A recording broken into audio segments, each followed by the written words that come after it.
I just don't know. I was checking in on Destiny 2 because I know it's a big thing coming up on June 9th, and debating if I'm going to be playing Destiny 2 or if I'm going to be playing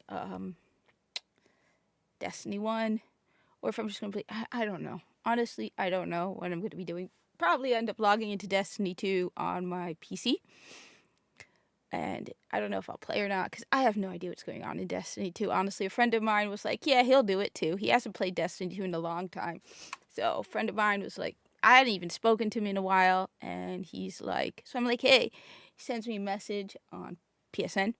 And I'm like, hey, you're going to be playing Destiny 2 on June 9th? And he's like, yeah, you know what, he'll do it. And then he logs in, he's like, I have no idea what the hell is going on. I don't think he's bought, I'm pretty sure he hasn't bought Year of Prophecy or Final Shape. I think the last thing he had was Lightfall. I think I hear a lot of people who say they dropped it at Lightfall. I know, everyone keeps saying everyone dropped it after Final Shape, but I'm going to tell you this. I think a lot of people just got so fed up with Lightfall and hated Lightfall so much. I personally, before Final Shape came out, like, on my Hunter, I basically like just went through and did a garbage ton of Lightfall and hated it more and more with each passing day. I just wanted to get my season pass done and as much of it done as possible. I hated Strand, so like I know Destiny 2 has now become like an ability spam thing, but I'll tell you this, I barely use Prismatic, and I barely use Strand, and I barely use Stasis. Because, look, I have just crazy reasons why. So I never barely use Stasis because I'll admit I don't like the direction that Destiny 2 went in with the darkness. I know a lot of people liked it, and I even understand the logic behind it where it's like our guardians are so powerful that we can control the light and the darkness. I hated everything they did, alright? I was watching the interview between Smash JT and Marty O'Donnell, and the idea for me, I felt like they limited themselves. I think the darkness was so much more menacing when it wasn't fully explained, when it didn't have a physical form. I felt like the darkness was just like the idea of good and evil, and maybe you could have manifestations of it, but it was unconquerable. You could not conquer the darkness. You could not, overwhelm the light at the end. They are constant. They have different groups who serve them. I hated the idea. I know a lot of people like the Witch Queen, and I love the gameplay for the Witch Queen. Don't get me wrong. I love the maps they gave us in the Witch Queen, but I hated the idea where they're like, all right, Savathun was deceived. Nah. I prefer the idea that the Hive are like, you choose to join the darkness, you choose to serve the darkness, you choose to, I hated that they're like, no, Savathun, she was deceived. Nah. Wait, that's just kick me, opening kick. Sorry about that. Alright, I hated it. I absolutely hated it.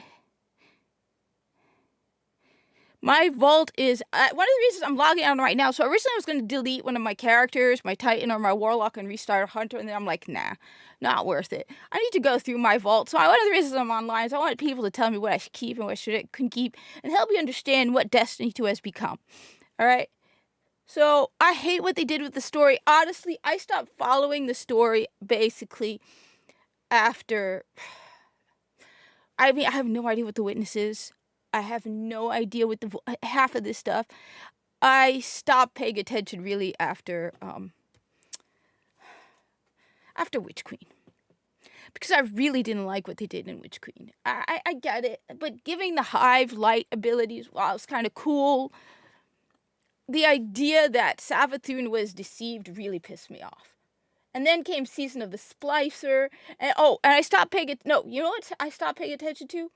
When they started doing the whole Osiris and Saint 14 BS. Alright? You read why? I'll tell you why. Because it tells me, hey, Mr. Dystopian,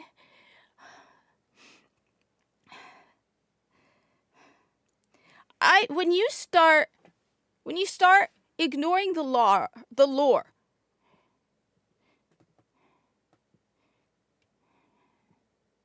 The thing is, honestly, after the 9th, I don't even think I'm going to ever play Destiny 2 again. Alright? I don't think after the 9th I'm ever going to play Destiny 2 again.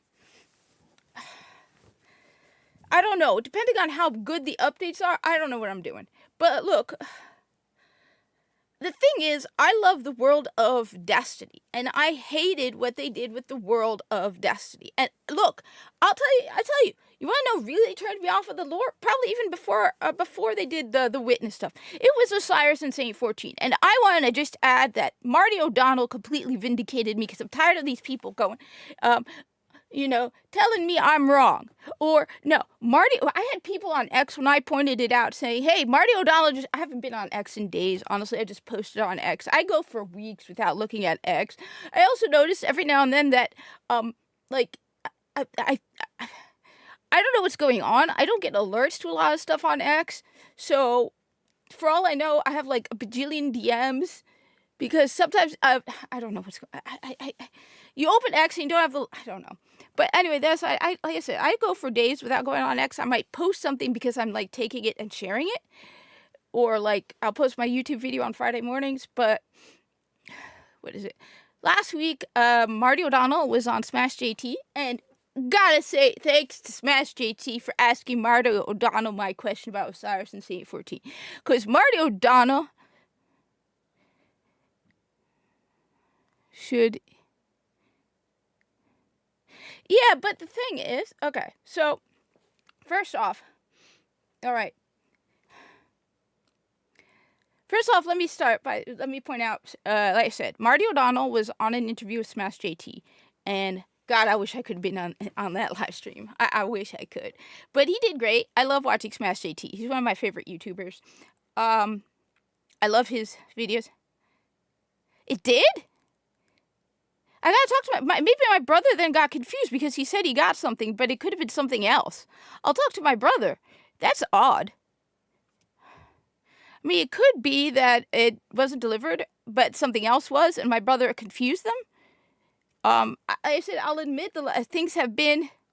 My brother isn't exactly staying in one place. That's why he told me to tell people stop using that address, because a lot's been going on. He's the one who got married, so things have been kind of chaotic. He said he got it, but I guess maybe it was something else. That's why I said, he's like, just stop using it.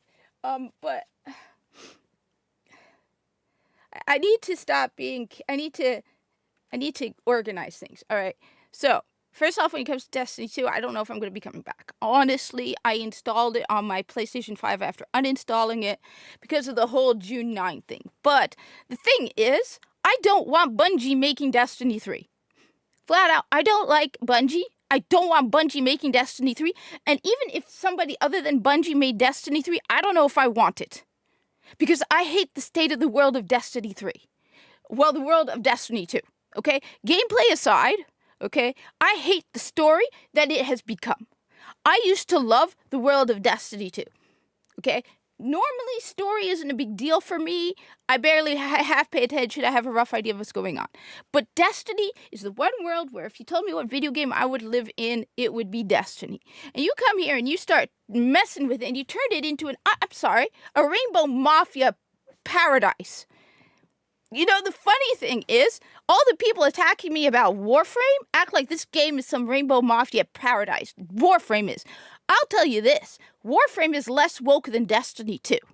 The thing is, they have all their cosmetics, and all the people on X drawing pictures and pairing different Warframes.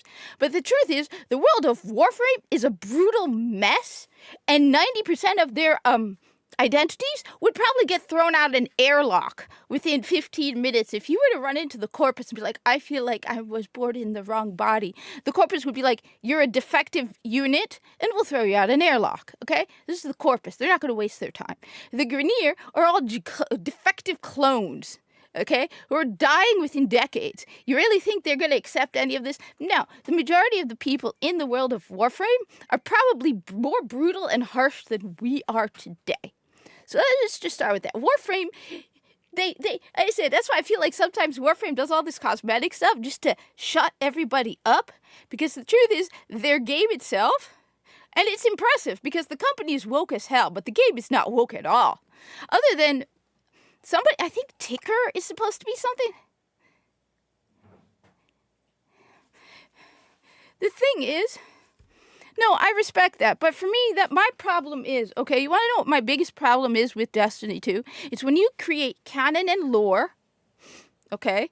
You set canon and lore, and then because some guy gets hired and wants to share his lifestyle, changes the canon and lore. When you come into Destiny and you change and you're more concerned with your agenda and your agenda and your message than you are with the world of the game. Then I have a problem. And 90% of the garbage that was added to Destiny 2 that breaks lore and canon is woke BS. So for example, one of the things that Joker, Dark Dynasty, and even Marty O'Donnell brought up was the Fallen. Marty and Joker pointed out, I mean, they called Lakshmi 2 a racist because Lakshmi said the Fallen shouldn't be allowed in the tower. And Lakshmi is right. Given the history of the Fallen are evil. They are vile, evil pirates who came to the Earth solar system to scavenge and steal from humans. They started numerous wars, including, I had forgotten about this, they glassed London, okay? They turned London to glass. Okay, they killed millions of humans. And then what did they do for their own stupid agenda and canon? What did they do? They turned the Fallen into oppressed victims. They turned Saint 14 into an oppressor. And they made us, he's like, and Marty's right, they have these little plushies of baby refugee Fallen. They turned them into refugees, and they turned them into this whole message of, we're the oppressors. They basically, from Season of the Splicer, dunked on our Guardian for a long time, and I got tired of it. Season of the Splicer pissed me off. Where Lakshmi 2 was not even given a cutscene, she's killed off. I will never forget live streaming, and somebody says, you know, you're standing on Lakshmi 2's body. I wasn't even a big fan of Lakshmi 2. Okay, I never was a fan of any of the factions. Dead Orbit, Future War Cult, and God, my name, I'm free.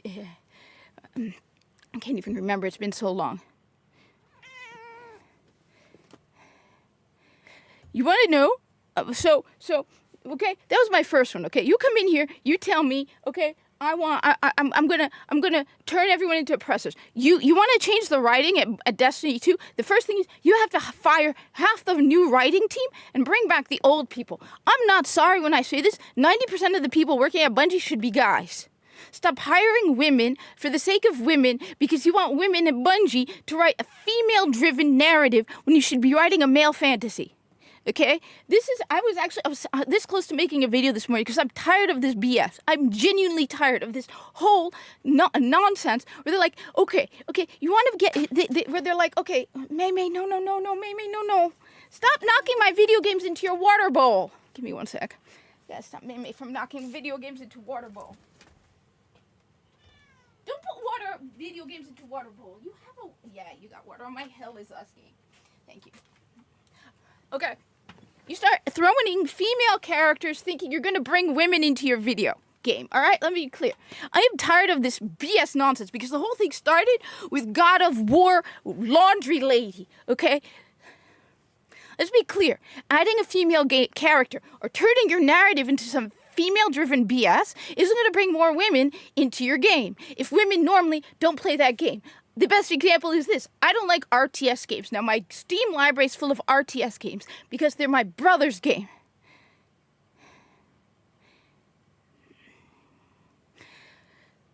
So, you think you throw Muslims into an RTS game, I'm going to play an RTS game?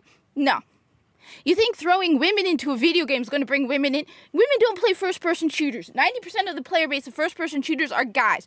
Turning the game into a female-oriented narrative written by women, all about lesbians and emotional melodrama and gay guys, because apparently straight women love stories about gay guys, isn't going to bring women into your video game. Women don't play first-person shooters, just as I don't play RTS games. So turning God of War into Goddess of War of Laundry isn't going to bring more women into your game. The best way to put it is another way is to put it this way. My dad doesn't play video games, okay? Doesn't play any video games. Does he like Muslim representation and stuff? Absolutely, right? My dad doesn't likes representation. A lot of Muslims I know like seeing Muslims in other stuff. I happen to not be one of them because I don't give a damn. All right? Hey, Nervous Noodles, what's up? I don't give a damn. Let me be clear. I don't give a damn. Why? Because when I was a kid, when I was a kid, I grew up in a time when there was no Muslims on screen and I was perfectly fine. So you know what? I need good story, good characters, don't care what their identities are. I don't care. But I happen to know some Muslims who do like Muslim representation will buy a movie if it happens to have Muslims in it, right? But here's something. A Muslim, like my dad, who doesn't play first-person shooters, you're going to throw a Muslim into a first-person shooter? Right? He's not going to buy it. Even if he likes Muslim representation, he isn't going to buy a first-person shooter because he doesn't play them. Just as I love cats, and you throw cats in an RTS game, I'm not going to play it. That's the thing they seem to not understand. Like I said, a whole bunch of stuff just combined together to really piss me off. Because the whole goddess of laundry nonsense. What, you think all of a sudden women are going to flock to God of War because you have a main character who's female? And an ugly-ass female at that? No. It's the same thing with Warframe, because I got into an argument with someone a couple weeks back, and the person's like, all my friends on Warframe are LGBTQ. No, Habibi, no. All your friends happening to be there doesn't mean the majority of the player base of Warframe is that. All right? The majority of the people I know in New Jersey happen to be Muslim. Okay? Okay? Doesn't mean the majority of the population of New Jersey is Muslim. No, the majority... thank you very much for that. The majority of the people who play Warframe... Okay? The majority of the people who play Warframe, let me be clear, the majority of the people who play Warframe are men, and the majority of men are straight. So Digital Extremes knows this.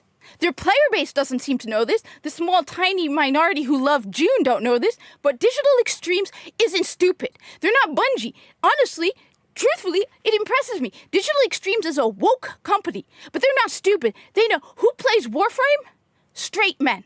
So when you go play Warframe, what do you have? The Ember Heirloom skin. Why? Because even though it was something like $70 or $50 or some ridiculous amount of money for that Ember Heirloom skin, and everyone's like, this is too expensive. You know what everyone did? They bought the damn Ember Heirloom skin. Why? Because it was hot and sexy, and guys like hot, sexy characters. All right? You go into Warframe, and the majority of the female characters in Warframe, okay, are hot, sexy women. Why? Because the audience of Warframe is still straight men. No matter what they say on X, no matter how much the pronoun brigade gets pissed at you on X, they're the minority. Okay? Okay? Pretty clear. And that's the thing. You have to know who your audience is. Okay? I am, because on top of that, like I said, a whole bunch of things combined together to really piss me off. Alyssa Mercante, that bint pisses me off. Because she acts like she's some kind of champion for diversity, and that she's somehow a marginalized person, and that she champions for diversity. Alyssa Mercante is a white liberal woman. Alyssa Mercante and her like are a dime a dozen. There are too many people like Alyssa Mercante. Okay? Too many. There's the liberal bi women are like cockroaches. Okay? She talks like she's some kind of victim, and she's like marginalized. It's like, no, honey, no. And I'm tired of people like Alyssa Mercante thinking that she talks for me. I'm tired of listening to these gaming journalists talk about how they care about diversity and they're talking on my behalf. And when I dare question them, I get blocked, banned, and ignored. I'm tired of this. You talk like you know what I need. Women are not marginalized. Women are not a minority in gaming in the sense of representation. No man doesn't want a video game led unless there's like, for example, the God of War thing. Okay? I understand why men are angry, because the main character of God of War is Kratos. Oh no, they don't even know how to write female characters or any type of character. But the thing is, they live under the delusion that if you add a female character, women are going to flock to your game. And they're not, because people don't buy games based on the characters. They buy games Let me put it this way, okay? Let's just put it another way, okay? It's a lot easier to say no to a purchase than yes. All right? You need to convince me to buy your product, but it's a lot easier for you to convince me not to buy it. What do I mean? God of War? Laundry? Okay. You know what? It's very easy for me to be like, I'm not pre-ordering it. Why? Most gamers have a massive backlog. There are literally thousands of games. These developers act like we cannot survive without their product. So they can do whatever they want, whatever the hell they want, and we're going to buy it from them. Interstellar, the Heretic Prophecy, whatever the hell it's called, from Naughty Dog, you're acting like I care that the game was made by Naughty Dog. All right? You don't understand, okay? What they don't understand is it's a lot easier for me to say no. I'm not interested. There are literally thousands of video games out there. Am I going to suffer if I don't buy Intergalactic, the Heretic Prophet? No. Absolutely not.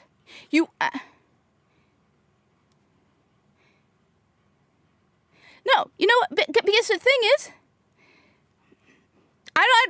cockroaches mean they're a dime a dozen. They act like they are special snowflakes and a marginalized minority that deserves to be treated delicately, and they don't. There are more liberal white bi women. They act like they're special. That's the thing you don't. They're frustratingly annoying. Alyssa acts like she's some kind of special snowflake because she's a woman. Okay? And she's bi. Well, first of all, a whole lot of liberal women call themselves bi when they're actually straight, but hey, it makes them feel special because they're bi. So I hate to tell you this, you got a lot of women who are married to men who call themselves bi. You're not special. You're not special at all, and you come out there and you act like you have the right to represent people like me. And then if I don't agree with what you think I should want, you don't listen to me. How many developers have blocked me because I dared go against their narrative? I had one guy come in here and tell me, you have your job because of DEI. Damn, these guys. Okay? Acting like the only reason I have my job is because of my identity. No. I worked my ass off for my job. Don't you dare come in here and tell me that BS. Okay? People like Alyssa act like they're either talking for me or they're somehow special and marginalized. No, being a woman doesn't make you marginalized. Video games have had female leads since the beginning. Okay? There have been female leads in video games since the beginning. Some of the best female video game characters hadn't been released recently. They were released in the past. The better Destiny characters, the best female characters in Destiny were in original Destiny, not Destiny 2. Flat out. You act like you're such victims because you're a woman in gaming. No, you're not. You just want to whine and complain and everybody just swallows up your BS. Yeah, like Johnny said, Samus, okay? Come on. So you got me at this crossroads. Okay, at this crossroads where I'm like fed up because first of all, you act like, oh my God, God of War has a female lead and all these men are sexist, misogynist. Really? Because they don't want a female. Do you understand why? Because I understand why. I get it. In fact, I'm probably harsher than the guys who don't want a female lead. I don't want a female lead in God of War. I want to play as Kratos in God of War. Okay? And I'm not... I'm genuinely tired of these people, these journalists saying, we're representing women, we're here, we're doing what women want. And the truth is, flat out, women don't play most of the video games that they're calling out. Throwing in female characters in these games aren't going to bring women to them because nobody buys a video game because of the main character. If you were to tell me, hey, Kat, which somebody gifted me a video game and I didn't see the name and I said, I think it's Mr. Dystopian. Somebody gifted me, or was it the Grumpy Old Gamer?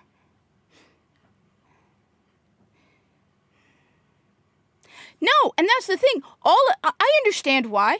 I also understand, I see the trend where they're turning all male leads into female leads. And they're not listening to... That's why I have to give respect to Digital Extremes. Even though they've blocked me on X, still haven't reversed the block. Unblock me, play Warframe. Everyone knows me for playing Warframe too. Come on, DE. Unblock me. You claim to care about diverse voices, Digital Extremes, but I make one post against Pride and you block me? Okay? Digital Extremes knows who their audience is. They're woke as hell. Their company's... It's in Canada. Come on. So it must be a grumpy old gamer then. Digital Extremes is in Canada. They are owned by Tencent.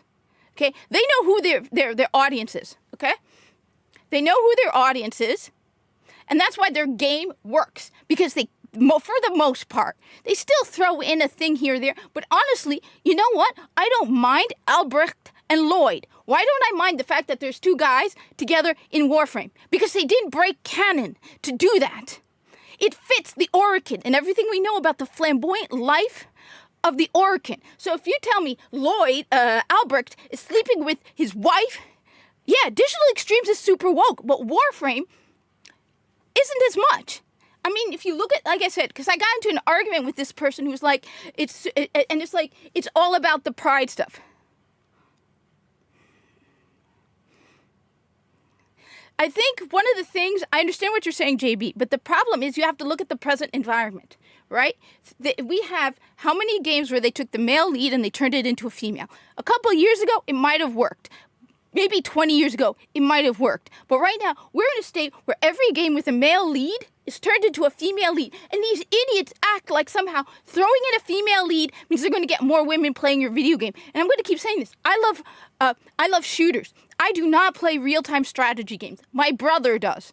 That's why I'm saying if you look at my Steam library, you're going to see a lot of RTS games because me and my brother share our Steam library. But I have never played any of the... In fact, it's a little bit annoying because my library is now full of these games that I have to dig into and find out what they are because I don't play RTS games.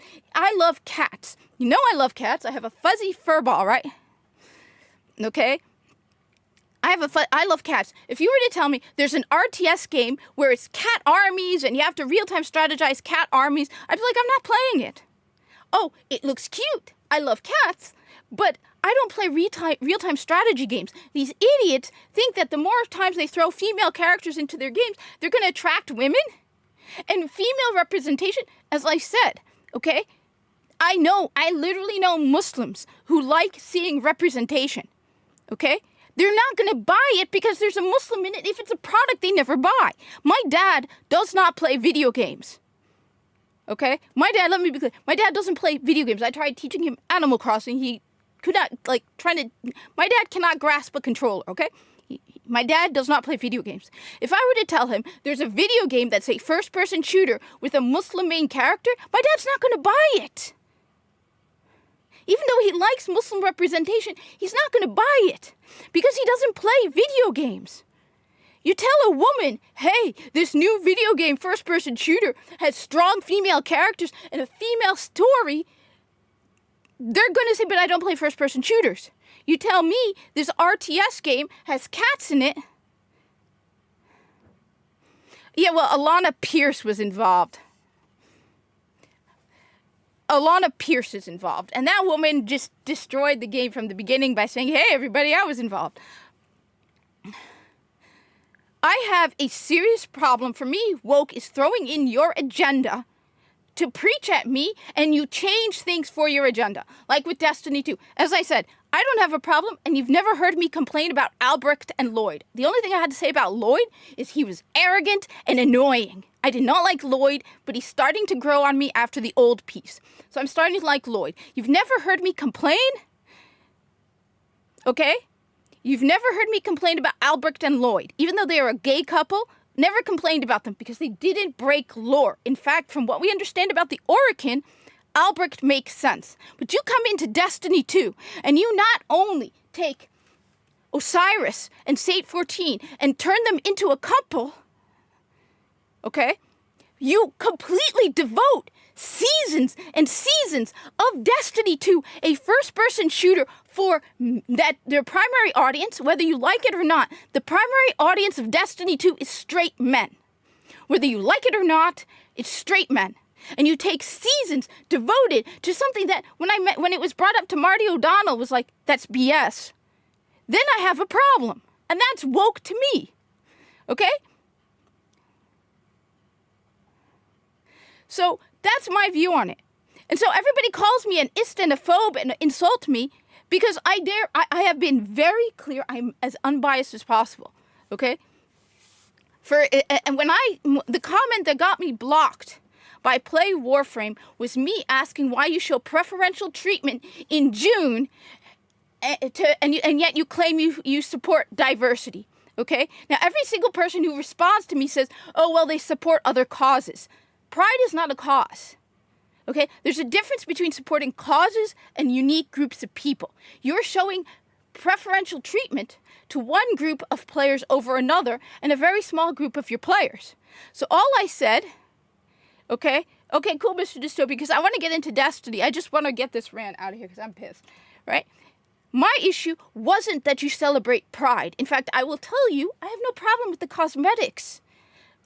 Because in Warframe you get this like for 1 credit dirt cheap color palette. My issue is you claim to be about diversity, but you're a bunch of hypocrites. You show so much preferential treatment because some woman added they to her pronouns. So now you're shouting her out and be like, hey, everybody, check out this streamer because they added they to their pronouns. Okay? Why? The majority of your player base on Warframe, on Destiny, on first-person shooters are what? Men. You want to get attention? Digital Extremes? How about focus also on Men's Mental Health Month? Huh? You could do that as well. I'm not saying dump Pride. I'm saying add to it. I'm saying that you show preferential treatment to one group of people. I'm not even asking it for myself. I don't want it.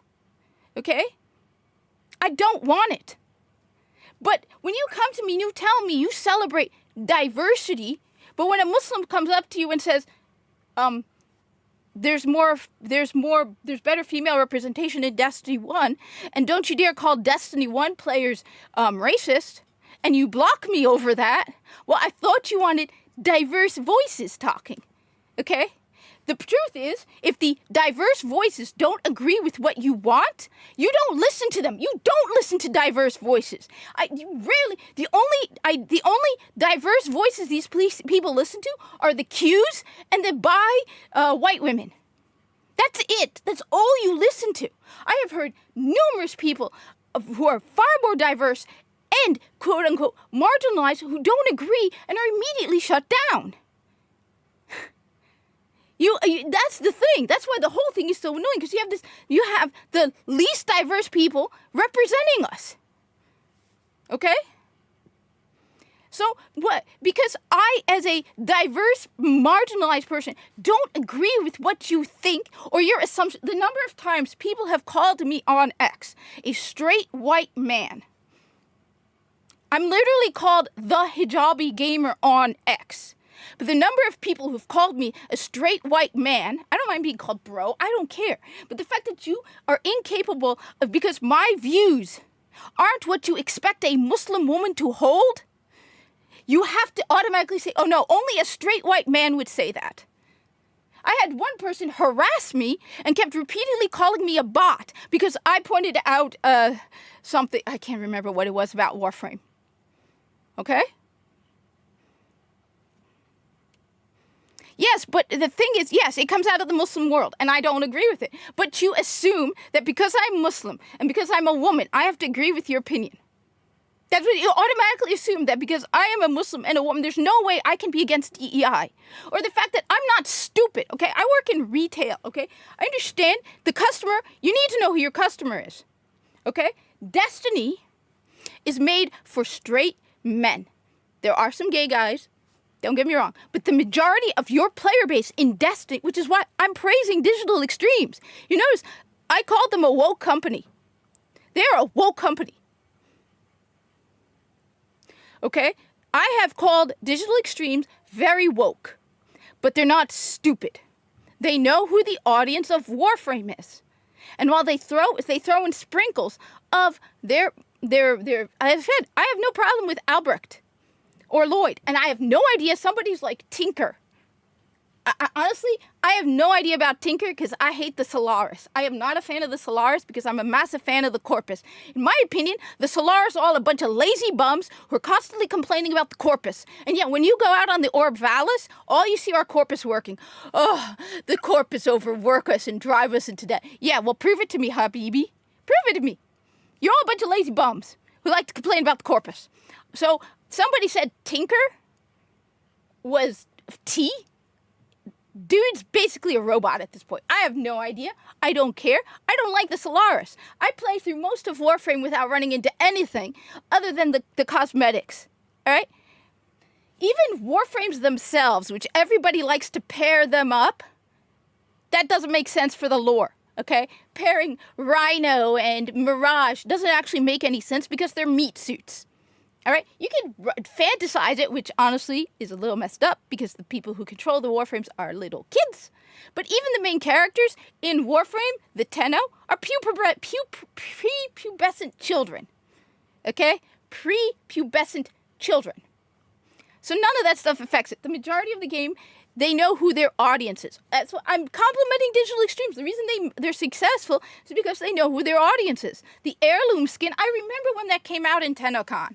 And everybody went, first of all, it was like originally for a limited time, and it was really expensive, and you got like no platinum for it. And everyone was like, or very little platinum. And everyone was like, this is way too expensive.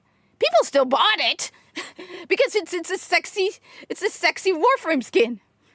Just look at the Warframe skins and then tell me Digital Extreme doesn't know who their audience is. Oh, like I said, they'll do a little few things here and there to please their Rainbow Mafia audience, but they know who their audience is. The problem is Destiny does not. Okay? Bungie doesn't know who their audience is. Or they're on purposely forgetting. Or they want to change their audience and it's not going to work. At the end of the day, throwing in diverse characters into your game isn't going to bring people to your game if they naturally don't play that type of game. The audience of Destiny 2 are people who like first-person shooters. And who plays first-person shooters? We know for a fact it isn't 50% male, 50% female. It's 90% men, over 90%. Warframe has a slightly lower male. I believe it's 70% male. That's still the vast majority of the audience. And I bet you, majority of the females who play Warframe are too busy with the goddamn fashion frame. And probably haven't made it to the Steel Path. Okay? Which even I'll admit, I haven't finished the Steel Path yet. But I bet you most of the female are too busy doing fashion frame all the time. Because, I mean, Warframe has that dress up aspect to it. Whereas me, you look at my Warframes, they all are base boring. Hey, what's up, Kryptonian Jedi? I am giving a rant before I turn into Destiny because the whole God of War thing, the whole it's June thing, I'm freaking tired of these people claiming that they talk for people like me. And you never listen to me. And you claim to want to hear diverse voices, and yet you completely ignore most diverse voices. Because the people you listen to are like Alyssa Mercante, who is a bi-liberal white woman. You're not diverse, Habibti. You're not. You're a dime a dozen. People like you don't shut up. You're annoying. The best thing is, she's out of gaming. So you know what? I just find her so annoying. They act like she's some kind of diverse special snowflake. She's not. Okay? She's a bi-white liberal woman. She's a dime a dozen. Women like her are everywhere. Okay? And yet when genuine diverse voices try to speak up because if we don't agree with her message,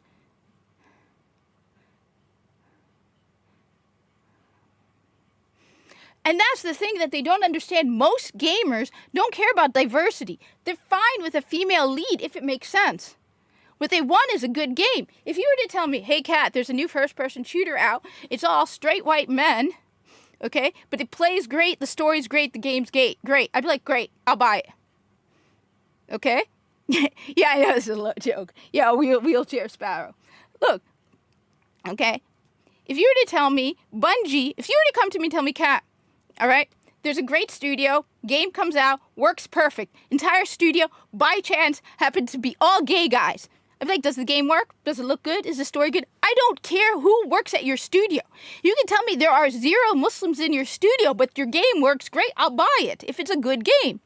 Most of us don't care about the identities of the people in your damn studio. And in fact, a couple years back, I lost it on Bungie because for 2 years, I couldn't log into Destiny 1 in the mornings on Friday. My Xur videos would take at least 40 minutes. I would be constantly getting booted out of Destiny 1 on Friday morning. And I got fed up. So I went on X and I told Bungie, I'm like, I don't care about the diversity of your studio. I don't care who makes your game. I don't care if you have a whole bunch of monkeys sitting at keyboards typing. I don't care. if you have 0 Muslims or 100 Muslims. I don't care. You know what I care about? That the game I paid for works. I'm going to log into Destiny 1 on Friday morning without waiting 45 minutes of logging on and off to finally make a 15-minute video. I don't care if your video game is made by any voices. Okay? I don't care. But these idiots think that somehow if you throw in a female character, like in God of War, somehow I'm just going to fall in. Oh my God, I've always wanted to play as a woman in God. No. I want to play as Kratos in God of War. Look at my Guardians. Okay? I always play as male characters in Destiny. Alright? Always play as... I don't have a problem with female characters. In fact, I could actually flat out prove it to you that I don't have a problem with female characters in video games. Let's see, what games I got over here? Hell is Us. Fire Saros. Unfortunately, I pre-ordered this. I love the developer, okay?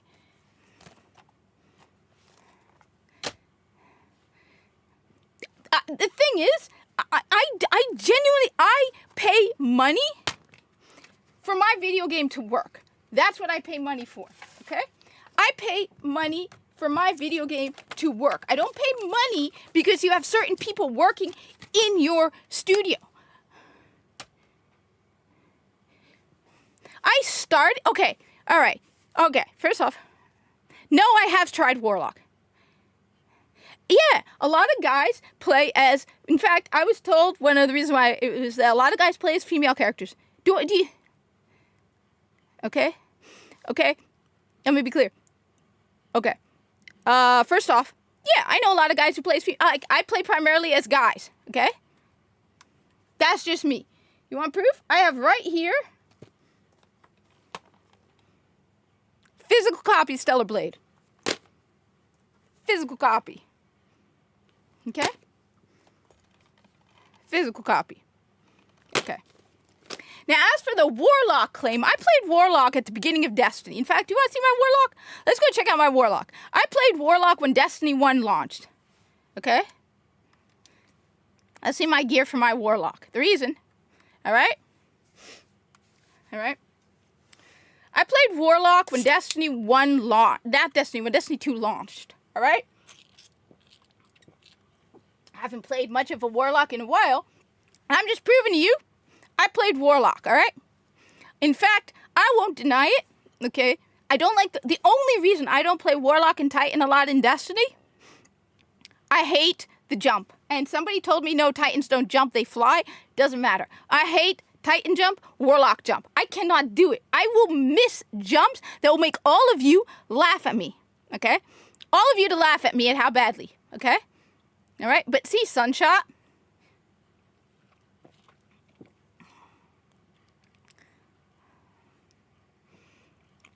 Oh, I know. People tease me all the time. I got Titans coming into my Destiny 1 Xur videos making fun of me about Titan, Master Race, and Warlock. And there's like, you Hunter main. I'm like, yeah, I deserve it. But I'll just say this, okay?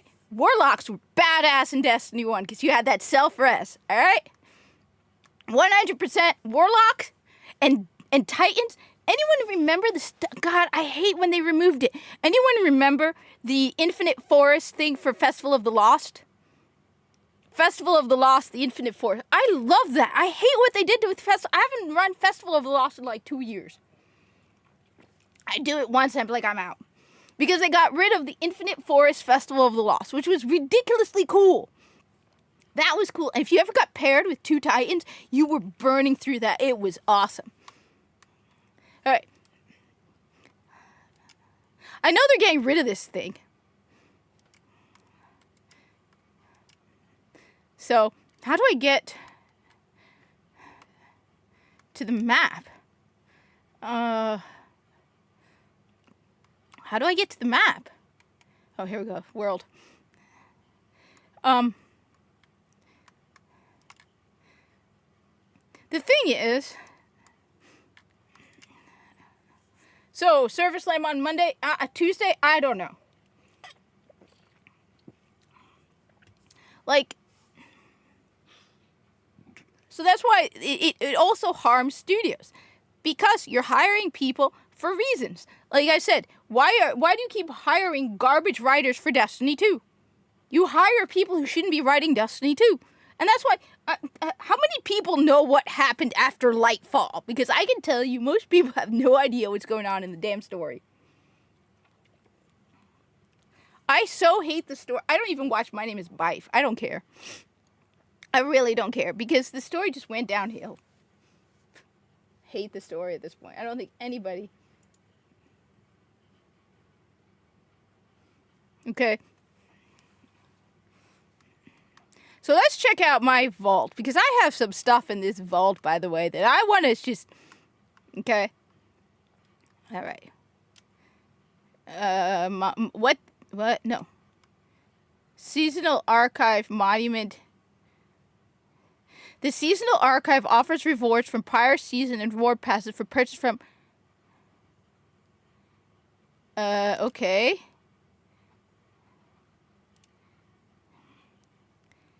I'm confused. Okay. No, where's my vault? Oh, wait, that's... Wait, they got rid of one of the vaults?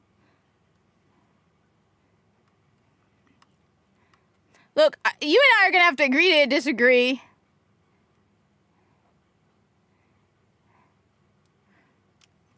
Alright, you and I are gonna have to agree to disagree about Renegades, because while I haven't played it, okay, while I haven't played Renegades, everything I've seen of it tells me it's a Star Wars clone. 100%. I'm not a fan of Renegades. I play Destiny for Destiny. I have right over there on my shelf right now, Star Wars Jedi Fallen Order. I haven't finished it yet. If I want to play a Star Wars game, I'm going to play a Star Wars game. I understand some people like it. I am not a fan of it. Flat out, I am not a fan of Renegades. Yeah, there's a way to do that. Look, I haven't played this since before Renegades dropped, okay? I didn't finish Edge of Fate because I hated Edge of Fate. I think Kepler is one of the worst planets they've ever added to this game. Mercury was even better than this. Excuse me. Mercury is better. The thing is, even if the Lost Frontier is excellent, you can create... The thing that frustrated me about it is you can create something inspired by Star Wars. To me, you want to know what it felt like it was inspired by Star Wars? The Forgotten Shore. Why can't we have the Forgotten Shore back? I loved the Forgotten Shore. I took one look at the spider, and I went, that guy reminds me of Jabba the Hutt. The Forgotten Shore to me was Star Wars inspired. You didn't need to do it that way. You didn't need to make it a flat out Star Wars thing. You could have created weapons based on lightsabers. They exist. You could have done something unique. No, it's not. Don't apologize if you liked it. I'm just going to say I don't like.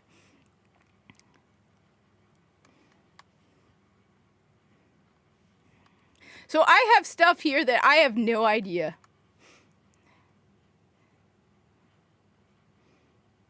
The thing, you want to know what would have made more sense to me with Renegades? You want it would have been a better idea? Have a Guardian go, I was looking into old Earth archives and I discovered something called Star Wars. And you have a Guardian in a basement lab going, I want to make this. I saw these movies from the ancient history and I want to make them. To me, that would have made more sense. Be like, I discovered Star Wars and there's something called Star Trek. I honestly, look. I think I still have.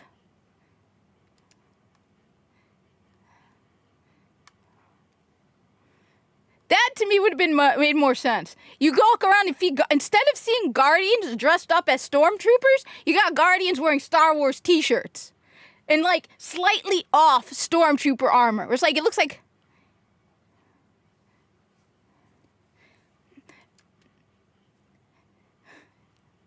I'm just showing off what I got. It's what, you're telling me we have 1,000 space in our vault?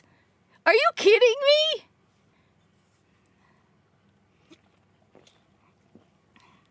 me? Look, what about my malfeasance?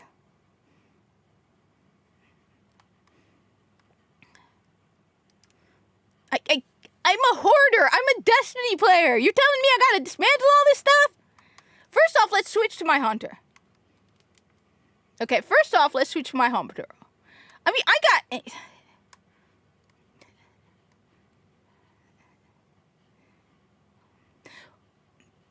Well, I have work until 3 or 4 o'clock, so that's... Yeah, I'm not taking the day off. Okay, I'm not taking the day off. How do I... I've been playing Destiny 1, okay? Let's change character, okay? I have been playing a lot of Destiny 1. Honestly, you want to know first off, you want to know a great game that is an alternative to Destiny 2? Okay, first off, you want a good game that's an alternative to Destiny 2 if you that isn't Warframe, because everybody... First off, let me just add one other thing. This pisses me off because I find this ridiculously stupid. Okay, everyone is going, other developers are supporting Destiny 3. Yeah, if Digital Extremes is saying we support Destiny 3, yeah, that's like Pepsi saying we support Coca-Cola. Warframe's numbers have jumped because Destiny 2 has been in the bin for months. When Edge of Fate came out, Destiny dropped and Warframe jumped. Okay? Any developer that is in direct competition to Destiny 2 saying, we support you, Destiny 2 players. We love Destiny. I'm sorry. Is probably celebrating in their offices right now. Absolutely fine that Warframe is supporting Destiny 2. Have you looked at the Warframe numbers? It's like Edge of Fate came out, and the numbers of Warframe went whoop, and the numbers for Destiny 2 went doop, and Warframe is still at the top. So I'm sure that they're going on Twitter going, we're sorry, Destiny. We want Destiny 3 too, while they're laughing. They're celebrating it. I mean, give me a break. That's like whoever was in competition with Radio Shack going, oh my god, Radio Shack is shutting down. I'm sorry. While they're celebrating. First Descendant, I played a little of it, but honestly felt like a cheap copy of Warframe. The thing is, you have to really convince me to move to a different game. Okay? You really... And numerous people who talk about video games have brought this up. Alright? They're like, okay... You are coming out with a new live service, but you have to convince me. Why the hell am I going to play First Descendant when I mastery rank 27 in Warframe? I've spent hundreds of dollars in Warframe and actually love Warframe. Greed killed Bungie. Senior management killed Bungie. Senior management hiring idiots that shouldn't be working at Bungie killed Bungie. Stupidity killed Bungie. Yes, and the thing is, everyone's like, it's woke. Yeah, it's woke. You want to know why? Because you hired people who shouldn't be working at Bungie. Why did you hire Robert Brooks? Lost Planet? No.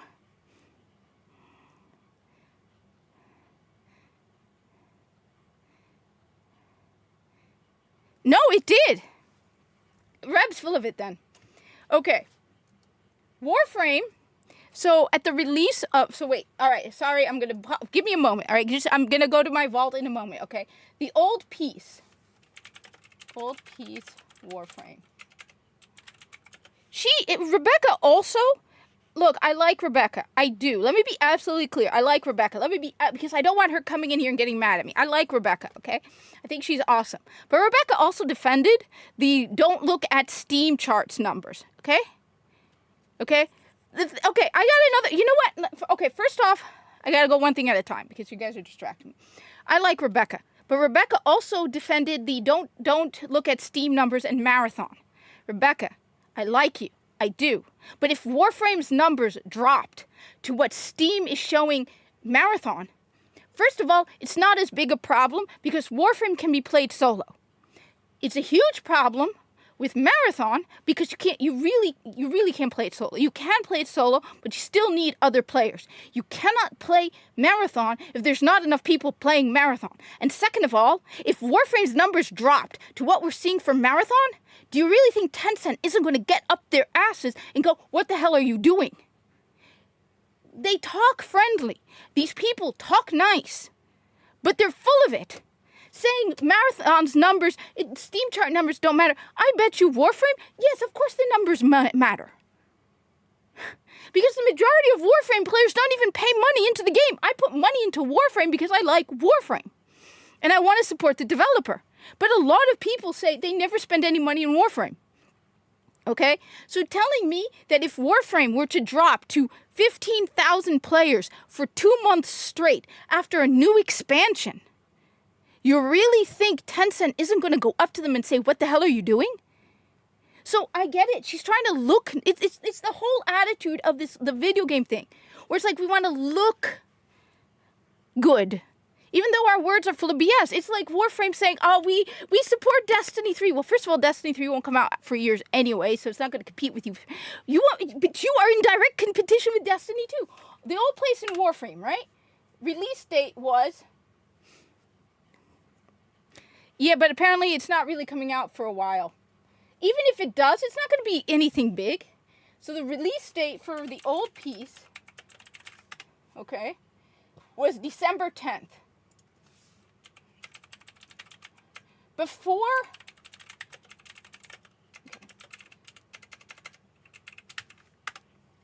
okay, before, so this is, Warframe's player count is regularly on weekends at over 70,000, okay? Right now, Warframe is at 71,000. That is not the norm. For the last couple of months, Warframe has seen it. Normally, Warframe is between 40 and 60,000, okay? Yeah. The old piece released, and they jumped to 175,000. Yeah, it's usually it's doing pretty well. It isn't. I mean, they have 71,000 people playing Warframe right now. Normally, I remember seeing them being at around 60, 65,000. It's not that big, but Warframe does benefit from Destiny failing. I'm seeing, yeah, no. After the old piece came out, they jumped.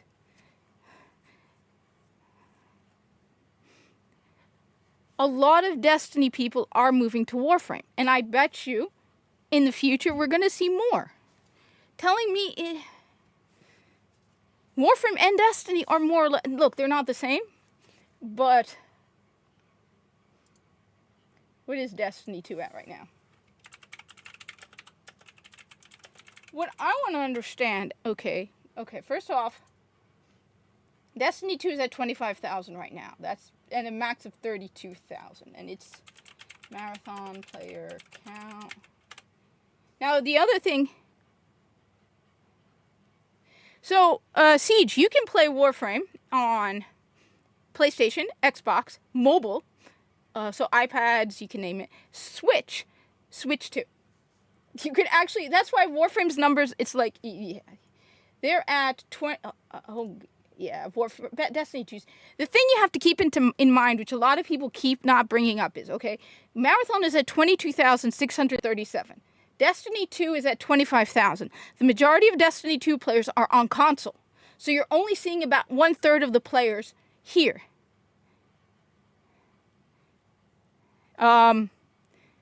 No, because honestly, I don't expect them to jump up until after Destiny 2 stops working. Saying that Destiny 2 announced the end of live service means more people are going to jump onto Destiny 2. They're not going to jump onto Warframe because they want to play Destiny 2 before it shuts down. Add the fact that you have the event on June 9th, and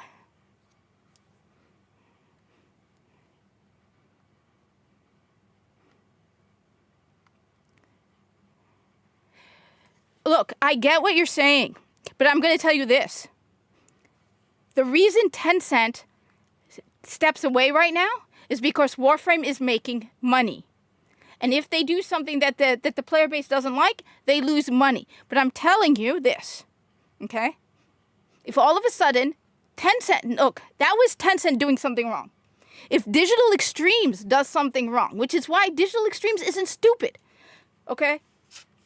Let me put it this way. Okay? You're telling me Tencent told them to add the Regal Aya, which is still in the game, by the way. What are you talking about? Okay, the Regal Aya is still in the game, and it's very expensive. What are you talking about? Have a good one. So, Regal Eye is still in the game. Look, I'm going to tell you this, all right? You're telling me Tencent told them to put Regal Eye.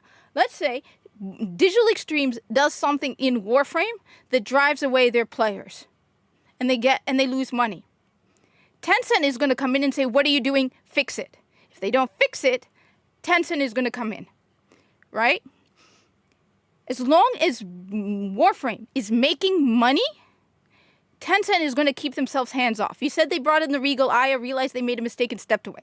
Right now, Warframe is making money. And that's why I'm telling you, Digital Extremes is an excellent example. Because Digital Extremes isn't stupid. I'm complimenting them.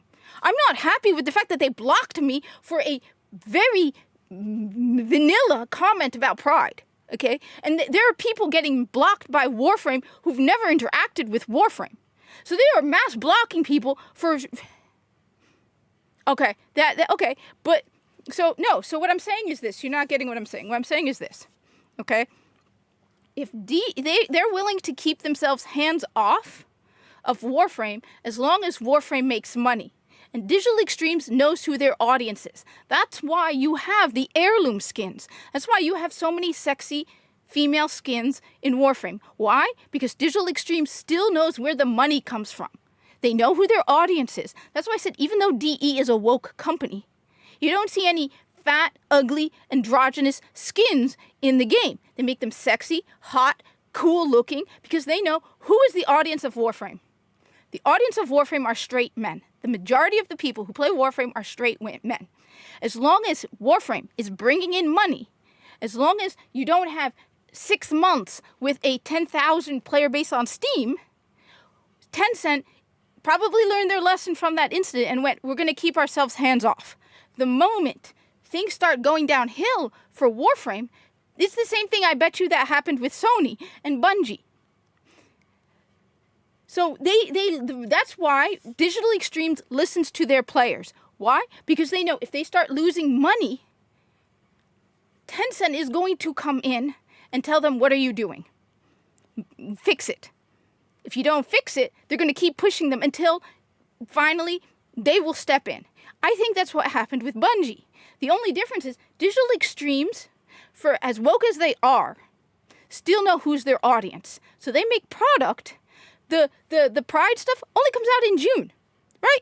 They don't put a big deal on it. You can basically play Warframe without even noticing 90% of it because it's all cosmetics and it's all on X.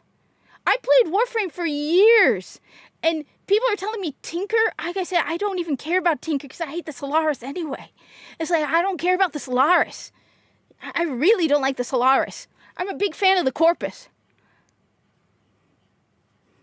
They're not in your face about it, 100%. One, they're not in your face about it, and two, they know that if they go too far, they're going to drive away their audience. And the moment they drive away their audience and stop making money, Tencent is going to come on. That's why I see the difference is Bungie is just as woke. But the difference is Bungie shoves it in your face. You can't escape it. Okay? Their entire story is neglecting their own player base. Bungie doesn't care who their players are. They want to put their agenda. They hire a bunch of women who should not be writing Destiny.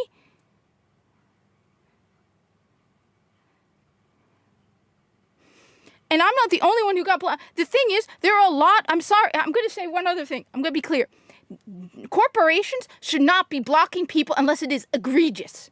As in you start threatening people's lives. Or it's CP. Okay? People act like video game developers and video game companies are your friends and they deserve special treatment. I bring up the comparison of retail. I have friends who work in retail who are in sales, who've gotten treated terribly by customers, and yet they need to keep their mouth shut. So you're telling me you're such a spoiled little whiny brat running a Twitter account, and you can't handle someone saying, why are we celebrating Pride? You can't handle somebody criticizing your Halo armor. Then you shouldn't be doing that job. Social media manager makes a lot of money. Makes a lot more money than most people average on the street dealing with nasty customers. You should not be I've given this example multiple times, all right? My copy of Borderlands 4 which, yeah, I'm ashamed to admit this, 100%, I'm sorry, but I pre-ordered Borderlands 4 months before release, all right? Pre-ordered it from Best Buy. Just went with Best Buy this time. I go with multiple stuff. This time I decided to go with Best Buy, pre-ordered it from Best Buy. You want to know what happened? First of all, it arrived a week late. Even though I'd pre-ordered it months in advance, and they're like, we guarantee you get your game on release, it's getting shipped to you, it'll be on release. It arrived a week late, okay? I have here, the box is damaged too. Now imagine if I go on Twitter after I got my game, and I went to the Best Buy Twitter account, and I said, F you lazy bums, you got my game a week, well, I pre-ordered this a month, why didn't you get, and they blocked me. That would look pathetic on their part. Digital Extremes is a video game. They're not your friends. I like Rebecca. I said it. I like her. Would love to go to TennoCon and meet her in person. Okay? I like the people. Okay? Don't get me wrong. But you're still a company. You don't care about me. Okay? Somebody comes to you and says, I think your game sucks. I think this is dumb, and I think this is dumb, and I think you suck. All right? Somebody comes on, I'm sure there are people who go to Warframe's account and go, your game is for losers, whatever. Mute them. Hide the comment. I had forgotten that you can hide comments. Oh my God, all these people which, by the way, I know why they blocked me, because my comment was the most popular. I was replying to them. Most popular reply to their comment was mine. Everyone was agreeing with me, because people are fed up with pride. But you know what you could have done? You could have hid my comment. I pay a lot of money into Warframe. I promoted Warframe. A lot of people have joined Warframe because of me, okay? And you block me because I didn't even curse. I didn't even say don't celebrate pride. I said, why don't you celebrate other things other than pride? Okay? There were replies to that comment that were worse than mine, saying we're fed up with this, we don't want this is stupid, we're tired of pride. I just said, you call yourselves, that you celebrate diversity, but you only celebrate one diversity. You only celebrate one diversity. Okay? I got blocked. You could have hidden the comment. Now I don't get Warframe news. DMG blocked me.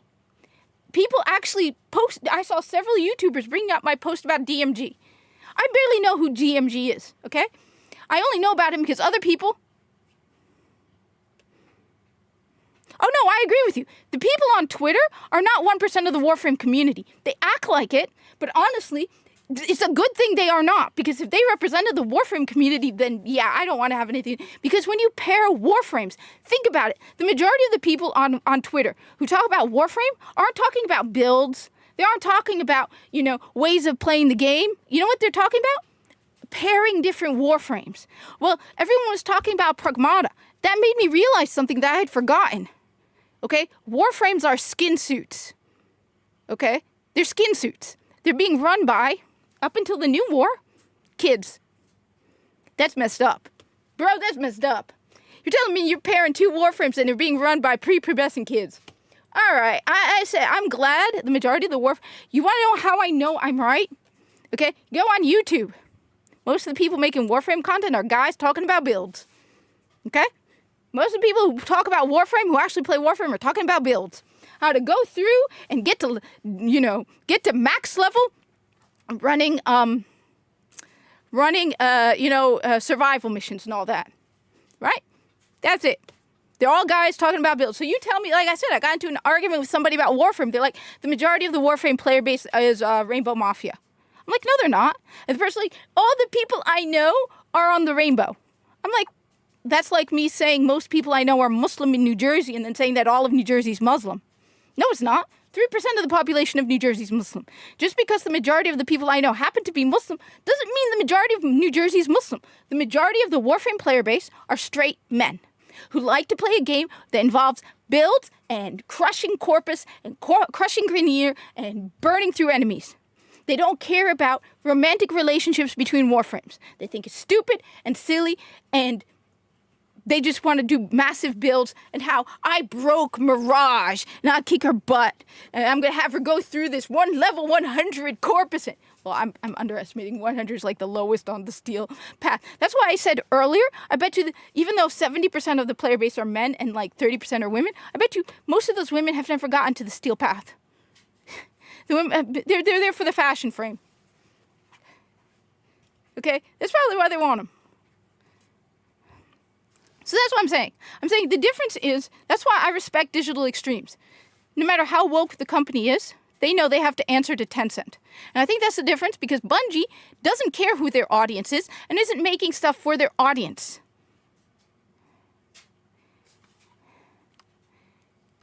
FTP on Destiny 2? Full FT, free to play? No, I own all of the DLC. What are you talking about? I'm confused. I'm sorry.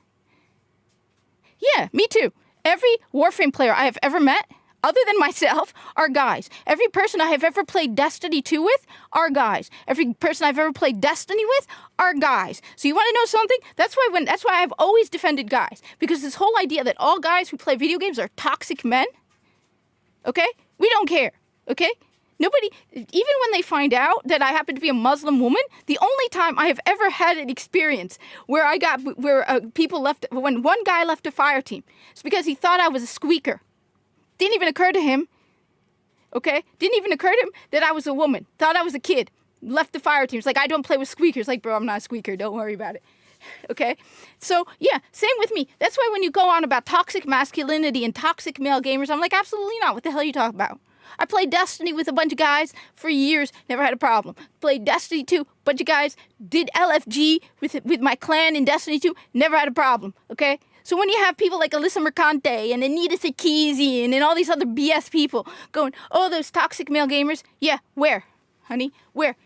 Come on. Show me. Yeah, are there toxic men? Yeah, there's also, this may come as a shock, toxic women. Absolutely. Here's my malfeasance, by the way. I love you, malfeasance. OG malfeasance.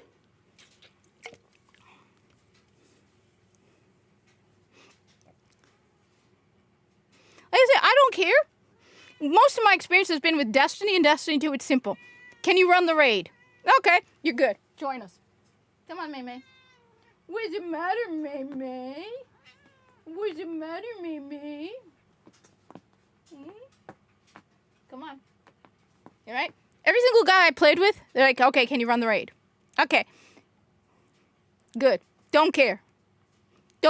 That's why they're angry. Real diversity. Gamers are real diverse. Okay? I talk to a lot of YouTubers, a lot of stuff online, right? They don't care. All they care about is if you actually play video games. Okay? So you guys, okay, yeah. I've played with some of the most wild people out there. Don't matter as long as they can play the game.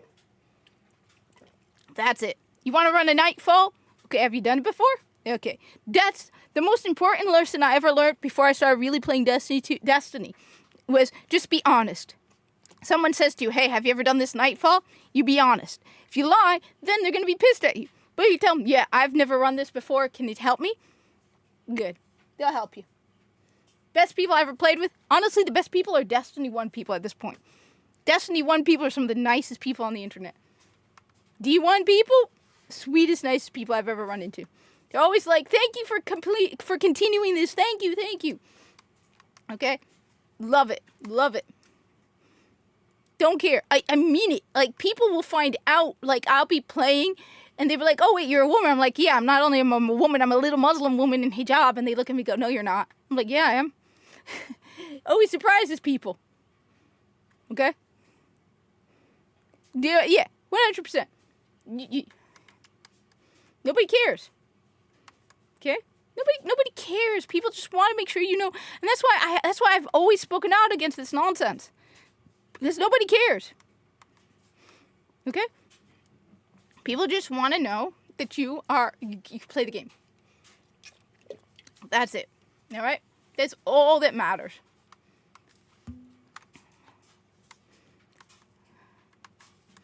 And that's why the whole thing is like, it's so annoying. It's so annoying. They are tearing people apart over nonsense.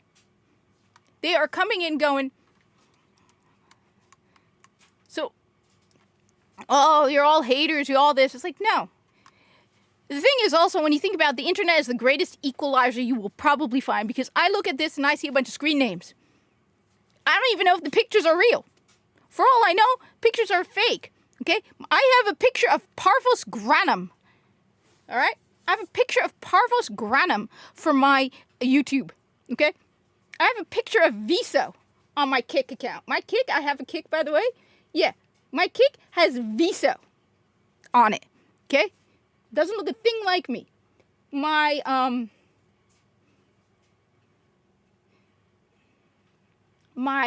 Twitch is another Corpus character that looks nothing like me. So, I don't know what anybody is. That's why the internet is the greatest equalizer. The only reason I put down as the hijabi gamer is because I got tired of people going, oh, well, you hate minorities because you're anti-DEI. The hijabi gamer, as in Muslim woman gamer. Yeah, I really hate minorities. I'm a horrible minority hating person. Most of the time they immediately then shut down. They're like, okay.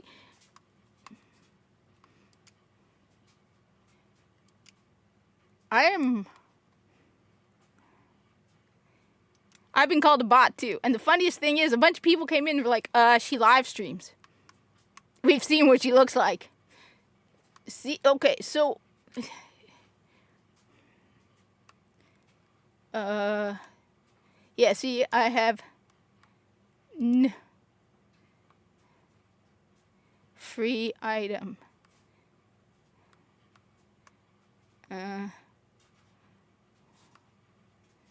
What is chronologues?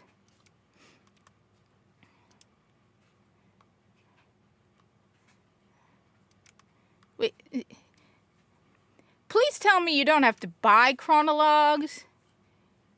Are you gonna tell me I have to buy chronologues? You're gonna tell me I have to spend money to get chronologues, aren't you?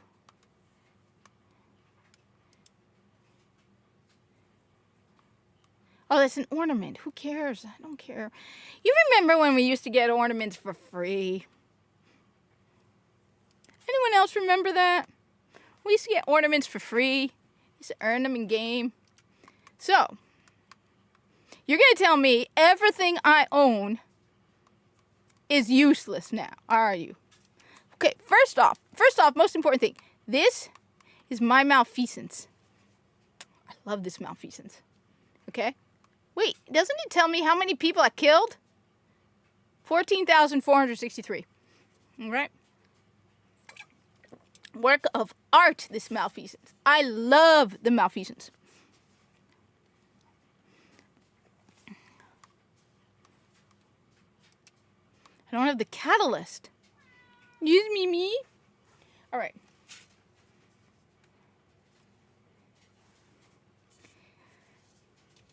UK, look, I'm going to say this about the UK, okay? I got two issues with the UK. First of all, stop blaming, okay. First off, stop letting people in like random and crazy without actually vetting them, okay? You can't blame people who are criminals, okay, for going to a country that allows them in. Start vetting people, but do it actually right. Because I had a cousin who needed to go to the UK for cancer treatment and she couldn't go, and it was pretty obvious she was actually a normal person who graduated from college, okay? Then on the other hand, you have to be equal in your crime, in your you're going after criminals, okay? I'm tired of this. Okay, they're this type of identity, so we can't prosecute them or whatever the hell, okay? All right. Yeah, Mimi. Yeah, Mimi. Mimi, what are you doing, Mimi? Come here, Mimi. Well, you want attention? Come here. What's the matter, Mimi? Why are you crying, Mimi? Trying to get the cat. All right. Which is a load of BS, and that's when the people should start screaming and shouting. It's time for the people of UK to go, what the hell's going on? Free speech, I think everybody in the UK should just start screaming whatever the hell they want. Hey, you be me. What's the matter, Mimi? You're a baby cute, Mimi. You're cutie. Yes, you are. Who's a cutie patootie? Stop being so cute. You are so cute. Anyway, sorry about that. I'm 100% supportive of free speech. That's it. The only thing I have a problem with is if it's CP. I'm even one of those people who think if you... I said... Okay. All right. My rules are this on it when it comes to free speech. 1, okay? If you have the name of your company and your employer in your bio on Twitter... Okay? If you have your name of your company in the bio on your Twitter, you don't have free speech. You're representing the company you work for. That's why I had a problem with DMG. Everyone's like, it's his personal account. Well, first of all, he released official Destiny 2 news on his account. Okay? Second of all, he has the name of Bungie. The only reason people follow you if you have your employer's name in your bio is because of who you work for. It's not because of who you are. It's because of who you work for. You don't have free speech. Okay? And CP. I personally, also, the thing I didn't agree with, okay? I know a lot of people liked it. A lot of people found vindicated. But if your employer isn't in your bio and you say something stupid on X, don't dig around and find the person's employer and get them fired. I did not like what they said about Charlie Kirk. Didn't agree with it. I've never celebrated his death. I lost a friend because I would not agree with his assassination. I absolutely not 100% against it. I lost a friend over it. Someone I used to play Destiny with. Okay? Didn't like the fact that I wouldn't celebrate his death. Will not do that. But on the other hand, I had a problem. I understand if you have Bungie written in your bio, then you're representing Bungie. But if you go digging around, finding the person, finding their employer, contacting their employer, and getting them fired, then I got a problem. Okay? A lot of people say a lot of dumb stuff. They keep their employer out of it for a reason. Okay?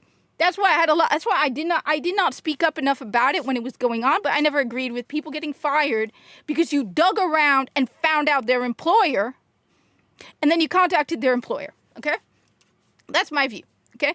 I do believe in free speech. I'm also probably more open about free speech where I'm like, okay, you make your own decisions. Someone tells you on the internet to go do this and you do it, you chose to do it.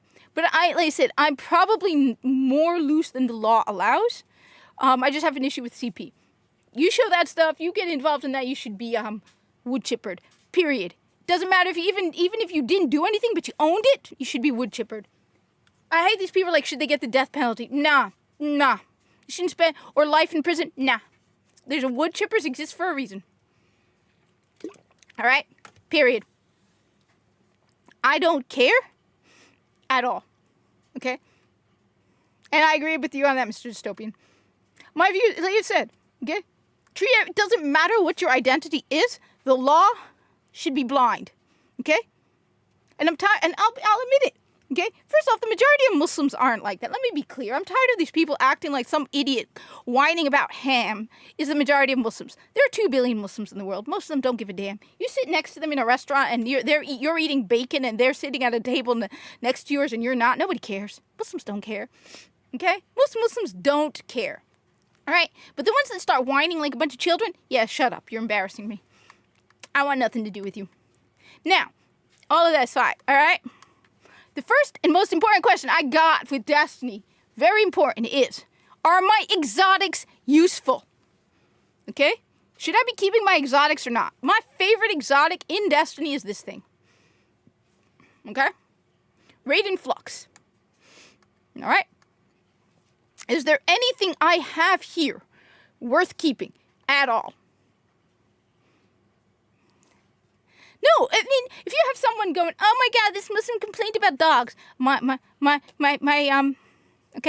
cousins have dogs in Egypt. So you act like a bunch of spoiled brats who go, oh my God, there's a dog in the street. Yeah, shut up. My cousin in Egypt has dogs, okay? My aunt's dog died. She was devastated, okay? It was a sweet dog, too. All right? So shut up. You know, that's the thing. A lot of these people overseas who aren't in the Middle East idealize the Middle East. You know nothing about the Middle East. Okay? All right? Like I said, I don't care. Law is supposed to be, the law is supposed to be blind, okay? Doesn't matter what you look like, smell like, dress like, whatever. You break the law, you get the same exact punishment, okay? Doesn't matter who your religion is, I don't care. That's why I miss the 90s. God, I miss the 90s. Nobody cared. Okay? It's nice and peaceful. Oh my God! Wait, the hell? Wait, one sec. I got something here from like 2021. Where is that? There we go. Complete any dungeon during Solstice 2021. All right? I don't care. All right? I got called an ist because I said that if you grape a woman, it doesn't matter what your identity is, you should go to prison. You should suffer. Period. And they're like, you're an ist. I'm like, what? How? Okay? How? How do I'm like, look, I don't want to go to the UK and be at risk of being harmed by a guy. I'm a woman, all right? Okay? That's why I don't have a problem, okay? I'm not going to deny that it's a sin, but I don't have a problem. Look, as long as you don't force your way of life on me, I'm not going to force my way of life on you, okay? The only time I had problems with the L was when I was being hit on by L, okay? All right? Didn't have a problem until they were hitting on me. Any woman who's from the L and they're hitting on me, then I got a problem. Leave me alone, all right? I didn't even realize someone was hitting on me until suddenly it hit me when they did something, and I'm not going to go into it, and it was like, oof, what are you doing? What are you doing hitting on a Muslim woman in hijab? I mean, just anyway. As long as you don't force your way of life, you don't tell me what I can say and I can't say. All right? I don't care. Now, the key question in all of this is, all right, what about my exotic? So is this thing, like, good or not now? Come on, people. Tell me. Help me understand the state of Destiny 2. Should I be using my exotics now? All right?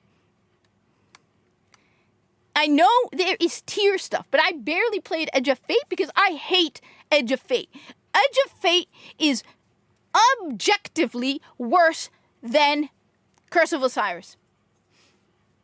Okay? I do think I have a few things from Edge of Fate because I started it. Okay? I agree, Siege. We need to bring... So I can use my exotics. Okay? I can use them, is what you're saying. Let me be clear, okay? But not my legendaries, is which because everyone's telling me everything's useless, right? So what is tier stuff? Is that tiered? Because that has little dots underneath it? Is that tier 2? Okay. Like I said, okay? I think we need to bring back shame. You act like if you say something stupid in public online, EF kills Destiny. Oh, I agree. Edge of Fate sucks. Okay? The thing is, okay, fine. First off, all right. First thing, okay. Before I bought Year of Prophecy, which was one of my biggest mistakes, I watched a whole bunch of people talking about Edge of Fate. Oh, you know what? Let me just back up a second. Okay? You want to know who created the petition, by the way? Lucky 10p. You have no idea how vindicated I feel seeing him begging for Destiny 3. You guys have no idea how vindicated I feel. Because that dude blocked me on X because I pointed out he was a liar. Dude was shilling for Destiny 2 last year. I don't know what hit him. Maybe because he didn't get invited to something. I have no idea what happened to Lucky. Because now I'm told he's criticizing Destiny left and right. Dude was shilling. I made a video. You can see it for yourselves. It's still there. It's about a year old. It is like 2 hours long. Okay? You can find it. Me responding to a video by Lucky, where at one point Lucky's like, Destiny 2 is too complicated for a new player experience. It doesn't need a new player experience. I'm like, Habibi. In the video, I'm like, Habibi. Warframe has a terrible new player experience. You want to know what Warframe is doing? Trying to fix it. You know what Destiny 2 did? Removed less content. And you here are defending a lack of a new player experience. I'm like, you are killing Destiny 2. Not just him. All the big Destiny 2 YouTubers were talking about Edge of Fate, defending the lack of content. And everybody in their comments was saying, bro, grinding isn't content. And now the very people who were defending Edge of Fate and the lack of content are on internet right now begging for Destiny 2, for Destiny 3. But Lucky created the petition. Never, so vindicated. He still has me blocked. Because I pointed out he lied about defending content faulting, which he did delete the video. Okay? This is just so vindicating. Because all of these people, these big YouTubers, were defending Edge of Fate. And everybody was calling it out last year and saying, grinding isn't content. Grinding isn't content. What are you talking about? There's not enough content. This is terrible. And they were defending it. And now those same people,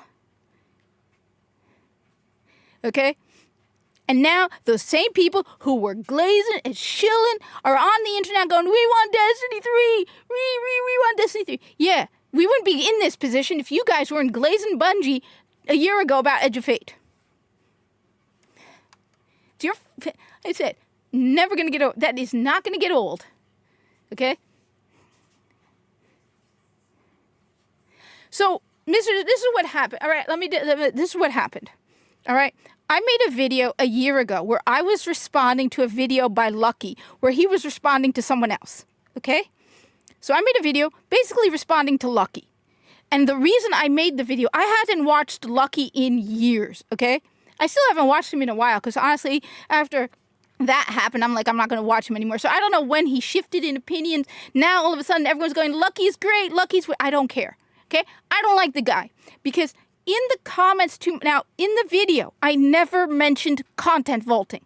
Let me be clear. I never mentioned content vaulting. Or at least I didn't mention that Lucky defended content vaulting, okay? Never mentioned he defended it. I didn't know he defended content vaulting. Content vaulting is when they removed paid content from Destiny 2. So a guy comes to my video and comments and says, did you know Lucky defended content vaulting? I said, I didn't know that. And honestly, when you think about it, Lucky's got over 300,000 subscribers. This is some random guy. So like, okay. He then tells me there's a video of Lucky defending it. Lucky comes to my video where I am telling him, I'm saying he's stupid for saying some of the things, everything. And the one thing he responds to, he doesn't comment, he responds to the guy saying Lucky defended content vaulting, where he says, I never defended content vaulting. So the guy who commented on my video made a video responding to Lucky's video defending content vaulting. So I went on X, I went, Lucky, what are you talking about? This is a video you made years ago when they vaulted content, defending content vaulting. He's like, I said I didn't defend sunsetting. Well, first of all, sunsetting is not the same as content vaulting. And second of all, you literally are defending content vaulting in the video. I'm like, look, I would have respected him more if he said, yes, I defended content vaulting. I was wrong. I've changed my mind. Or, yes, I defended content vaulting, and I still think it was a good idea. Be honest. He wasn't honest. He lied and said he didn't defend content vaulting. So I'm like, okay, you flat out lied. Okay. Then he deletes the video he made. Now, I don't know if the guy who made the video comment responding to him still has it because it's the only remnant of his video, and he blocked me. I'm like, okay. I never attacked, let me be clear, because I know there's this controversy about his kid. I never defended his kid. I didn't go after his family. I don't believe anything he says now about anything, but I don't care about his personal life. I just don't believe anything. Because the moment you lie to me, and you flat out lie to me, I'm not going to believe you, okay? It's the same thing with beat-em-ups. I don't watch beat-em-ups because he lied. He made a video claiming he got the Legend of Zelda Switch console early, and it turns out he made it. And it took him a month to come out and admit it, that it was not the real thing. Like, and the whole video was well done where he's like, I don't know if I should show this. Nintendo might come after me. All of that. Then it turns out he's lied multiple times. So I don't watch beat-em-ups. Okay? Then he comes out a year later, beat-em-ups, after lying about the console, and he goes, yeah, I leaked fake information as a social experiment. No, bro. You did it for clicks and views. You're a liar. You lied about that. I don't care. So, no. Have I done some stupid stuff personally? Yeah, I should have argued more against content vaulting. I was under the crazed, stupid delusion that they would bring back content and rotate it. So I didn't argue enough about content vaulting because it was also 2020 and the world was a mess. Okay? I was wrong about a lot of things. And I will tell you when I am wrong. If you point out, and I'll be like, okay, fine, I was wrong about that. Okay? So I would have respected him if he said, I defended content vaulting, I was wrong. He didn't. So that's why he has me blocked. Because I pointed out his lie. He had to delete his old video and pretend it never happened. I don't like him. Okay? I promoted his petition. I signed his petition. But as I said, I feel so vindicated because that guy was glazing Bungie and Destiny 2 a year ago. And now he's coming here going, I want Destiny 3. Habibi, if you had actually listened to the comments in your goddamn video and actually said something back when Edge of Fate come out, we might not be in this position. But instead, all these massive Destiny 2 content creators ignored the comments in their videos. Over and over, I had never seen content creators of Destiny 2 get bashed and yelled at and plain angry by their own audience because they were full of it last year. All of them. Over and over. Grinding isn't content. Grinding isn't content. And they're going, look, he was like, we have less exotics, but they're better quality exotics. Bro, you can't defend Kepler. You cannot defend Kepler. There are no public events in Kepler. There's no patrols on Kepler. Kepler is an idiotic map. It is a bunch of tunnels. Mercury was a better map than Kepler. It had a unique public event that was brand new. It was special for Mercury. It was a wider, it wasn't, I don't know if it was bigger or not, but it was wider. It was more open. You could explore more on Mercury than you could on Kepler. Kepler is garbage. So you know what? You guys deserve it. You guys deserve it. All of you content creators crying like children over Destiny 3 and Destiny 2 being shut down. If you had said something a year ago, we wouldn't be in this position. So that's why I'm kind of like, okay, I'll play Destiny 2 on June 9th. I'm playing it right now, even though I'm kind of arguing about stuff right now. But I don't know what I'm doing.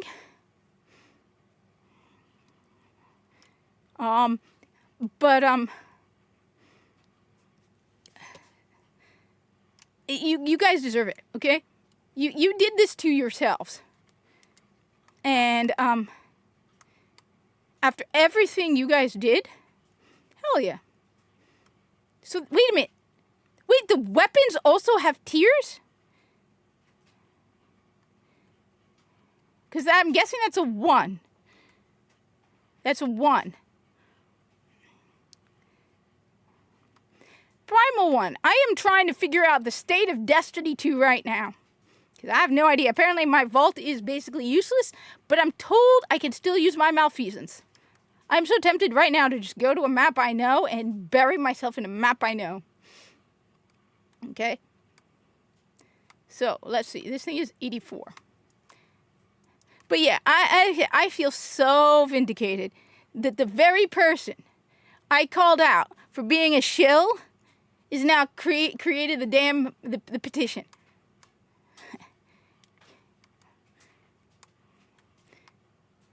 Okay? Yeah. You guys did this to yourselves. We warned you, okay? We warned you. So, it does not have a tier, or is it 1? They totally they did it to their own audience. Their own audience got frustrated, and now they're crying. Look. And now they're crying about it. And they're going, it's Destiny. We want Destiny 3. And so, I don't even know how to use... So, no. Yes and no. So, Destiny 2 is going to end up like Destiny 3. I saw one person saying, oh, what about Iron Banner? Okay. All right. Let me explain. So, Destiny is not going to get shut down, at least right now. Right now, Destiny 2 is going into the same state that Destiny 1 is. Destiny 1 still has weekly resets, but it doesn't have Iron Banner, Trials of Osiris, or seasonal events. So there's no Festival of the Lost, a.k.a. Halloween, which I swear I would love to see Lodi go up to them and be like, Festival, it's Halloween. What are you talking about? And the Dawning, which is Christmas. It's Christmas, okay? It's Christmas. It's Christmas. The Dawning, okay? That's what Destiny 1 is like. My guess is that's what's going to happen to Destiny 2. Hey, Zenny, Destiny 2 is going to basically, they're probably going to minimize the number of people on it. There's going to be no seasonal stuff. There's going to be no Iron Banner. There's going to be no trials. And there's no seasonal stuff. My understanding is they're going to add the seasonal rewards into the loot pool. Yes, Red War was Destiny 2. That was the content they removed. So the Red War, I don't know if I can even show it, if I find it. The Red War was the original base campaign for Destiny 2. A lot of people who talk about Destiny 2 bring up the trailer for the Red War.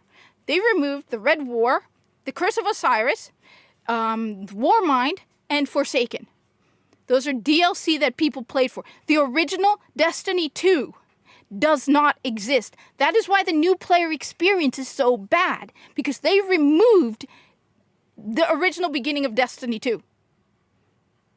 Oh, God. No. No. And you missed me ranting about how I'm tired of these people acting like throwing in a female character, it will somehow, draw people into the game. So exotics are good. Let me just let me be clear. Okay.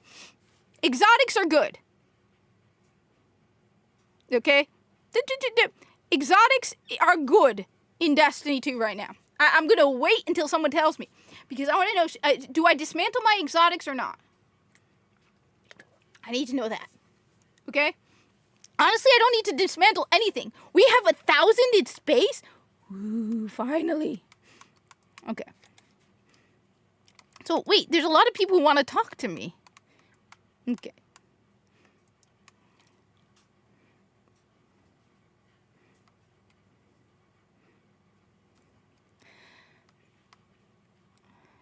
Oh my God, do not get me started on mutagen samples. Do you know I have most of my labs are almost completely finished in Warframe. The only ones left are the ones that need goddamn mutagen sample. Don't even get me started. Do not get me started about the mutagen sample. Okay, repeatedly, yeah. Yeah, do not get me started on the mutagen sample. At one point, I'm like, can I buy it? I should buy it. I need thousands of the don't, yeah. Why is he glowing?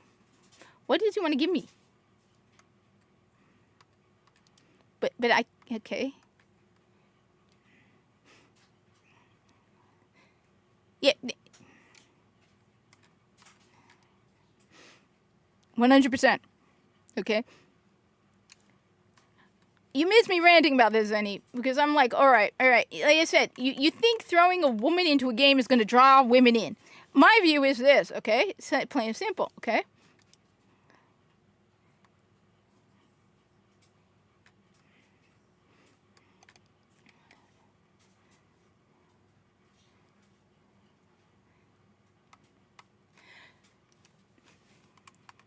Okay.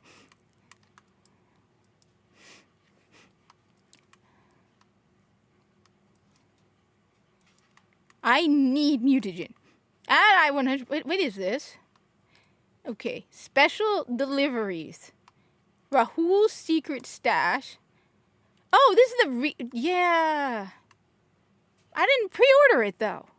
Did I? No, I didn't pre-order it. I did not pre-order this. How do I have the ship? I did not pre-order it. See, that's my problem. You could have created a Star Wars-like ship for Destiny that was more Destiny than Star Wars, but that's more Star Wars than Destiny. It's a ship. I mean, you literally have the Drifter's Ghost.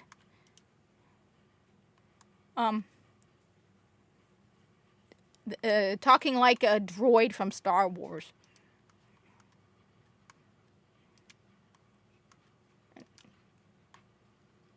Okay. Okay. Wait a minute. What am I'm supposed to be doing, right? See? Okay, rewards pass. I have a gun. The service of Lusaka.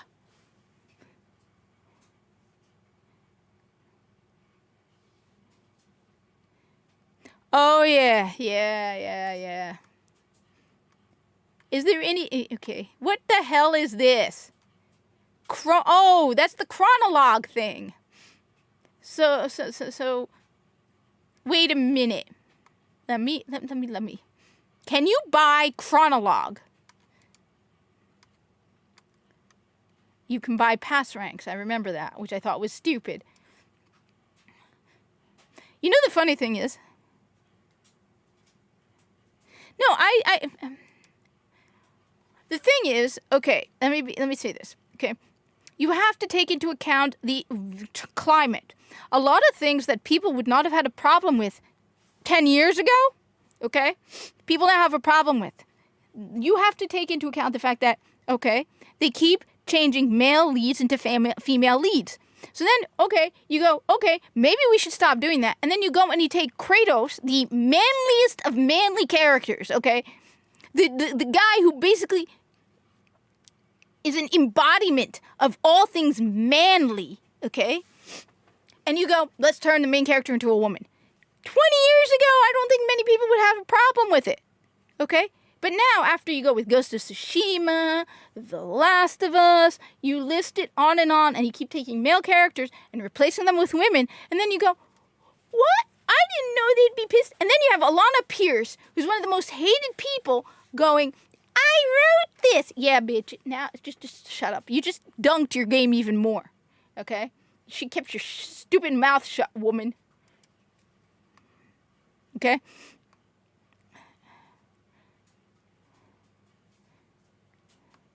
Are they available? Fairy godmother.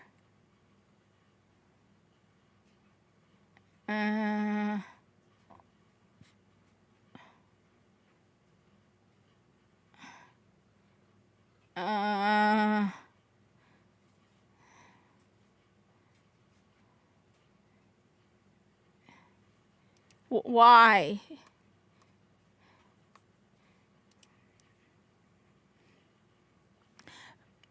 You know the funniest part is, so I normally don't watch Angry Joe. Every now and then I watch Angry Joe just to see from the other side his view. And you know the funny thing is, he was complaining about the cosmetics. Okay. No, like they said, they like hijacking popular. That's why, again, I don't have a problem with Digital Extremes. Because they created two unique characters, Albrecht and Lloyd. Okay? They didn't take Osiris and Saint 14 and turn them into something they were not. Okay?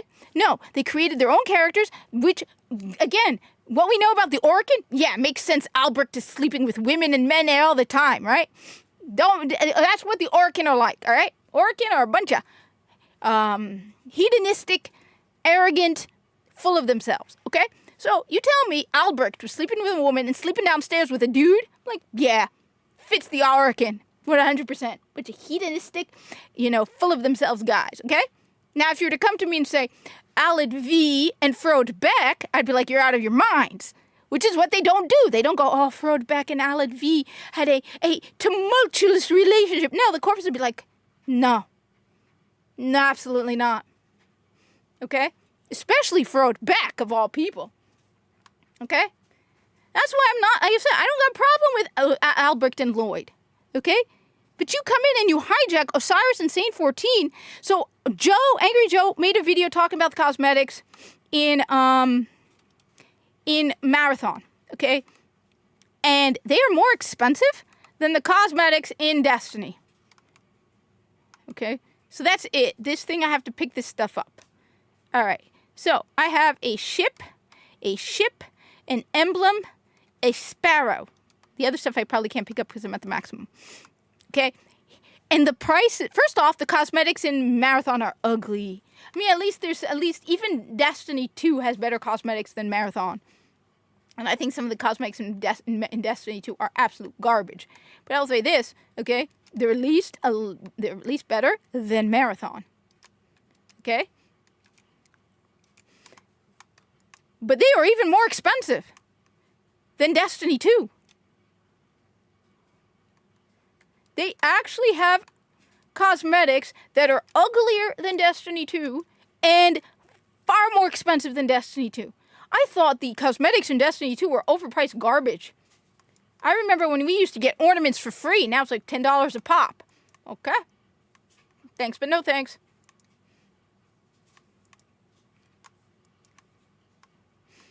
Now you're going $20, $19 for colors?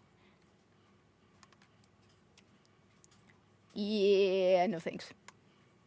Okay. Abandoned quests. Last Wish raid. Okay. So yeah. I blew my mind. Let me just see. Blue sky melts down over Stellar Blade Blood Rain. Yeah, of course they did.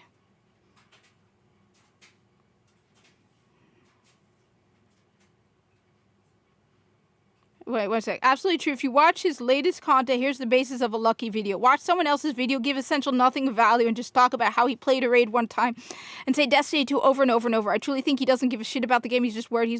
Yeah, I agree with that. I think the only reason the thing is he only plays Destiny 2. I looked at least last year. I don't know if he's changed in the last year, but I looked at Lucky's player live streams and all he was playing. I think he played Borderlands 4 once. He played so what am I supposed to do, you guys? I think a lot of these Destiny 2 creators screaming about Marathon and screaming about Marathon is terrible for live streaming. Apparently everyone hates it. So they're not going to be replacing Destiny 2 with Marathon, and they're going, oh my god, my game is shutting down. So it's like, what am I going to do? My entire livelihood is Destiny. Okay? I don't know what to do in Destiny. I have a bounty. But the cosmetics in Destiny are more... the cosmetics in Marathon are uglier.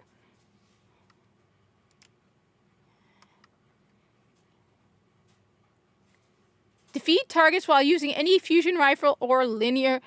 Okay. So, do I have a linear fusion rifle? Let's do that.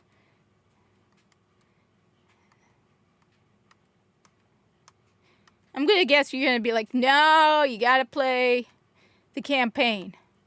Linear fusion rifle. They should have kept the... Not only that, you want to know what piss me off the most? Okay? You want to piss me off the most? Removing the Infinite Forest from the Festival of the Lost. You got lazy. Okay? Okay? That's because this ship is very, very old.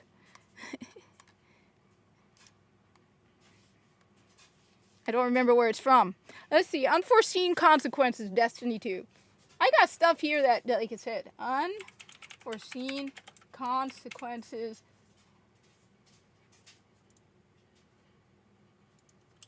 Destiny 2 ship. Okay. Is a Destiny 2 exotic ship. Okay.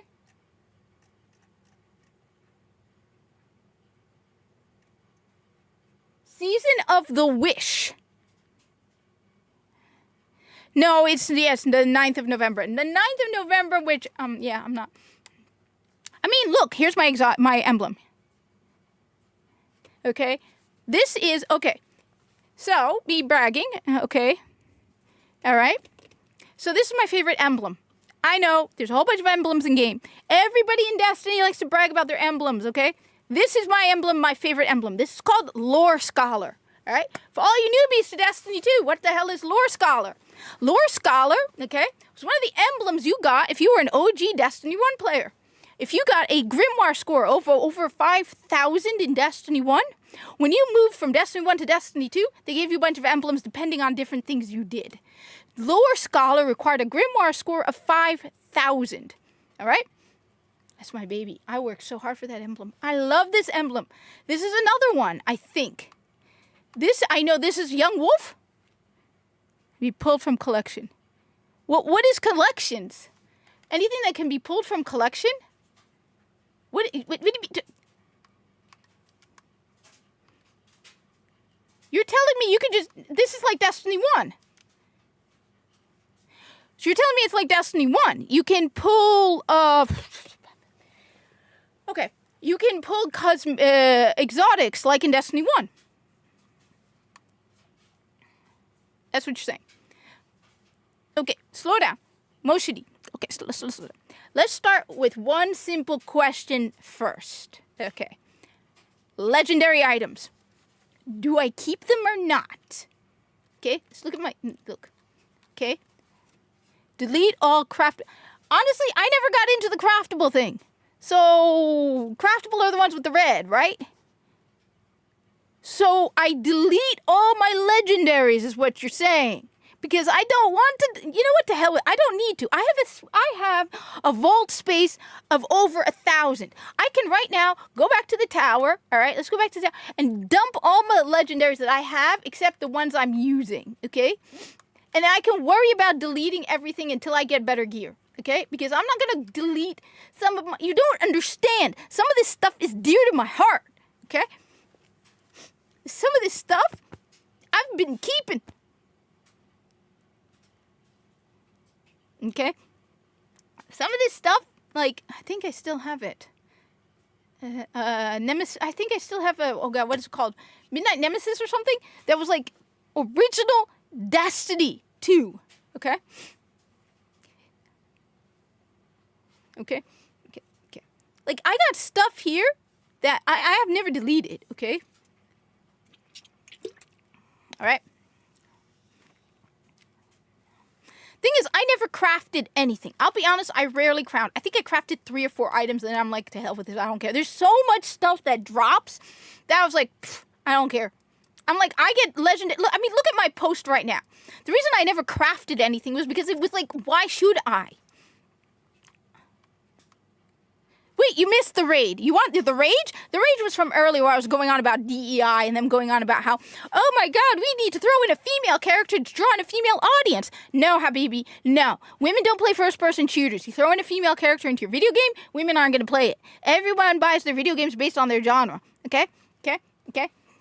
I don't play RTS games. You put a, like, basically this whole, it was me ranting about representation and all that idiotic nonsense. Okay? And also about how they broke canon and lore for Destiny 2. My view is simple, okay? Okay? I have Muslim family members who love representation, okay? But my dad doesn't play first-person shooters. My dad does not play video games. So if you were to go up to my dad and say, this video game is a first-person shooter, but it has a Muslim character who's the main character, he's not going to buy it. And so these idiots think that by throwing in representation and diversity, you're going to bring in new audiences. Women tend to not play first-person shooters. Yeah, it is. It's 1,000. Check it out. Okay, check it out. That's my ramp. Okay, my whole thing is I like it's because of the God of War thing, where everyone's like, oh, female lead for God of War. Okay, he's not going to bring women into playing God of War. Though I will be clear about one thing. Let me be absolutely clear. Okay? I don't like David Jaffe. I think he's a vile, disgusting human being. Okay? I agree with him about the God of War thing, but I do not like David Jaffe. I think he's a vile, horrible human being who should have his poor daughter taken away from him. This guy got into an argument with Vera Dark. Vera Dark is really smart, really good, very good YouTuber. Okay? I love Vera Dark. Okay?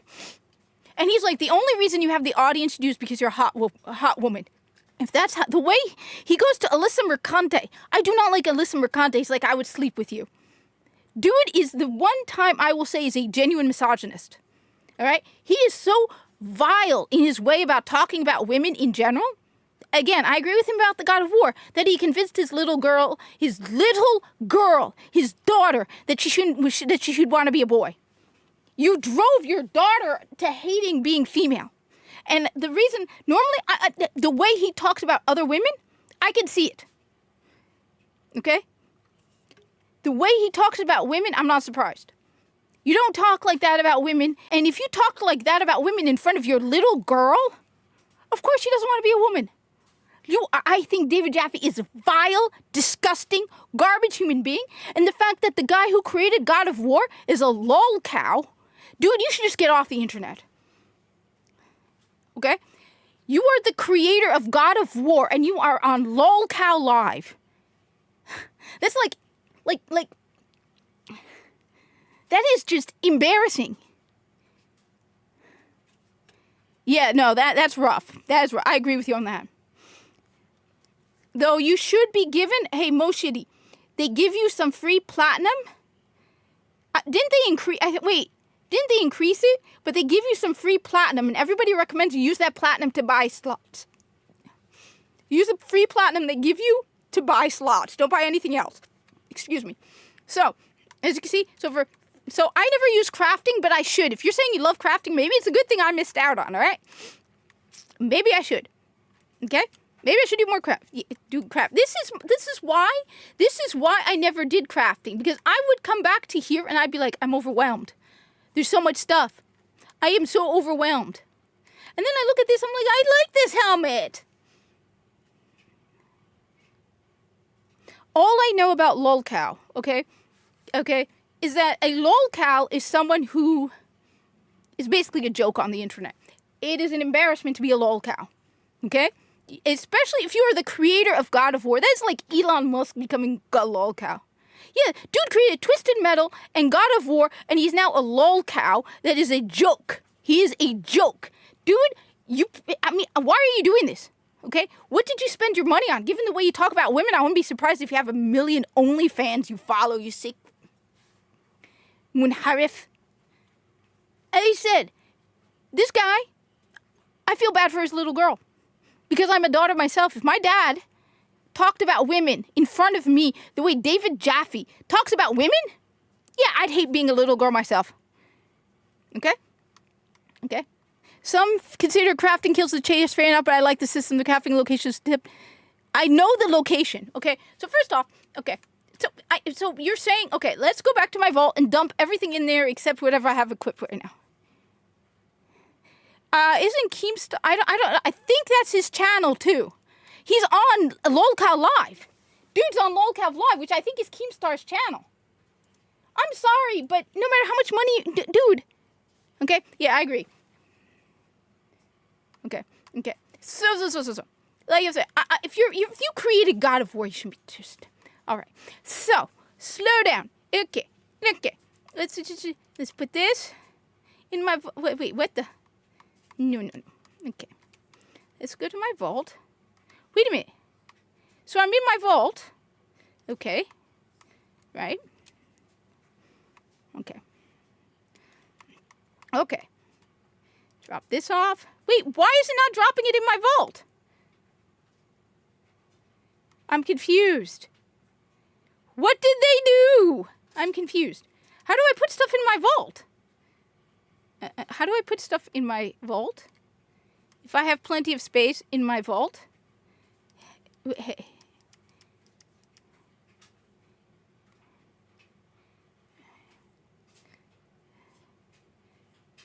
I have no idea who that is. Okay. So, how do I put this in my vault? Equip. Dismantle. Okay. I'm confused. Press control? I'm on a controller. Toggle back and look at the bottom. Why?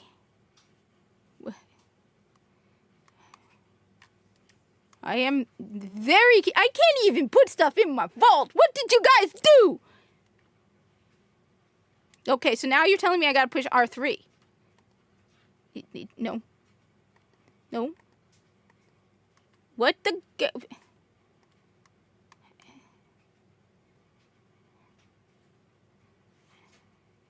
L3. Nope.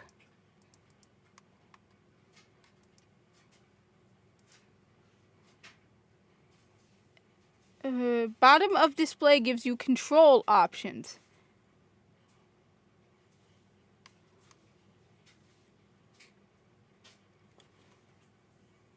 I'm confused. What the... What did they do? You used to just press X. When you were in your vault, you pushed the X. And you put the stuff in the... What the hell? How do I put stuff in my vault? Okay. R2 compare, L2 more info, details, unlock, equip. Okay. It's okay. It will... Okay. To equip.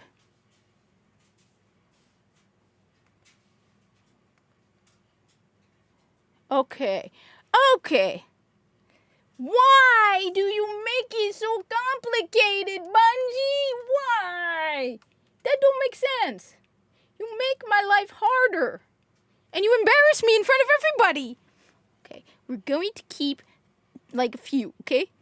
Okay, we're gonna keep a couple, okay? Oh, I love this hand cannon. Please tell me this hand cannon is not obsolete. This hand cannon is my favorite. Are you gonna tell me this hand cannon is obsolete? You better not tell me this hand cannon is obsolete. I love this hand cannon. Absolutely love this hand cannon. There was this really awesome... Okay, where is it? I had this wonderful mod on it too. Wait. Where it was like, it would give it... Okay, yeah, like me, because...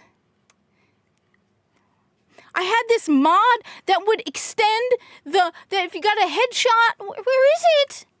Where's my mod? Why did they take my mod away? No.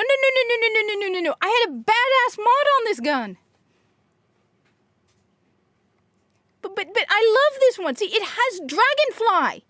And it had this mod that would increase the effectiveness of Dragonfly. Where is my mod? Well, where's my mod? Well, I'm going to put this one just because, you know. This is my favorite hand cannon. No. You cannot take away my beautiful, wonderful hand cannon. I love this hand cannon. This hand cannon is my baby. This is my baby. Don't take my hand cannon away from me. I love that hand cannon with passion. That's my best friend. I like the sleeper simulant, even though I think it's better. Okay. Let's just... Okay. Let's put... Oh, I love the colony. Today is June 6th. So also I need to pay my cell phone bill. Okay? It is June 6th. 6/6. The hand cannon with the right rolls from... Okay. Look. Well, I mean, it's an exotic. Okay. We're going to dump as much stuff as possible. Look at this one. Look at this. It is mastered. Are you going to tell me this armor piece is not good? You better not tell me. Look at this beauty. Look at it. Look at this. Look at this helmet. Is this not an awesome helmet? Come on, tell me this is awesome helmet. Okay. Go boom. Go put this. I have two. Why did... Let's put that one. You just put... We're going to dump a lot of stuff, okay? Into the vault for now, so you guys can tell me what the hell am I supposed to be doing. Okay. I think I have... See, that's a 2, right?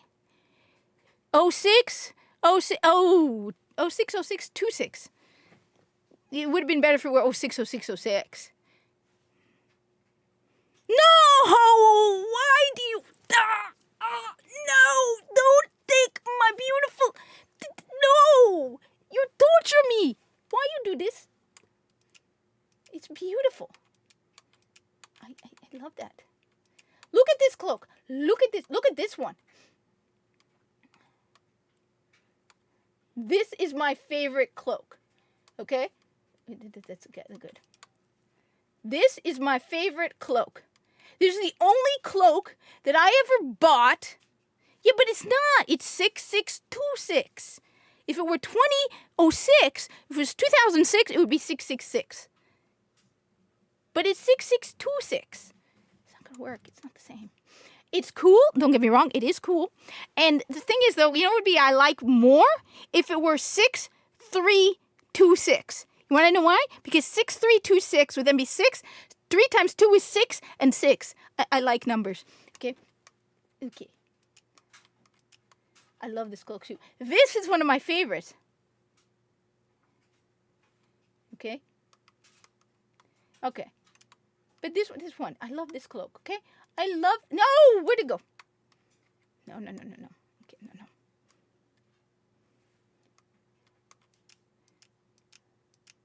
Where'd he go? Where did it go?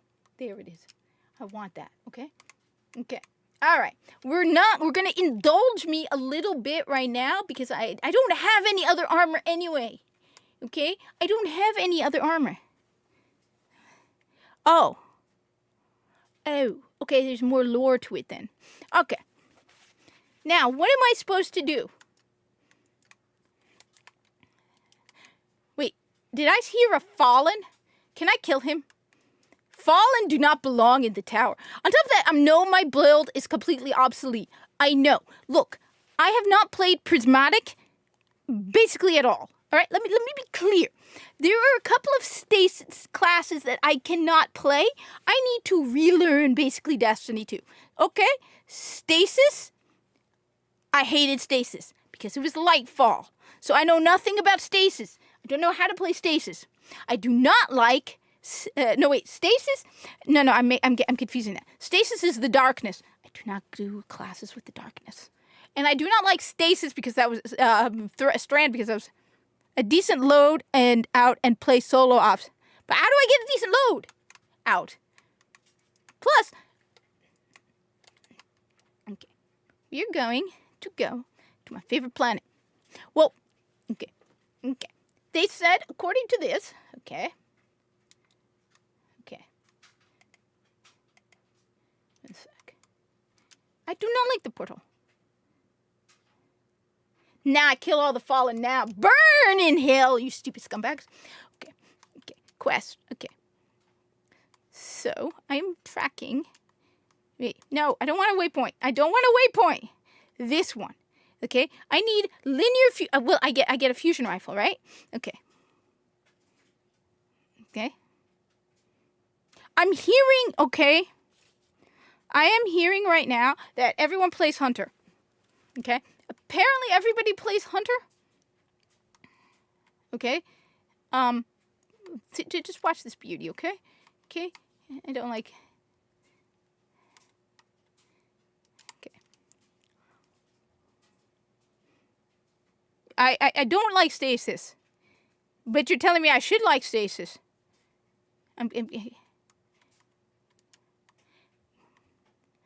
We're going to the moon. No, we're going to the... No, we're going to go. I miss Titan. So I'm hearing everyone plays... Wait, so...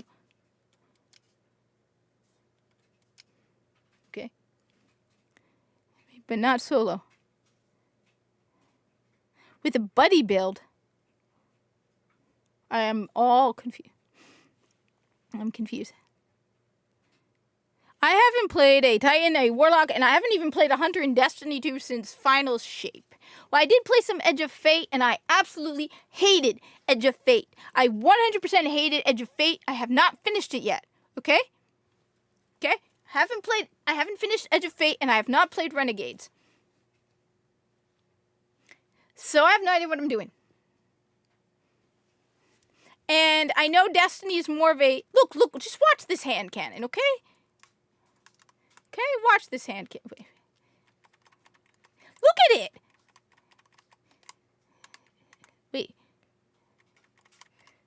Wait. Oh, right. Sorry, I'm confusing one game with another. Look at this hand cannon! Look at it! Well, the thing is, so I was watching a YouTube video where they were talking about the differences between Destiny and Destiny 2. And that's one of the big differences between Destiny and Destiny 2. Destiny 1 was not about builds, okay? That's why Destiny 2 is so much harder for me to grasp, because Destiny 2 is more about your build, it requires skill, but it doesn't require it as much as Destiny 1.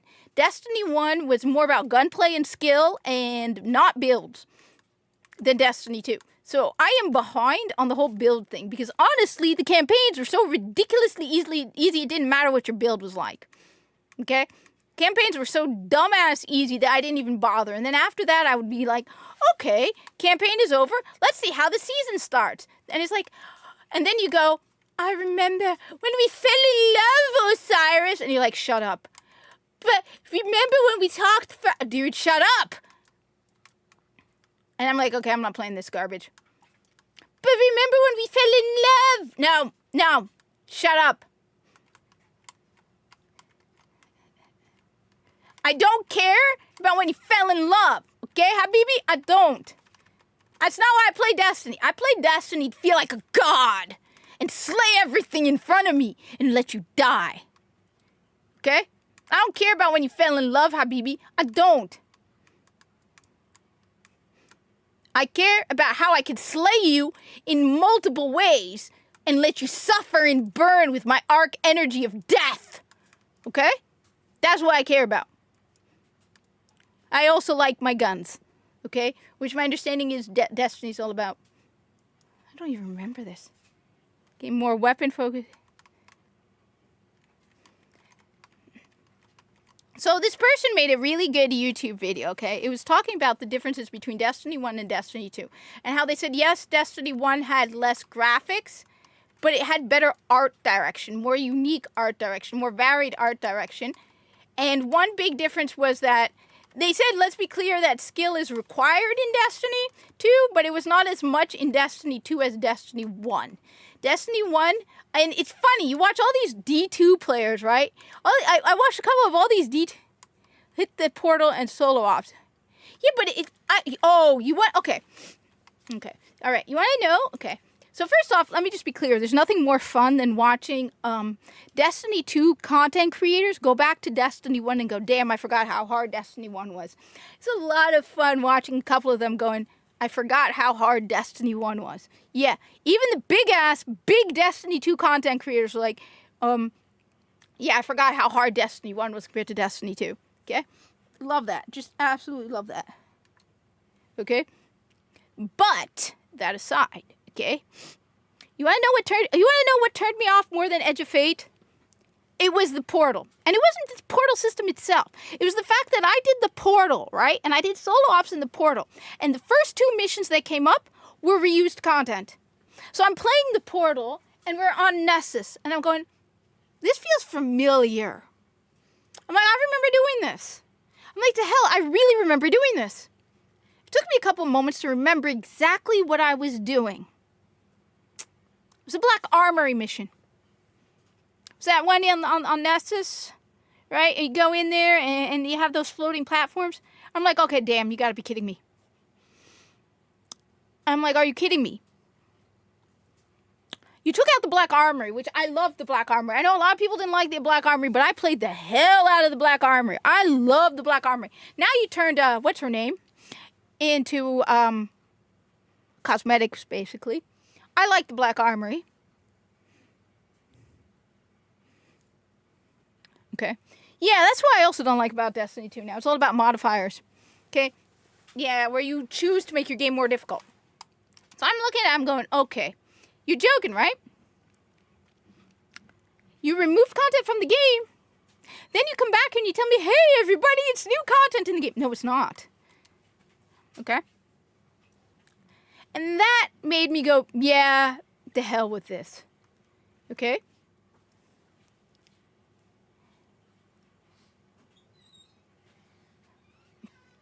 So, like I said, look, I'm not good in Destiny 2 because I'm not a build person, all right? I'm more of I like Destiny 1, okay? But when you come to me and you tell me, okay, okay.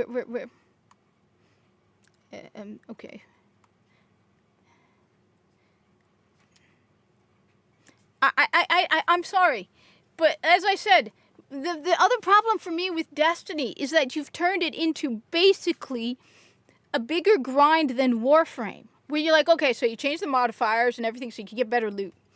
It's like what drew me to Destiny was the world and living in the world, and then loot happened to be a great part of it because you automatically got good loot. Now you're telling me you're going to do the same exact stuff with modifiers, okay? Okay? You're telling me you're doing... it turned into... This is why... Alright, I'm sorry, I'm going to rant again. This is why I don't believe all the BS where they're like, oh, Bungie fell in love with Tarkov. This is Destiny 2 compacted into a loot grind, okay? Okay. You used to get loot in Destiny 2, but you used to have to play the game. You used to do... It was different. Okay, you at least for me, I happen to enjoy playing Destiny 2, and getting great loot was a part of it. So I approached Destiny 2 as a fun game, and loot was almost like a bonus. I didn't just play Destiny for the loot. Okay, it was a part of the entire experience. Okay, now well, I don't even like the modifier system because to me it turns the game into basically a PvE extraction shooter. Okay. Destiny 2 was not an extraction shooter. Destiny 2 was a massive world, okay? It was a multifaceted experience, okay? I didn't just play Destiny 2 for the loot. I played it for the loot, but I also played it for the game, the world, the story, the experience. There were story missions that I would play in Destiny 2 back when we had the Red War over and over because I love the story missions, okay? You know, I played Destiny 1 story missions. I played for that, okay? Hey, May. Yes, Mimi. But you have cut Destiny 2 basically into a PvE extraction shooter, which is why to me,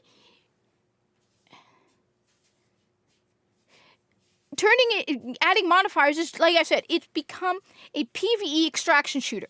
To me, it has become the ultimate tier of laziness. Okay? Use Mimi. Use Mimi. Use Mimi. Come here, Mimi. Come here. Come here, Mimi. Come here. Come on. Psst, psst, psst.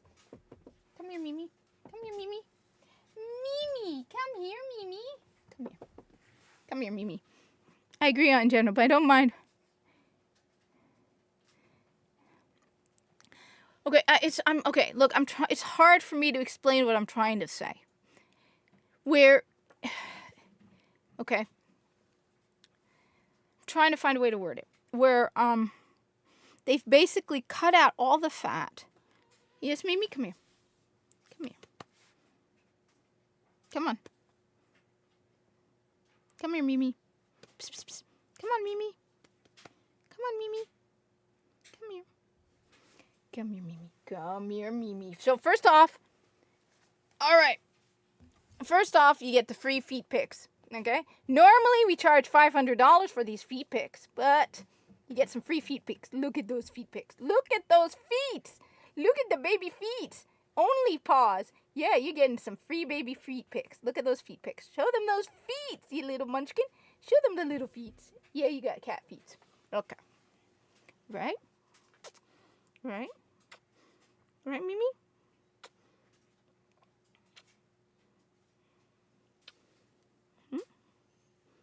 Who's the baby kitty? Who's the baby kitty? Who's a baby kitty? Who's a baby? You're a baby? You want me to tell them how you woke me up at midnight and kept screaming your head off for 2 hours? I wonder who did that. Was it May May? Yeah, it was May May. Okay. Okay. Okay. See, you got free $500 feed pics.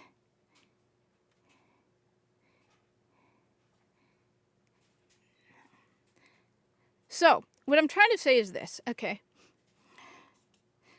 I'm trying to figure out the way I can do it to explain it where I'm not sure. It feels like the game is no longer... Okay. Dobbins, I know she's got the baby. You got $500 feet pics for free. Right, May? You tell them. Tell them they got free $500 feet pics? Yeah. Well, okay. You want pets now. This thing is timed, Mimi. Yeah, okay. Oh, shut up, Saint 14. You go, Saint 14, go into the goddamn kitchen and make me a damn sandwich, you pathetic weenie. Go back into the kitchen and make me a sandwich. Okay? So, okay. So what I'm saying is this, okay, I'm trying to figure out how to word it right so it makes sense. Where it feels like the game has become the bare bones of what it used to be. It used to be a lot about Destiny was the story, the game, the fun of just playing it, right? Now it's all become a loot grind, okay? Where it's like, okay, give yourself different modifiers to get more loot. And it's like more loot so you can then, okay? Look, Saint 14 used to be a badass Titan until they turned him into a weenie, okay? Now dude is a weenie. You suck, Saint 14. I hate you. Go into the kitchen. There is absolutely nothing you can say of value to me, Saint 14. Okay? There is absolutely nothing of value except, Your Majesty, here's your sandwich. That's the only thing you can say to me, okay, of any value. So go into the kitchen, you losing, weenie, pathetic.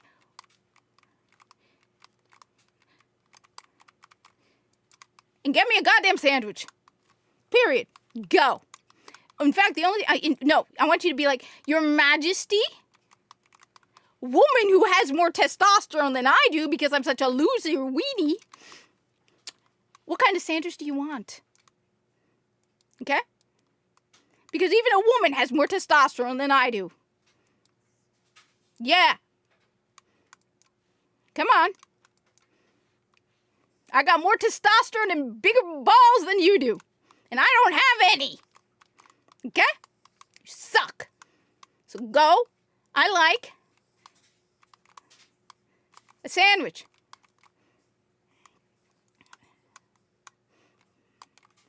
I keep forgetting the grenades. Okay, I gotta get back into what the buttons do in the stupid.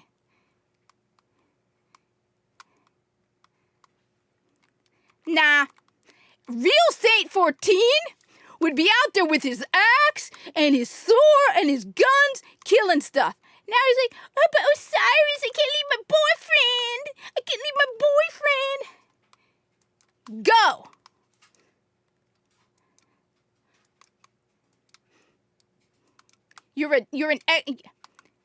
Don't get me started on Osiris who let Sagira die.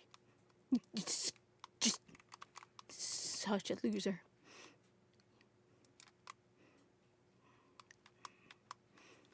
Okay?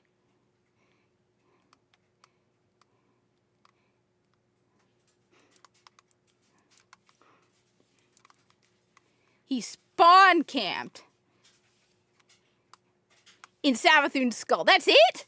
Real Saint 14 would be out there with his guns and his fire axe flaming. Instead, he's a loser? Yeah, Mimi. Yeah. You got more testosterone than Saint 14. And you're a little girl cat. Yeah, even the little girl cat's got more guts than the Titan. Okay? Even the little girl cat. You suck. Both of you. I have no respect at all for you. I'm gonna break time and space so I can see my non-existent boyfriend. Because reasons. Albrecht and Lloyd have more balls than you two. Albrecht's a badass compared to you. I have no idea what I'm doing. Okay, so what I'm trying to say. Okay, let me be clear, okay? Destiny used to be a very big experience, okay? Even Destiny 2, Destiny 1 right now, you have a lot. There are okay. And she's got more testosterone and guts than Saint 14. Ooh, kitties. Okay? Okay? Zenny, that's cool? Okay, that's cool. Okay? My cat, who weighs 10.5 pounds, is a bigger badass than Saint 14. Okay? 10.5 pounds of furball, female furball, is more guts and courage and testosterone than Saint 14. Okay? Let's be clear about that. Cat. I have more respect for my cat.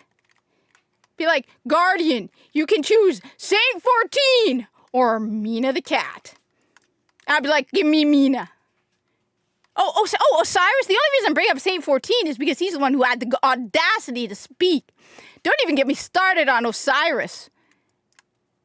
Dude is lower on the scale than even Saint 14. Okay? Osiris is even more pathetic and a loser and a pathetic weenie loser than Saint 14. He was a bigger badass in the Curse of Osiris, and everybody hated the Curse of Osiris. Anyone remember that trailer for Curse of Osiris? The one where he's in the Vault of Glass and he's with Sagira? That was badass Osiris moment, okay?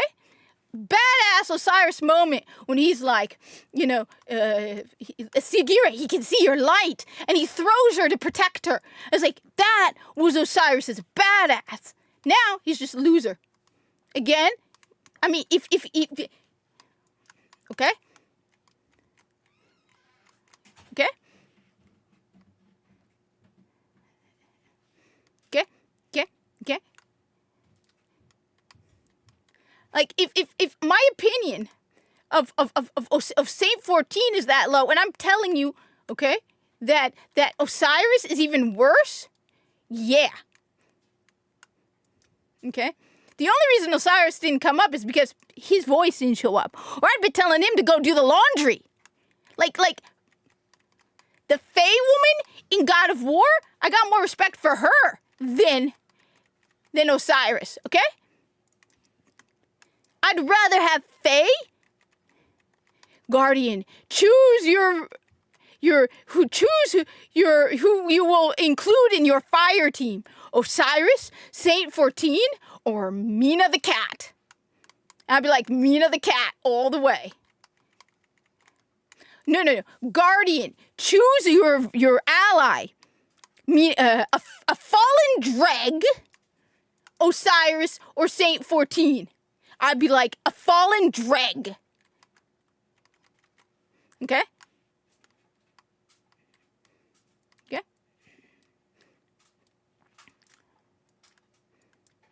Pathetic what they did to those characters. They had some of the most badass. I remember somebody daring to say Destiny 1 didn't have any strong female characters. Yeah, that's a load of BS. Let's be clear. Destiny 1 had better female characters than Destiny 2. Okay? Let's be clear about that. Yolder was a badass. Yolder was a bigger badass than Saint 14 and Osiris combined. Oh, and don't get me started about Zavala. What they did to my man Zavala. What they did to Zavala. First of all, why'd you kill his ghost? Why'd you do that? No. That was no. Zavala begging for forgiveness for hundreds of years? Why you do my man Zavala dirty like that, okay? Why? Why you do that, okay? Okay?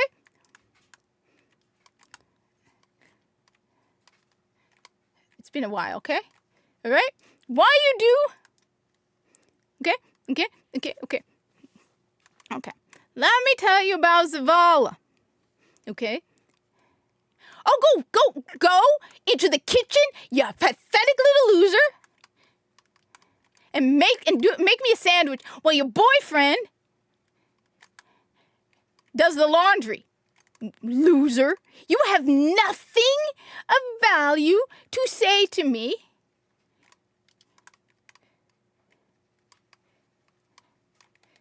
Wait, I keep forgetting which one is melee because it's been a while, okay? I forgot the enemies in this game, too. I haven't played this game in months, okay? I'd rather be playing Dead Zone Rogue. I don't know if I'm going to be here much longer. Okay? Nah, it's boring. An Asian game like me. Wait, what? Slow down. I can't do both at the same time. You posted a whole paragraphs of information. Okay. So Zavala. Everyone was like, oh, it was nice to see his history. Yeah, but did you look at his history? Okay, so what happened to Zavala? Okay? All right? Let's talk about what they did to my man Zavala. Zavala had a girlfriend. Okay, fine. That's actually pretty cool. Okay. You tell us about the history of Zavala. Okay. Zavala had a girlfriend. Okay? They adopted a kid together because my guess is guardians can't have kids. Okay? They adopted a kid. One day, the kid is older, follows Zavala to a fallen camp. Okay. Cool. Okay.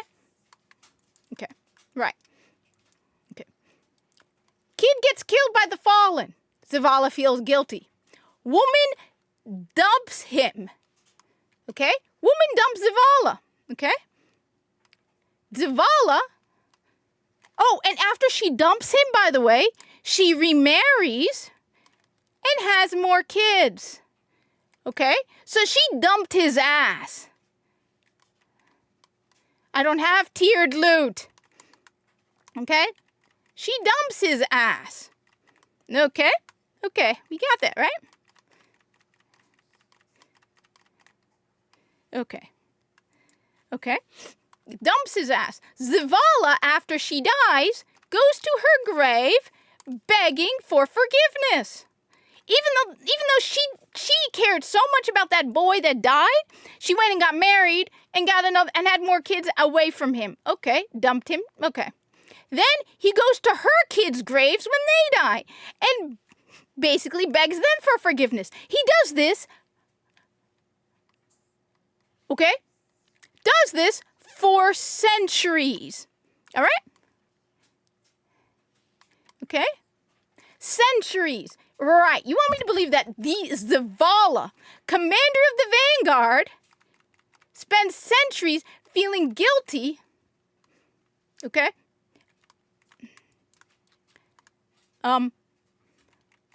About, oh right, yeah, I forgot about that, okay. About some kid. Yeah, did he feel guilty about the kid? Yes, he did. Did he spend centuries going to the woman's grave and her children's grave and that's a load of BS. Okay? Okay? Look, I'm not going to play Destiny 2 for much. All right? Look, I'm going to support the whole D3 thing on June 9th. I don't want Bungie making Destiny 3. Let me be absolutely clear about one very important detail. Okay? Because everybody thinks if you support, most of the people that I know who are supporting the Destiny 3 thing are going, but I don't want it made by Bungie. Most of the people are going, yeah, I don't want Destiny 3 from Bungie.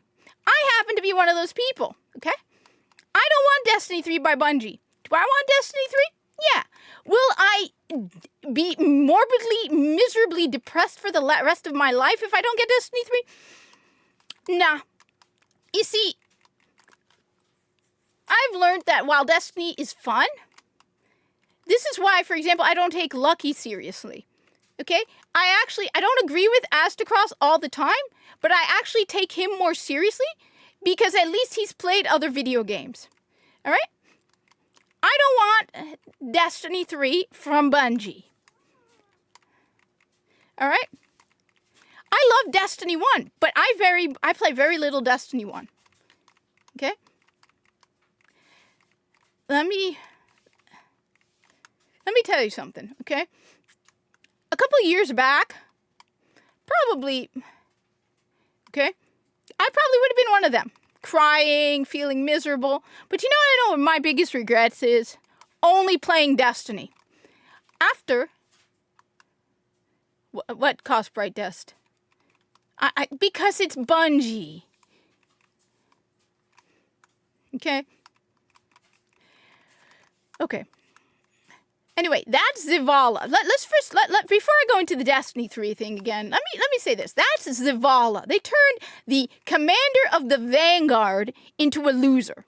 Okay? Oh, she died. I'm gonna beg for forgiveness at her grave, her ancestors' grave, their ancestors' grave. Yeah. Okay. You turned a badass into a loser. Still Zavala, but yeah. And then the fact that he's like, no, I'm not gonna go after the people who killed Cade. It's Zavala. Come on. Okay?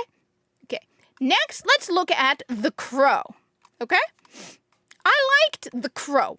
Let me be clear. When first rumors came out that The Crow was going to come back, when they said that Aldrin Sov was going to come back, let me be clear. I was pissed. Okay? This was beginning of when Forsaken was still out. Like, early in Forsaken's run. Rumors were coming out that he was going to come back as a Guardian. They didn't know he was going to be the Crow. Okay? Okay? Let me be clear. There was rumors, I think it was called like Pork Pie or something stupid like that. His ghost was going to be called like something really dumb like Pork Pie, okay? There's something with pie and pork or pig or ham or something like that. I was like, okay. Or meat. It may not have been pork. It might have been chicken. The ghost was going to be called something with pie and meat. And it was this really, really dumb name for a ghost. And I was like, okay.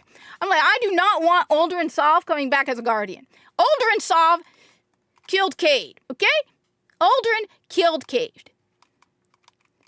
But then the crow came, and I liked the crow. I even knew before we freed him, he was going to be freed. Okay, let me be clear. I knew that from the beginning. I was like, you know what? I like the crow. Pulled pork. Okay, I thought there was pie involved. Are you sure it was pulled pork? I thought there was pie involved. I thought it was something pie, pork pie. But, I mean, you could be right. It could have been pulled pork.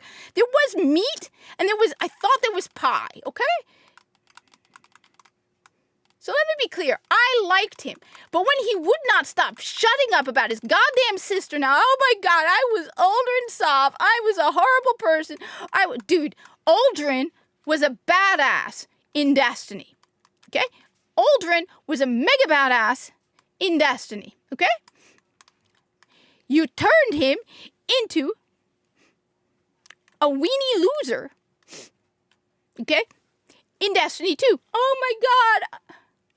Oh my God. My sister is I thought there was pie involved, but maybe it was pulled pork. I just remember thinking it was the dumbest name I've ever seen for a ghost. It's Food. They gave him the name of Food. Which, by the way, I'm trying to eat healthy, so I got fruits. Okay? Okay? And yeah, I know I did terrible because I have no idea what I'm doing. Okay? All right?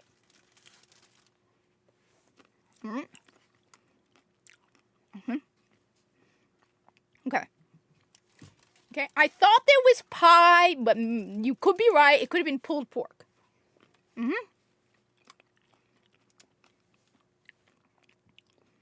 The Season of Nightmares destroyed him. Oh my God, my sister. Oh my God, I'm Aldrin Sov. Dude, shut up. Oh my God, I'm suffering here. Oh my God, shut up. Oh, it's horrible. I can't accept. Dude, shut up. We get it. Okay?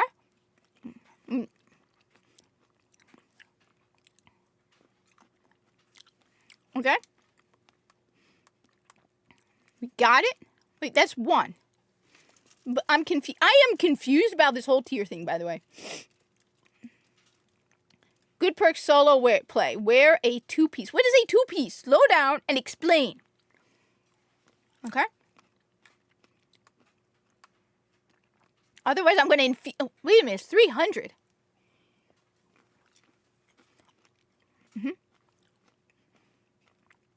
Either you tell me why. I'm going to infuse this into this. It's a 300. Okay? I'm going to infuse that.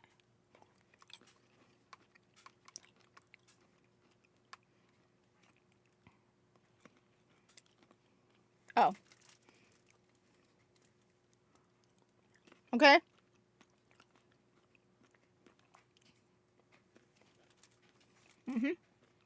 So you're saying I have to use wait. Get back on this.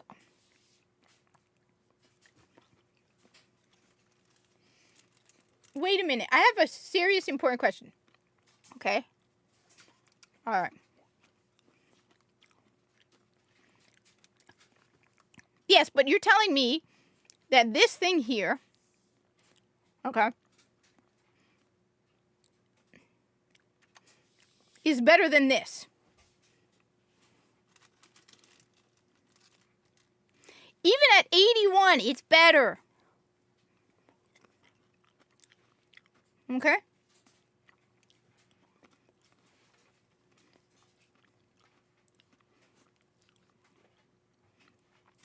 But this is better. It's not tiered, but it's better. See?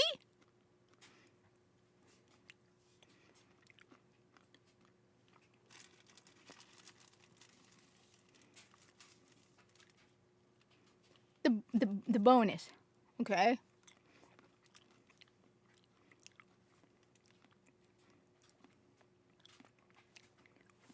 Yes, but I don't have two pieces.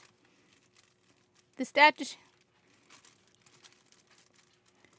Look.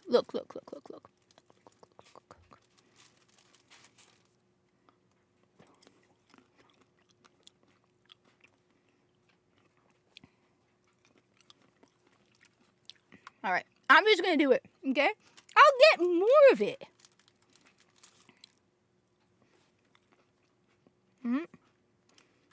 I'm going to do it.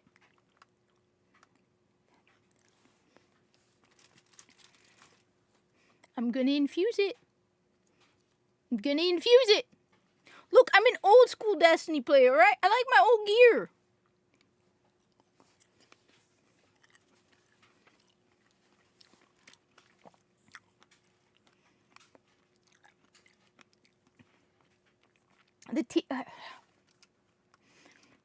Wait, if I go to the portal right now, all right? Yeah, important question here.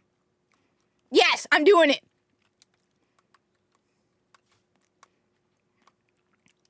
I am stubborn, okay? May. Did you do that? May, you did that, didn't you? Yeah, you think that's cute. No, it's not. All right. On playing, you will be showered anyway. I don't plan on carrying on playing. Okay, so let's just look at Kat's gaming library right now, okay? Just pause a moment, okay? This game, I'm playing right now, okay? I'm almost on the platinum with this one. I just beat it. Okay, let's look at my library, okay? Okay.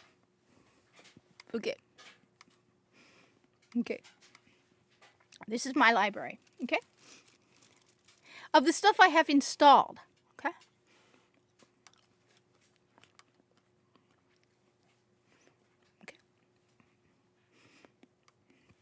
The question is, why will I carry on playing?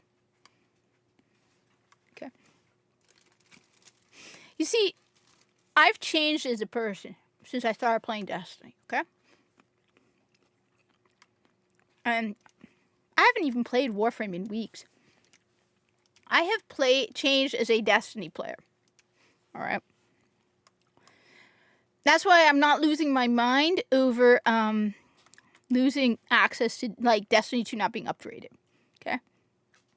Yeah, I have a massive Steam library. You do not want to see my Steam library because you see, what's nice about my Steam library is me and my brother are family on Steam. So every game I buy, he can play. Every game he buys, I can play. Okay? All right? Right?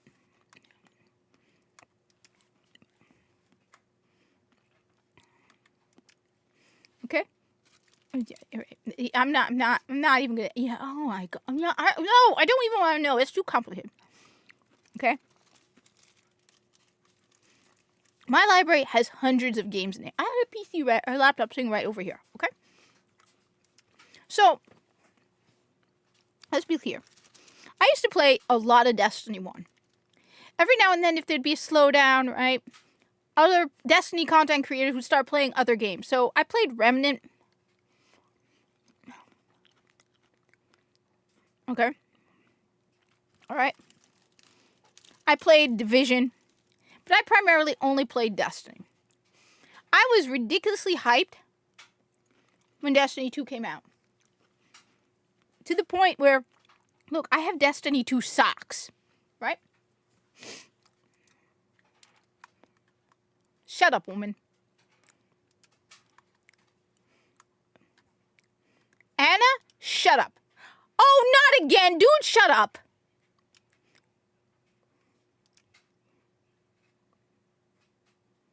Yeah. Okay. Shut up. You are embarrassingly stupid. That's all I'm going to say. Okay? Okay. It's okay. So, when I first started playing, when Destiny 2 came out, yeah. Let me be clear. Excuse me. Excuse me. I was hyped for Destiny, okay? I only played Destiny. Only played it. Only played Destiny 2, okay?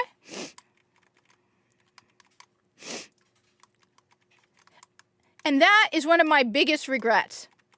Because you know what I didn't do? I didn't play other video games.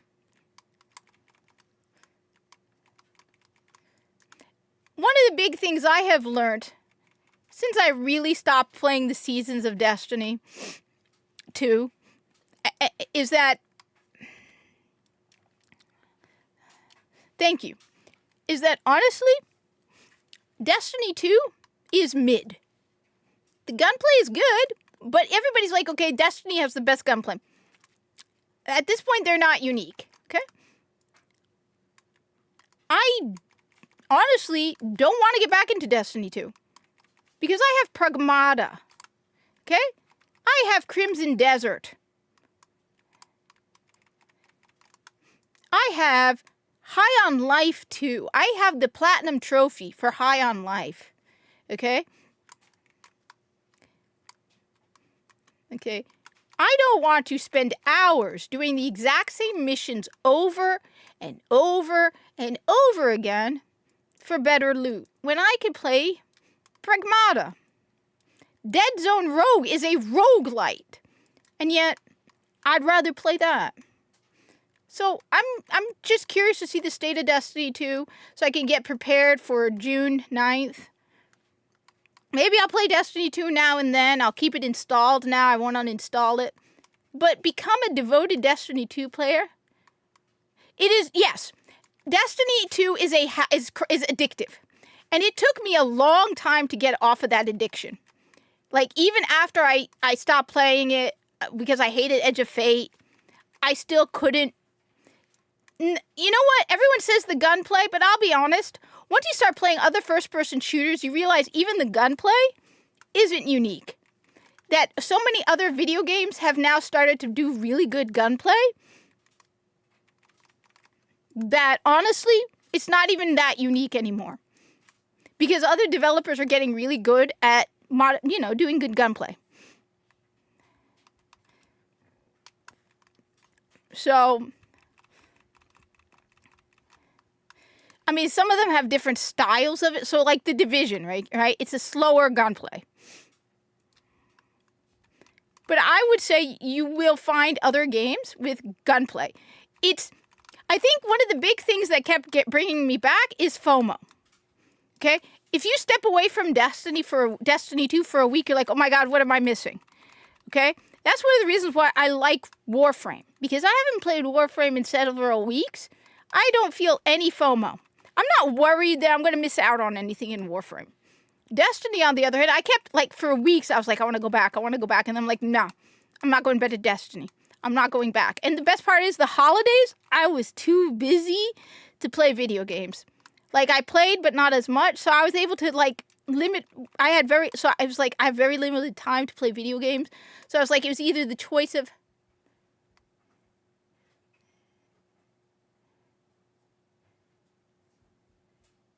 okay, so Doom is slow.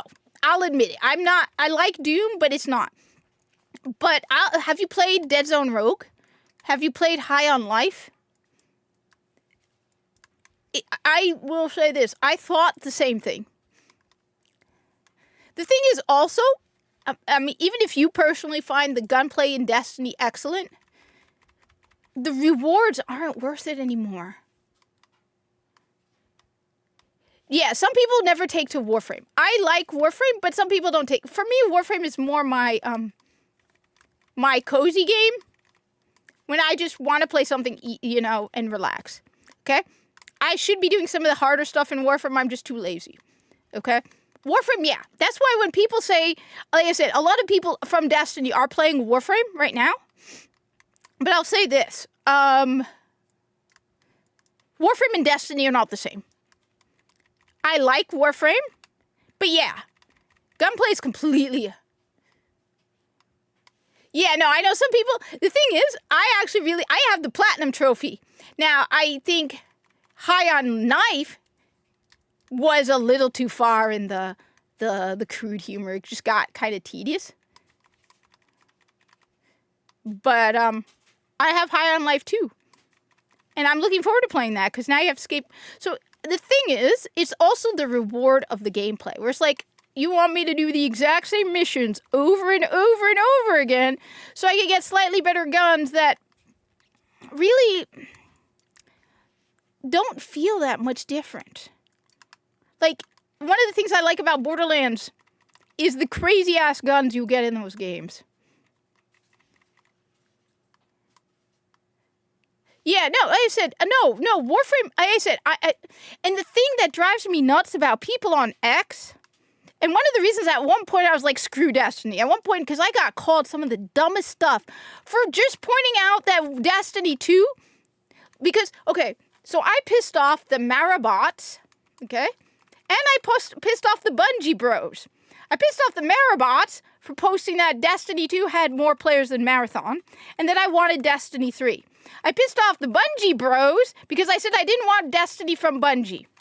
How dare I? And the thing that I don't understand about these people is okay, you act like I personally insulted you because I don't like your video game. You don't like Warframe. Hey, I get it. Warframe isn't for everybody. If you were to come into this chat right now and tell me, I hope Digital Extreme shuts down, I hate Warframe, it's a sucky game, I'm like, okay, that's your opinion. I don't care. Okay? I don't care. It's not a personal attack. If you come to me and you tell me, I think, like, there are a lot of video games I hate that are considered some of the greatest video games ever made. I do not like Skyrim. Okay? I'm going to get a lot of flack for this one. Yeah. The thing is, you act like if people insult your video game, your entire personality and your whole life is ruined. I don't like Skyrim. It's just not my genre. Now, let me be clear. I know Skyrim is a good game. I know it's an excellent game. I just don't like Skyrim. Okay? I'm not going to lose my mind if someone says you're an idiot for not liking Skyrim. These people get so... It's like their entire personality is devoted to it. It's like, okay, relax. No video game is perfect. Okay? Destiny 2 is not perfect. Warframe is not perfect. Nothing is perfect.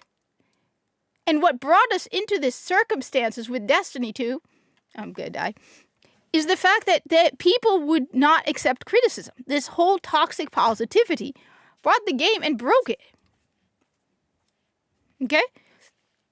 I have never seen people get so caught up and enraged. I think it's both a youth thing, and I think we have this thing where people get their entire personality and life is devoted. Like, I've also seen people who are, on the rainbow thing, right? There are some people who are like, yeah, that's a part of who I am. It's not all of who I am.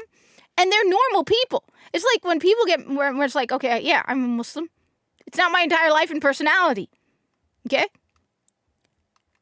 Where your entire identity is tied up in one thing, and you're incapable of...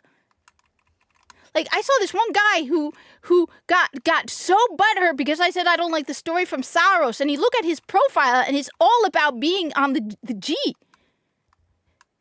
So, honestly, at one point, I got so tired, I'm like, you know what? Maybe Destiny 2 needs to shut down because you guys need to, get a life. And then I'm like, okay, no. These are the minority. Most Destiny players aren't on... And that's what I had to remind myself, that the majority of Destiny players are not on X. The majority of Destiny 2 players are not on X. The majority of Warframe players are not on X. The majority of Destiny players are normal, sane people who think these people on X are batshit crazy. I know a guy who plays Marathon, loves Marathon, isn't crazy. I feel bad for him because I think that he doesn't realize just how scummy of a company Bungie is. But I know sane people who play Marathon who aren't screaming like children over the stupid game.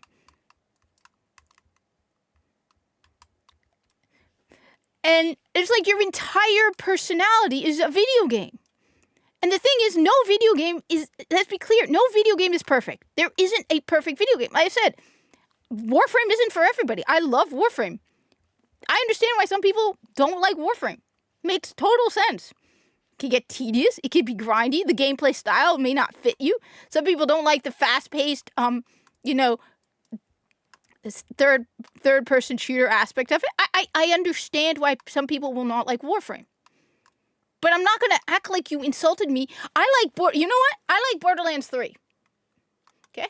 I like Borderlands 3, which is regarded as one of the worst Borderlands games ever. I think Borderlands 3 has some of the best endgame content. I think that the only problem with Borderlands 3 is the dialogue is terrible, but that even the story is good in Borderlands 3, it's just the dialogue.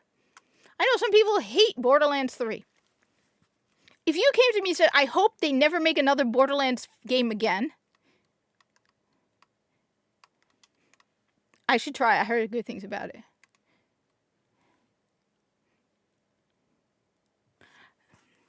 So you're saying, all right, I will try to get my power level up, but I'm probably going to make a bajillion mistakes without somebody who knows what they're doing here. Please tell me, where am I supposed to go? It's telling me to go here. There is a wall right here. There's a wall. There's a wall. Oh, okay. I forgot. I can do that. I can do that. Okay. So now I got it.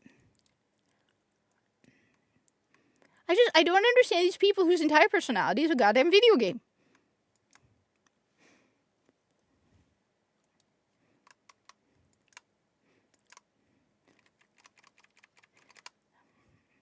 Best gun in the game. You cannot get me to dismantle this gun.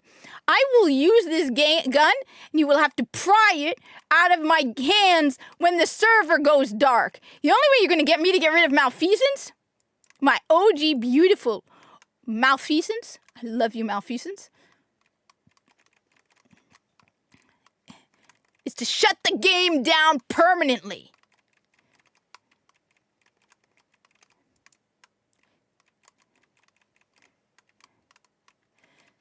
I mean, that's the thing with Destiny 2, right? You're like, oh, I'm looking forward to play Destiny 2. And then you go in the game, you go, that's it? I remember so much more in Destiny. And now I was like, that's it. That's all there is? Isn't there anything else I can do? I feel kind of underwhelmed. I feel underwhelmed. And that's the problem. I think your memories of Destiny are kind of distorted. Or I'm like, I remember this massive world with so much content and so much to do and so much fun stuff to play in Destiny. Now I'm like, okay, do solo ops. But I think it's the same things, isn't it?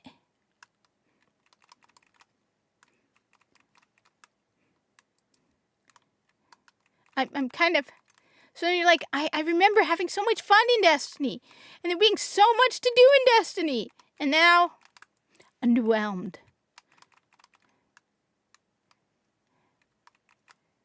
And yeah, I know my build is terrible. I still have to learn how to do that. Whatever.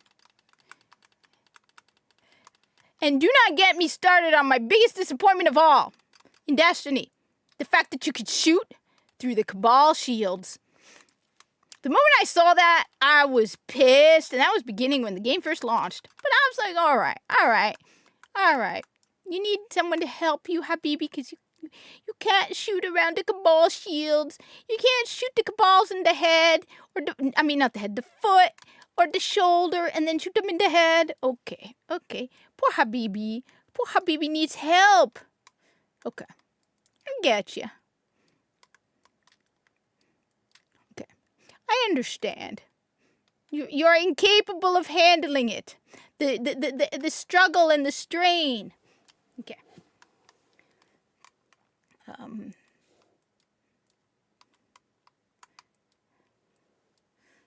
This is... Okay.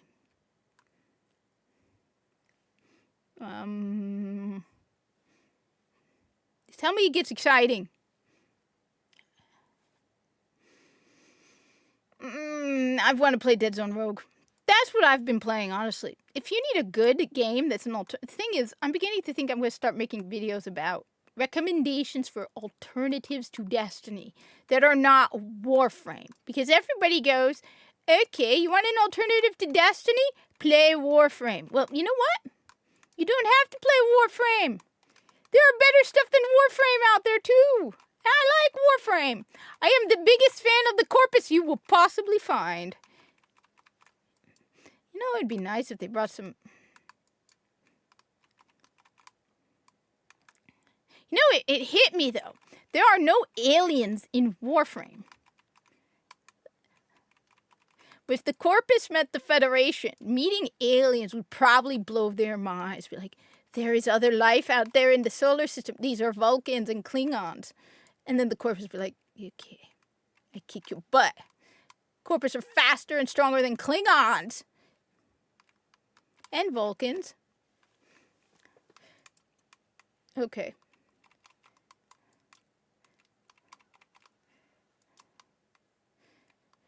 Okay, so that's why everyone says, right? Everyone says that the reason Bungie made Marathon was because they got into Tarkov. I will tell you why. I mean, I don't understand. I seriously want to understand this, okay? But I don't understand. You have over 800 people. I know hundreds are going to lose their jobs. Called Warframe. Yeah, but there's other games as well. You don't have to play Warframe. Okay? I'm playing Dead Zone Rogue right now, and that's a lot of fun.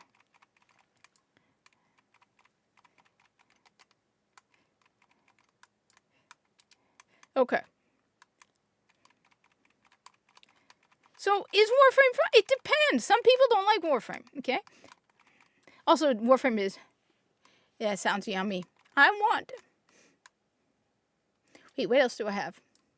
I really, by the way, have fallen in love with cherry tomatoes. They are so good. But I have strawberries and blueberries. These were the ones I took with me to lunch at work, but I forgot them at home. Mm-hmm.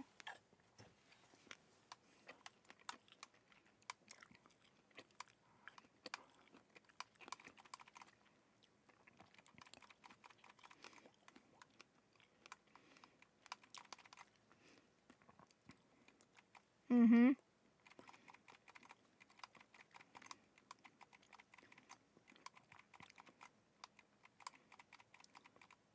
I don't know. It just feels...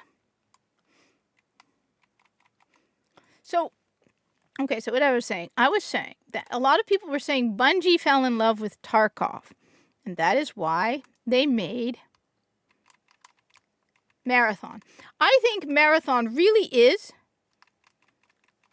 what happens when you cut out all the extra fat from Destiny 2. And I think the Portal is the same thing. All the extra little bits and pieces and bobs that made Destiny 2 more than just go grab loot, do same missions all over again, go grab loot, are gone. Okay? The lore, the story. Why am I doing this? Like, why am I doing this? It's not for any... why am I doing this? Why am I doing this? Other than to get loot.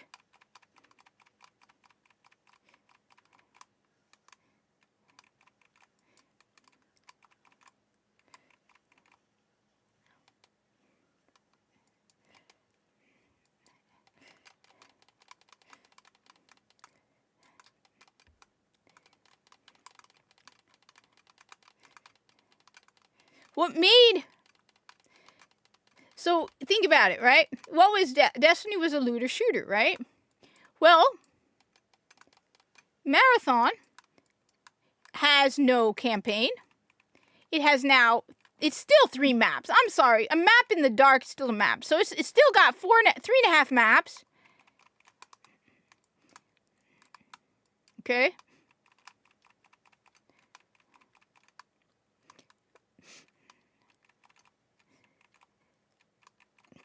Okay? And your goal is just to go down there, grab loot, and come back. It is Destiny with everything extra that made Destiny. No story, no cutscenes, no open world maps. That is what Marathon is. And this is what Destiny has become as well. Destiny 2 is just basically PvE extraction shooter. Tell me I'm wrong. Destiny is now just PvE extraction shooter. Had modifiers to get better loot. Extraction shooter. Excuse me.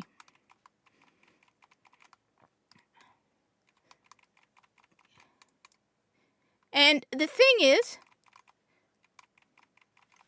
Okay?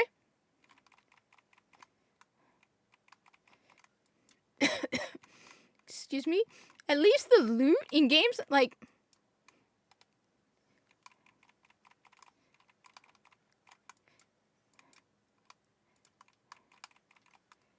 Let me just switch to different.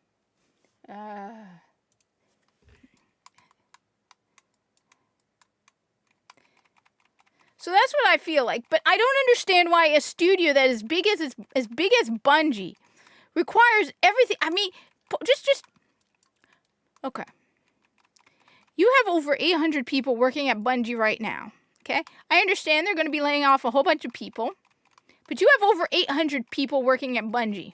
Okay, you have this 1 week free trial for Marathon. This is important. It's literally being shown in the PlayStation Showcase thing, right? Okay, this is important. Your game is going to die if you don't do anything, okay?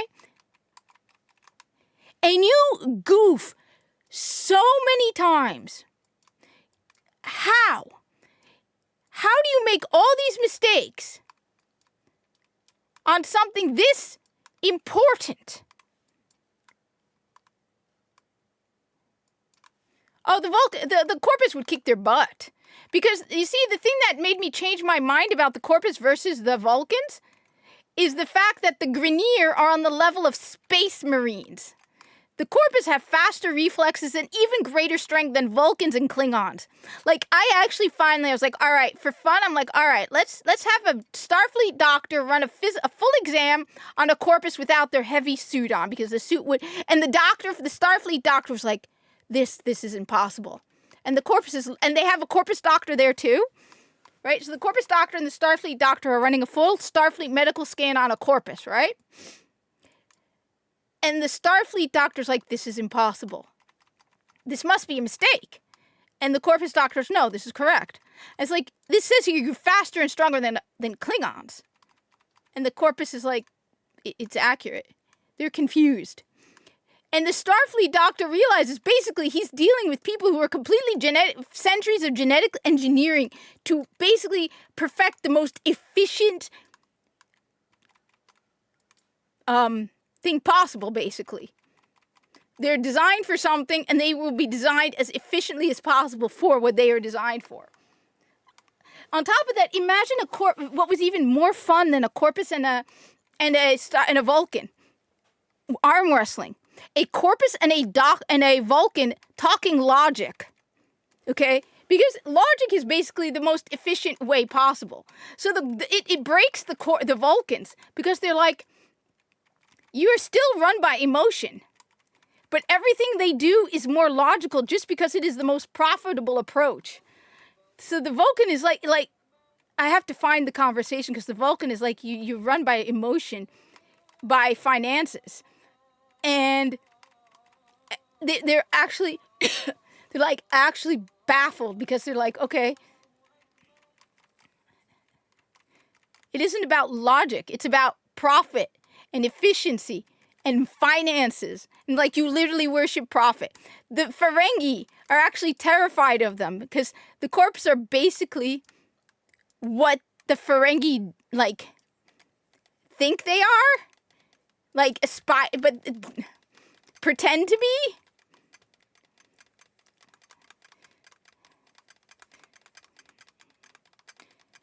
But the Vulcan one, even the Betazoids are like, they find the Corpus mind so disconcerting, because it's just so efficient. It's just driven to absolute profit worship. When you really think about the Corpus are so ridiculously efficient and designed for efficiency. They've basically been doing centuries maximizing profitability. Oh, God, shut up. Oh, shut up. Oh, shut up. Shut up.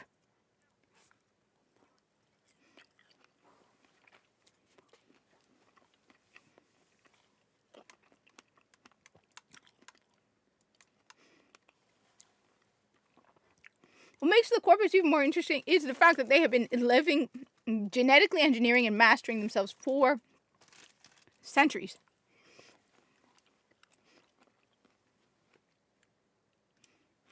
The Corpus has existed for longer than the Federation has been in existence. All right, first off, let me see what kind of loot I picked up from this thing.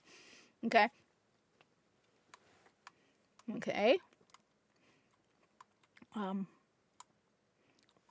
Okay. Okay. It will boost. Look, it's blue. Okay, it's a blue. Okay.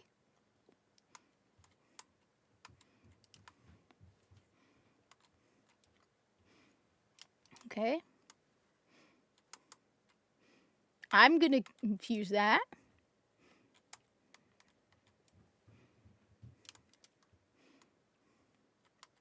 $300. That's okay. Let me check. See? 86. 300. Okay? Okay. So, as I said, I tried to balance it and be fair when I did the whole thing, right? Where I was like, all right, Starfleet has some advantages over the Corpus. Even though the Corpus have existed for centuries longer than Starfleet, Starfleet does have a couple of advantages, okay? Not going to deny that, all right? For example, okay, Starfleet has replicators. Corpus don't, right? So that gives them a massive, massive advantage. Corpus don't have replicators.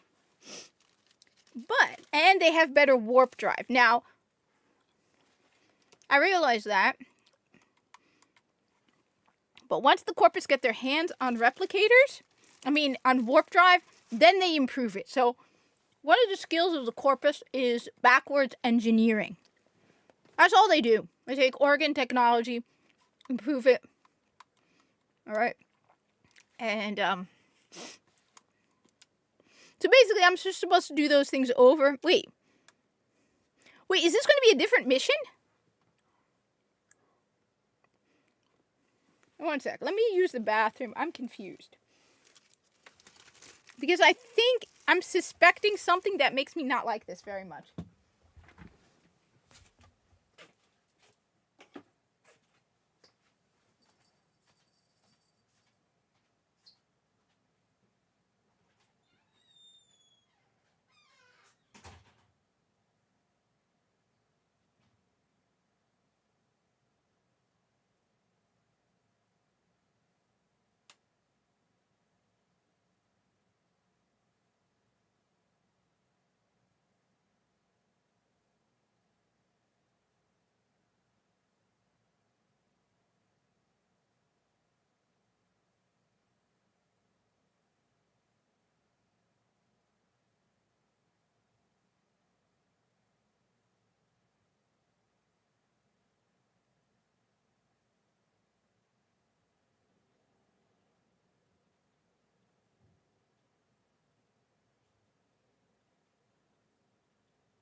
Oh my god.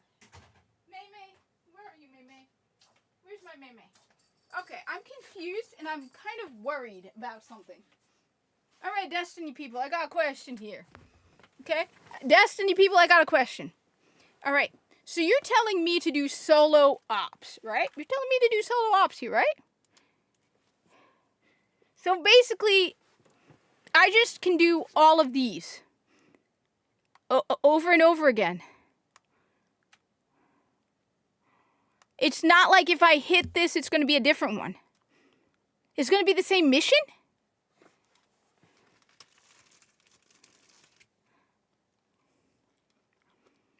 Are you telling me that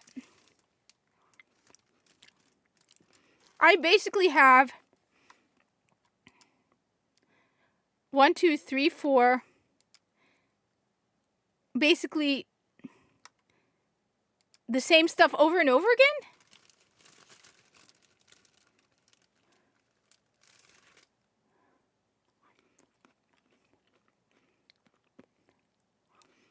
You're telling me I need to do the exact same things over and over and over again with different modifiers?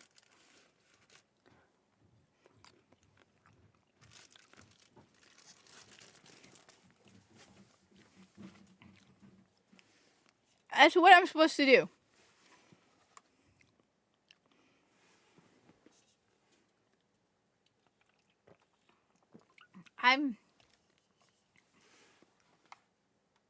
That's it.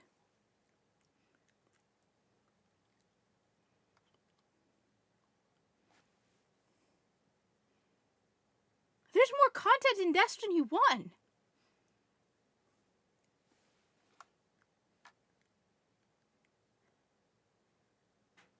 And you have to use the new gear? What do you mean I have to use the new gear? I don't have new gear. What do you mean? Whoa, slow down. Back up a second. Why do I have to use the new gear? So you're telling me that... I thought the new gear just gave you perks. And if you don't have the perks, I mean, it's going to be harder. But...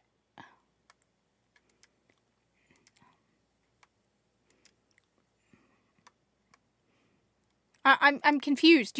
I'm really confused. You can't progress your character? So if you don't use the new gear, what do you mean you can't progress your character? Do you not get good loot or something? Or what happens?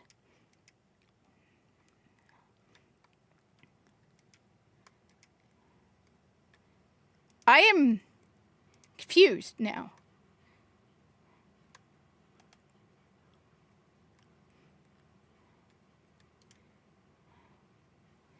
You'll be stuck at tier...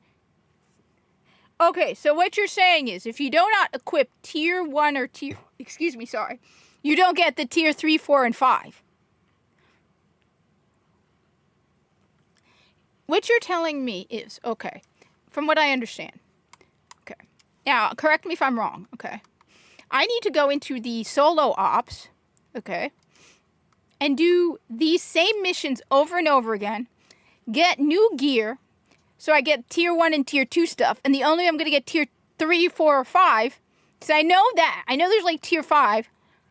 Is if I equip tier 2 stuff and do these same missions over and over again. I'd rather play Destiny 1. If that's what's going on. There's nothing in this game.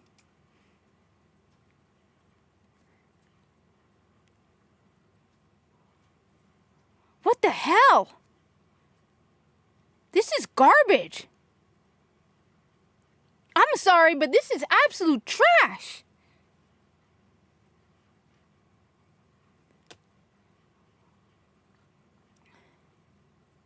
Why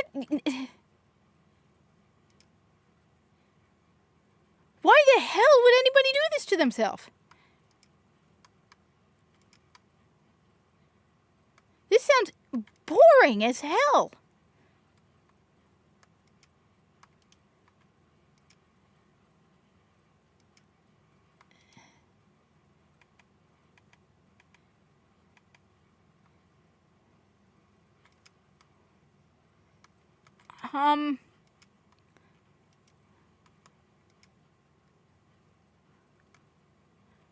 I'm kind of...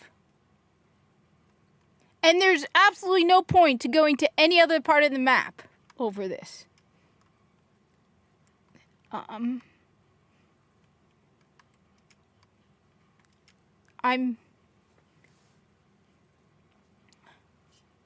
this is Destiny now.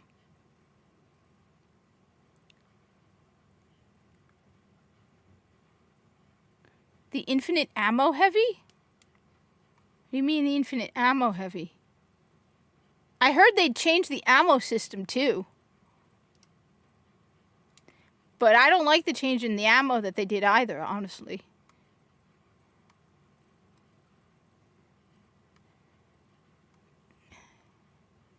I'm beginning to think I'd rather play Destiny 1. I really would rather play Destiny 1.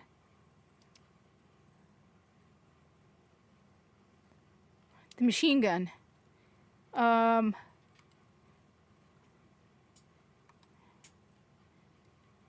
The Service of Lusaka? I have no idea. That's the one I just picked up, right? Hitting targets with this weapon builds a restorative charge. Hit firing at allies while this weapon is charged heals them. Does not expend ammo and fills this weapon's magazine from reserves. Rapid healing increases weapon damage and spawns threadlings from your allies? The hell is that? Okay. Let me get this straight. Okay, just let me stop. Okay. Okay. Hitting targets with this weapon builds a restorative charge. Okay. I'm not even sure what a restorative charge is, but okay. Restorative charge. You know what? This is just fine. Okay. Destiny to restorative charge. Alright. There's no direct... A class item... Okay, restorative finisher. This game has gotten so ridiculously complicated.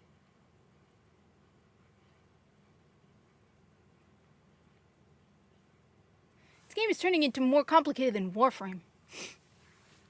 Hip firing at allies while this weapon is charged heals them. Don't you automatically heal? Why do you need somebody to heal you? I mean, unless exposure is in effect, which is very, very rare. That's like Red Death. So if you're shooting at your allies to heal them, it does not expend ammo and fills this weapon's magazine from reserves. Yeah, but who cares? You're shooting at your own allies. Rapid healing increases weapon damage and spawns threadlings from your allies? What the hell?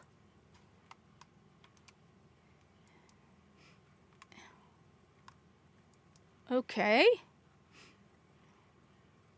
Honestly, I would rather play Destiny 1.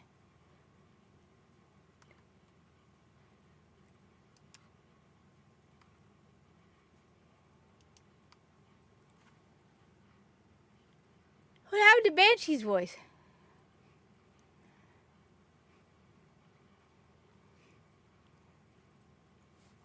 To use Portal to get That sounds... I mean, I get it, Warframe is a grind, but at least there's so many things you can do to grind in Warframe that it doesn't feel like a grind because there's so much variety. You know what? It's reminding me why I stopped playing. Excuse me. I would rather play Destiny 1.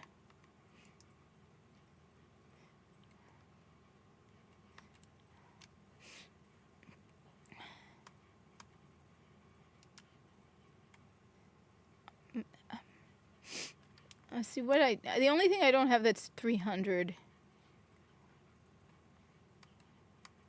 But my understanding is it doesn't matter. You need... Why? Who thought of this tier 1 thing? Tier whatever thing? That is so dumb.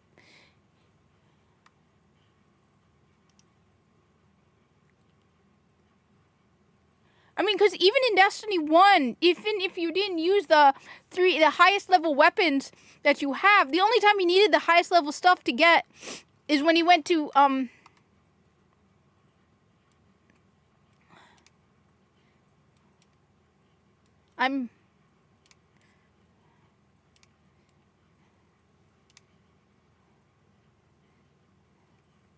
Sounds delicious. That sounds delicious. I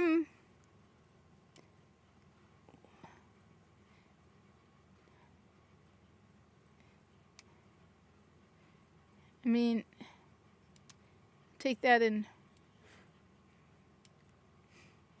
I'm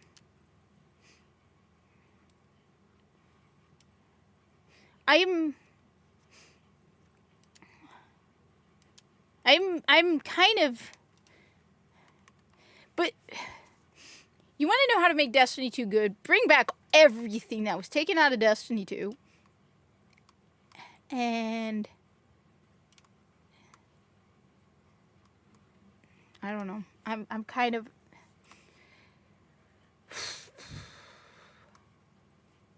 disappointed.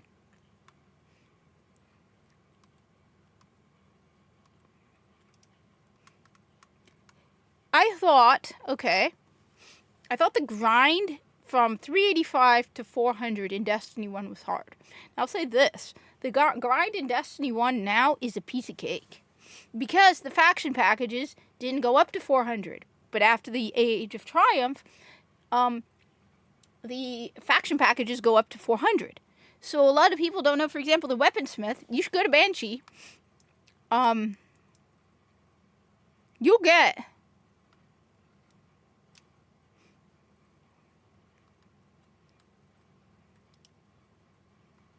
So, wait a minute, this is a 500, a 5-1, right?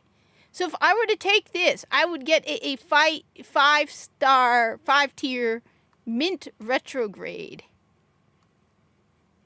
But I haven't. You've already claimed an armor piece from the Vanguard Armory this week. I have not. At least I don't think so.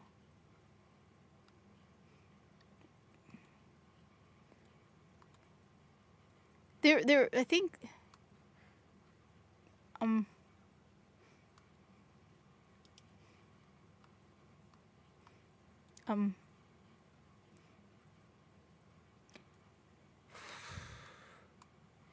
Right. Okay.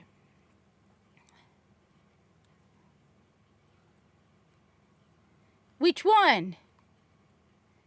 Though.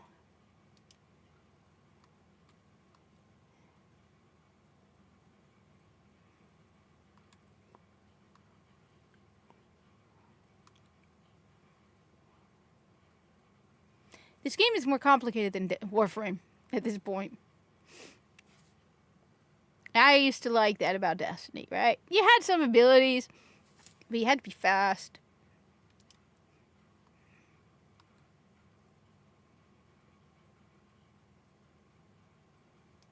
Yeah, I don't know.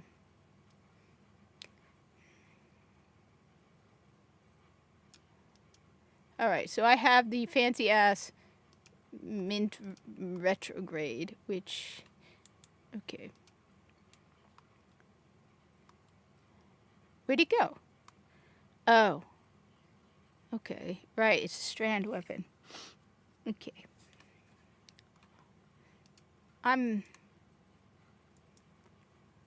How did this become Destiny 2? There's more to do in Destiny.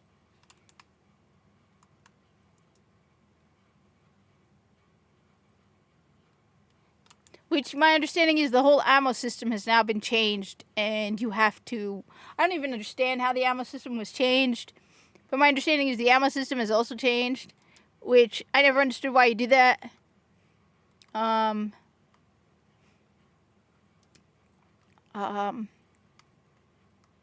kind of...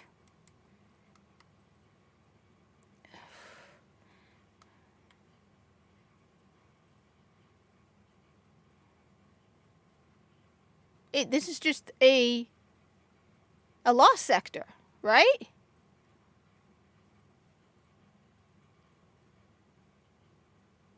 Why?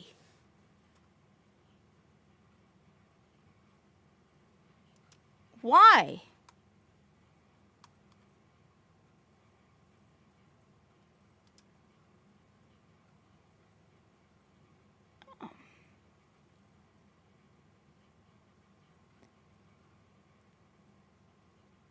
I'm sorry, but this is dumb. I'm going to say this. Destiny is a...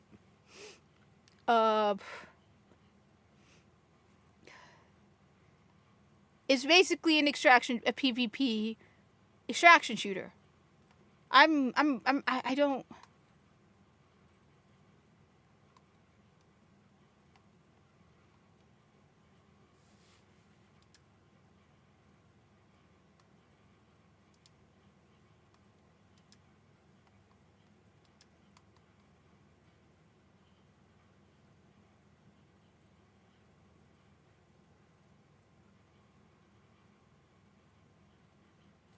I'm sorry, but this is boring as hell.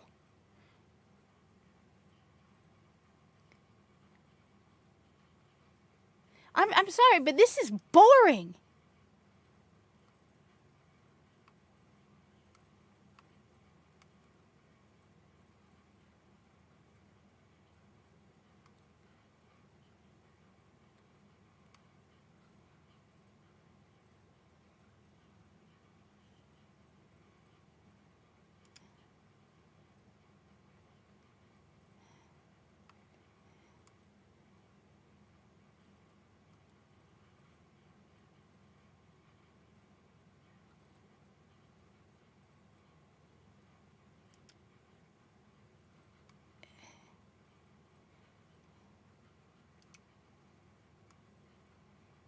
I'm sorry, but this is boring. This is boring. You're telling me there's like 8 missions. There's more content in Destiny 1. What's...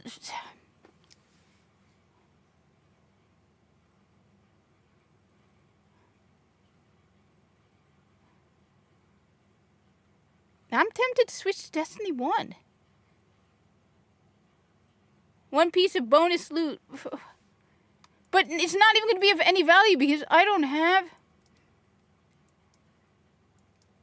But... Shut up, Saint 14. Why the fucking hell are you the only thing I have to hear's voice? Go burn in hell, you stupid... Yeah, I'm... You can't even bring back Titan.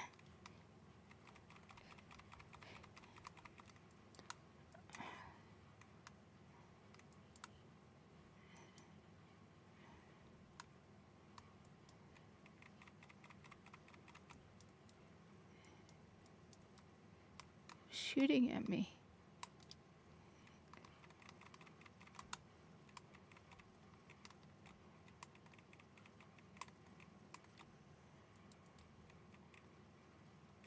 Yeah, one sec. No, but I'm genuinely a bit alarmed by... No wonder nobody's playing this game.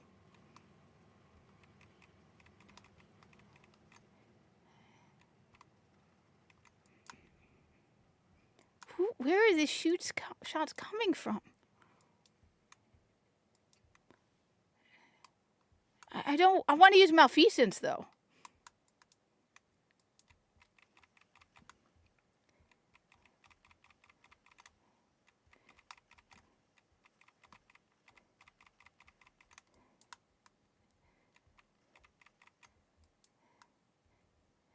I'm sorry, but I am still kind of getting...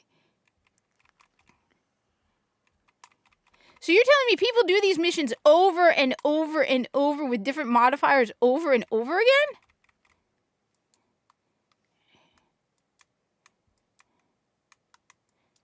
I honestly, I don't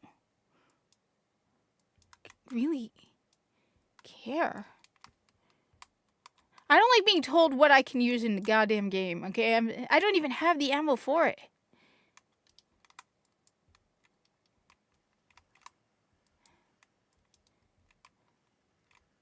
And you're telling me ammo doesn't drop? You have to... Yeah, I like Destiny 1 a lot better. There's no...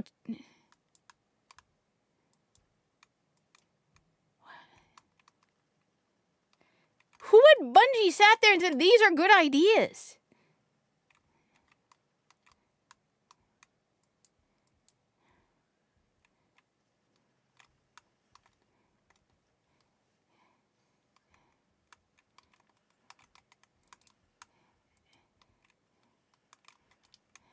Yeah, I don't have any ammo for this thing.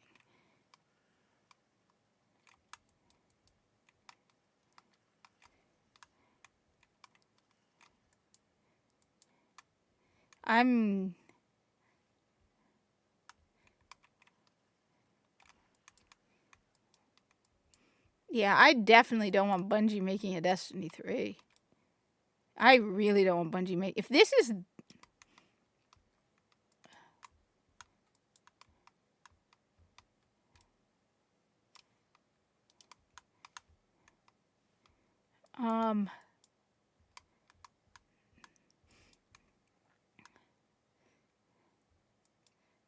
This ammo system is dumb. Why did they change that? I don't understand. Why did they change the ammo? I'm sorry. Why did they change the ammo? This is so dumb. I don't understand. You didn't do anything. Why? So now you just complicated the game with some stupid modifier that you then... What the hell? This is like the Champions. You made the game needlessly complicated to find ammo? Now I have to use special modifiers for ammo? I'm not entirely sure I like this. I hated the champions because the champions to me struck me like, hey, yo, Habibi. Habibti, Habibi, Habibi, Habibi, Habibi. I'm really I do not like what they've done. So basically, you don't even get ammo drops. You have to, these stupid things in the corner, and you need modify. Look, it strikes me like exactly what they did with the champions, right?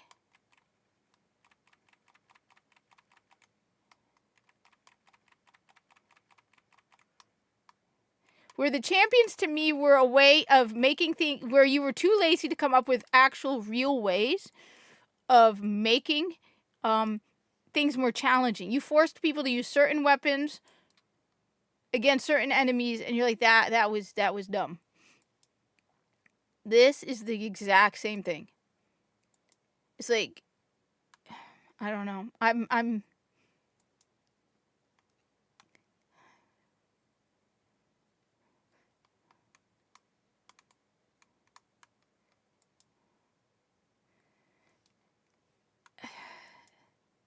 why? You're making things complicated by limiting things. That's why I also think why they did an extraction shooter. Because now, instead of having to worry about weapon balances and coming out with it, I 100% think that Marathon was a response to Destiny and them not wanting to work as hard. Okay? Because, remember, what's the other thing? Now they get to sunset everything. They can sunset everything, and it's part of the gameplay. Remember how people got so mad about sunsetting, right? Now, every season, everything in Marathon gets sunset. Every season, everything gets sunset. Nobody's going to complain. Now, it's built in the game. You did not like the fact that Destiny players wanted new ideas for weapons? The whole thing screams to me of laziness. This ammo system screams to me of laziness.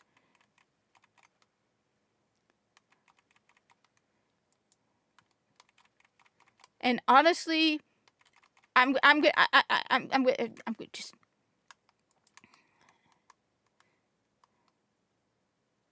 this is garbage. I'm surprised at the number of people playing.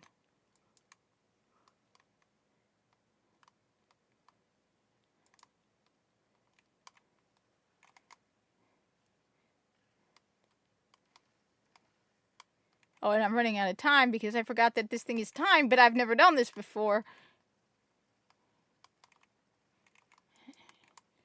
I don't care.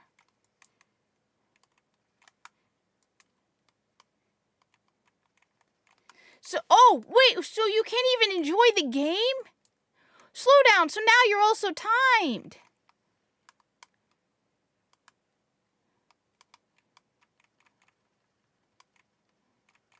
You know what? You suck. This game sucks. You have to finish missions as fast as possible. I mean, in Warframe, you don't have to. You can if you want.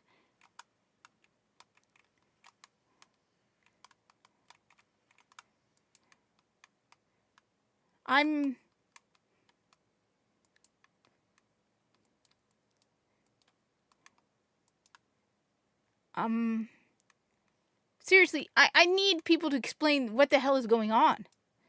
Like, for real, who thought this was a good idea? This is the dumbest thing I've ever seen.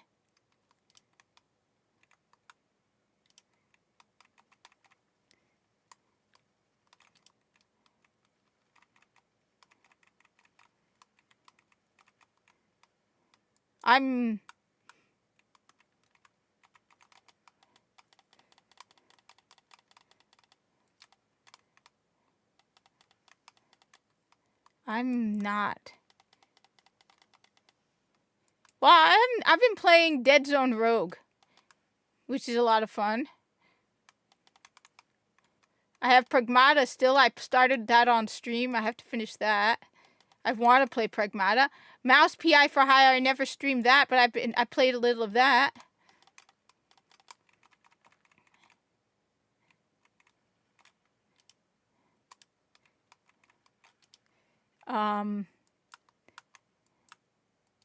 Wait. So grab the relic and throw it at the. Oh my god! You're joking, right? Seriously? Oh, come on. You got the stupid relic. Oh, God. Oh, my God. You're not doing that. Yeah. Seriously, is there an ounce of creativity left in this studio? Who are they hiring? Why do they get paid as much as they do?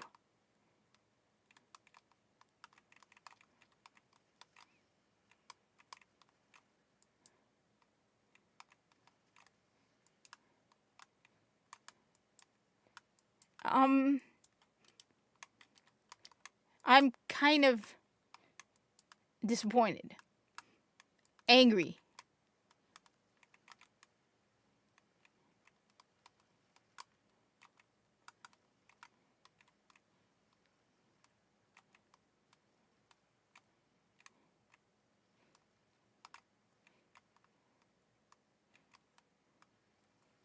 I would rather do yard chores than this. Or talk about the Corpus and the Starfleet.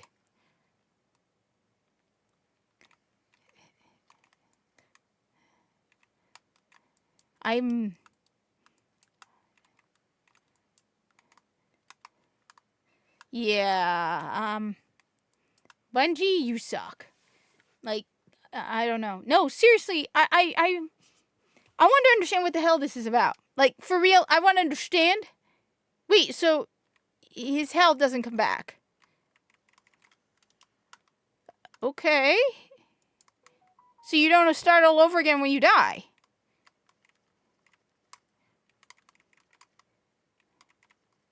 I have to play Deep Rock Galactic. I haven't played that either. I heard that's also a very good one.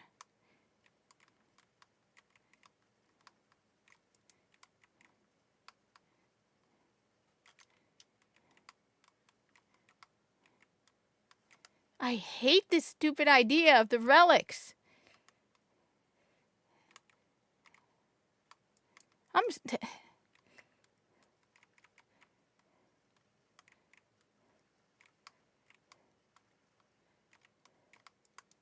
So, no, I mean it. I'm at a loss. This is how bad Destiny has gotten.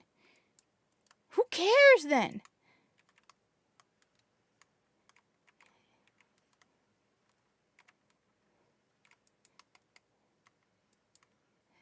I'm kind of...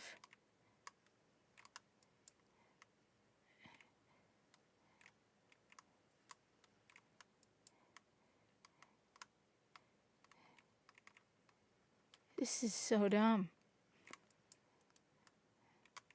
I'm sorry. This is dumb.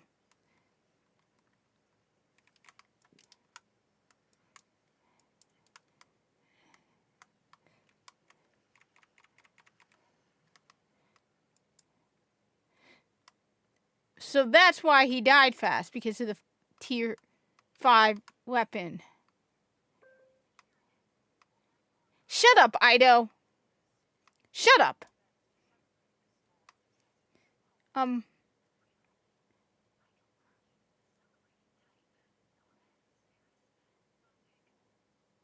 Oh my god, gag me. Oh my god. Okay. Alright. I need people to explain to me this. Please. Yeah. Okay. So this is Destiny 2. This is what happened to Destiny 2. Um, okay. Okay. Um, okay. Um, okay. Um, right.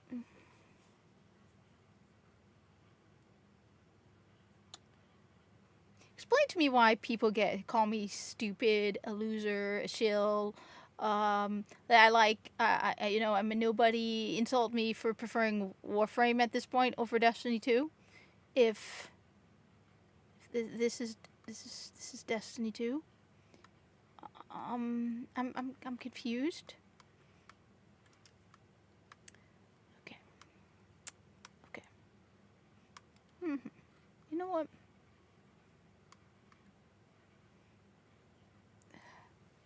I don't want to use the gear they tell me to use. You're telling me I have to use these 1 tier and 2 tier stuff so I can get better gear stuff? I have to use the gear they give me. I'm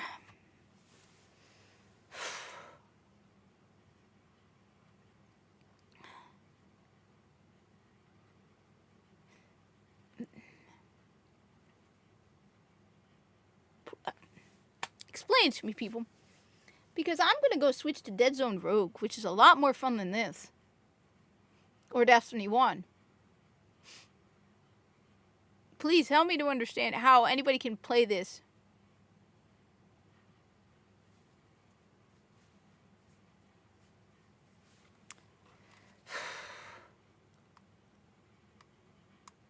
I'm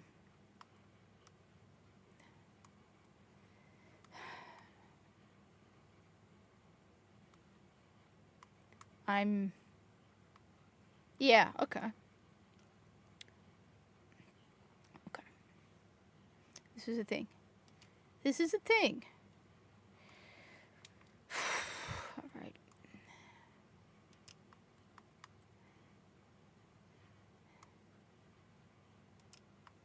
I'm not changing out my chat page.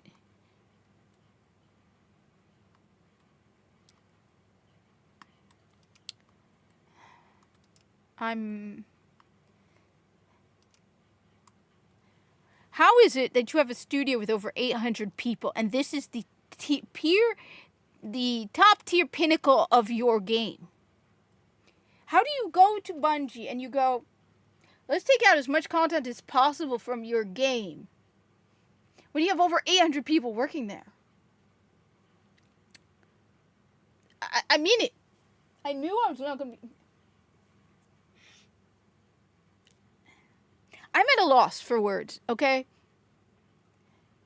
Please, like for real.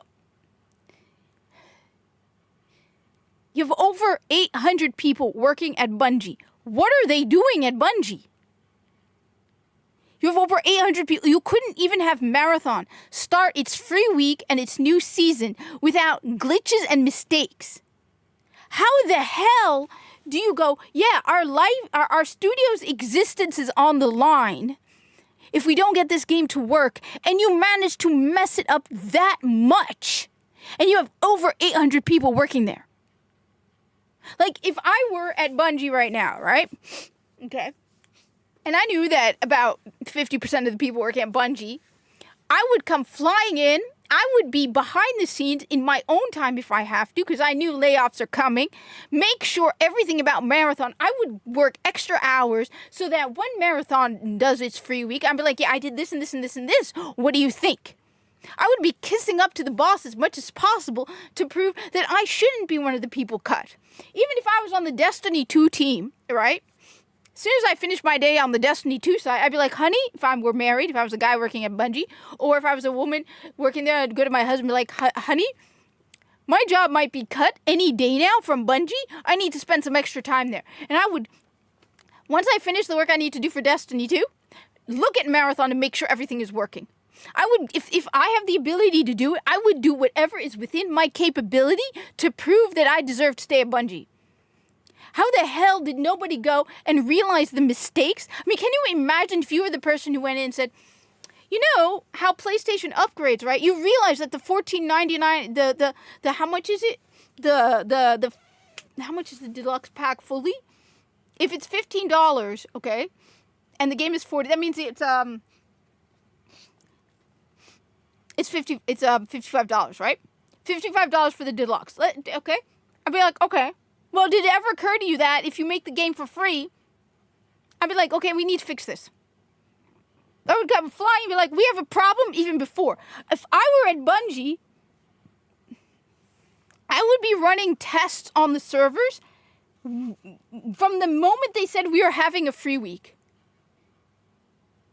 Your studio depended on that, and you made complete and utter fools of yourself. At least Mixtape has a story. There's no story left in this game. At least Mixtape doesn't break its... What is Marathon at right now? You have 27,000 people playing Marathon. You have 29,000 people playing Destiny 2, and Destiny 2 is a shit show. Excuse my language. Destiny 2 is garbage right now. I'm bored. I barely did anything, and I'm bored with this game. Okay? Okay? My questions are simply this. How did you look at Destiny 2 and go, yeah, this is how we want our game to be? You're telling me right now that from what I understand, okay, this is what I'm understanding, okay? Okay. First off, that in order for me to get better gear in this game that is playable, I have to equip the gear the game tells me to equip. So I can't level up dudes, like in Destiny 1, right? Where you can use your own gear and use whatever weapons you want, whatever you want, okay? In fact, they made it so you can infuse stuff. So basically, you can use, as you level up your light level in Destiny 1, you can use what you want, right? Okay. You're telling me that in order for me to get tier 5, 4, 3 gear, I need to equip tier whatever loot I have, okay? And then I have to run the portal, okay? I have this massive world, but I understand they're changing that now. But I have this massive world, and you had so many missions and stories, okay? But you have the portal. Now, we gotta do solo ops. There are 8 missions I can do in solo. No, well, I think one of them is just random pick. Okay? So there's basically 7 missions that you want me to do over and over and over again using the gear you specifically picked for me to keep raising my gear level, for no reason at all. I'm running these same missions, like at least... On top of that, you're telling me that the ammo system now does not just drop ammo, okay? You have to have special modifiers to quicken up the recharge rate for your ammo, okay? So you created a problem and solved the problem by making the game more complicated. It's exactly like the Champions. I hated the Champions for this reason. There's no skill or challenge required in defeating a champion. You just need to have the right gun equipped and the right modifier thingy equipped. The Champions were stupid, and this is just as stupid. And you're making your game complicated without actually making it challenging. Instead of coming up with creative, interesting, and unique ways to make your game challenging, you're doing stupid, lazy, cheap-ass shortcuts to make your game challenging. The Champions, to me, were lazy. They were lazy. Lazy. They weren't fast enemies where you had to, with creative, unique fighting styles or anything like that. No, with unique moves or patterns or any of that. No, they weren't. They were lazy. You have the right weapons equipped so you can actually do damage on these things. I hated the Champions. This ammo system strikes me as the exact same thing. It is other unnecessary, complicated system added to your game because you have nothing else to add.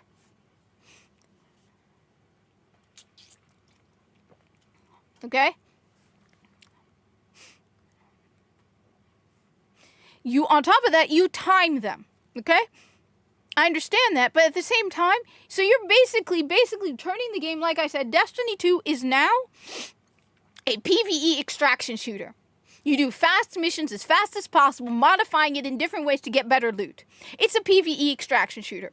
That's all you know how to make. You don't know how to make a creative looter shooter with creative, fun, unique things that you can do in it. It is basically Marathon, but PvE. That's it. That's all it is. It is a It's an extraction shooter. You do things as fast. I mean, Warframe has more creativity in it. Okay? They keep adding new stuff to Warframe to expand it and make it more creative ways to grind loot in Warframe. Okay? I turned on Warframe, I don't even know where to start. You've broken this game down to the bare minimum of loot fast, loot fast, loot fast, and we want you to have specific loot. Because you wish you could do with Destiny 2, which you can do with Marathon, which is reset the loot every 3 months. I don't like this game anymore. I honestly, you know what? Good. You know what? Good. You know what?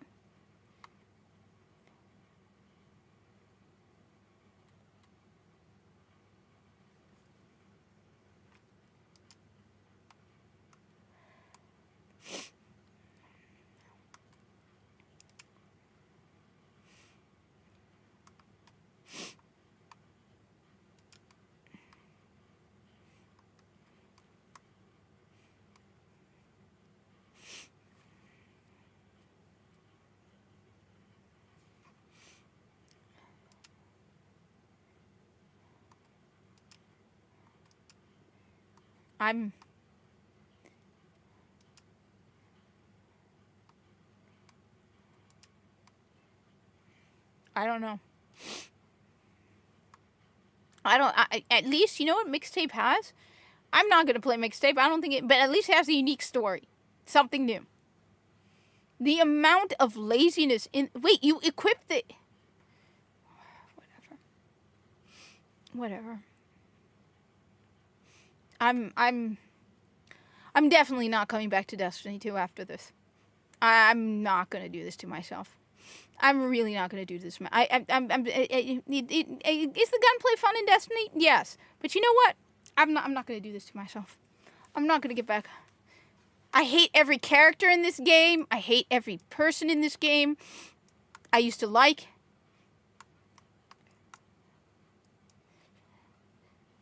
The only good character is Devrim because they ignore Devrim.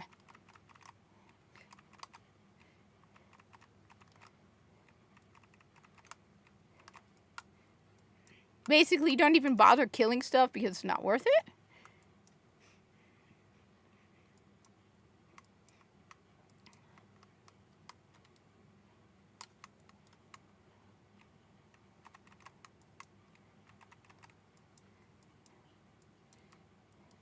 I mean, they left Devrim alone.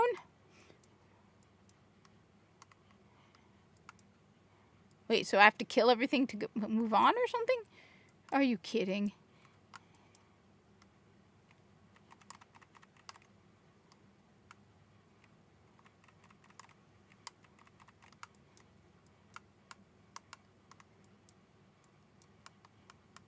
Yeah.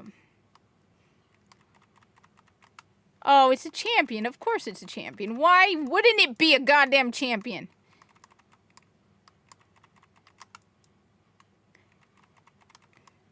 Of course it's a goddamn...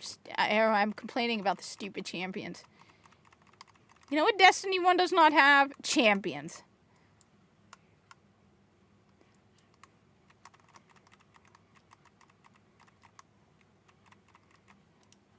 I don't even have the modifier...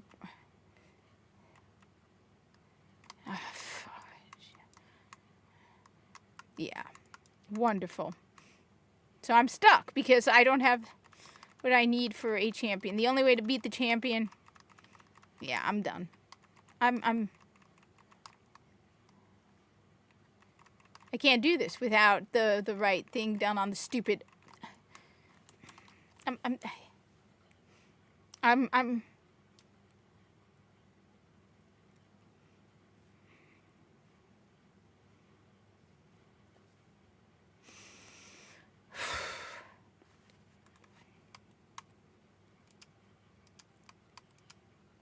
Yeah, you lost me, Bungie. I'm done. I would rather play Destiny 1 at this point. I would much rather play Destiny 1. If I'm going to play a Bungie game, I'm going to play Destiny 1. Because you know what? This game has a lot more content. It's much more fun. And it's just a better game. At the end, Destiny 1 is a better game. Tell me I'm wrong at this point. Given what you're supposed to do in Destiny 2 to level up, I'm going to say it. Destiny 1 is a better game. Just change it to...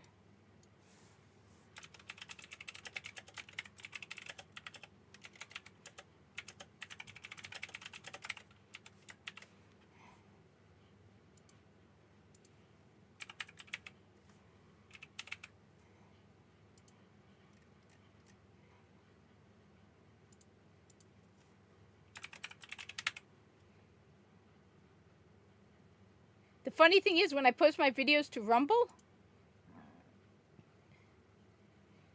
you know what? Honestly, I don't believe that.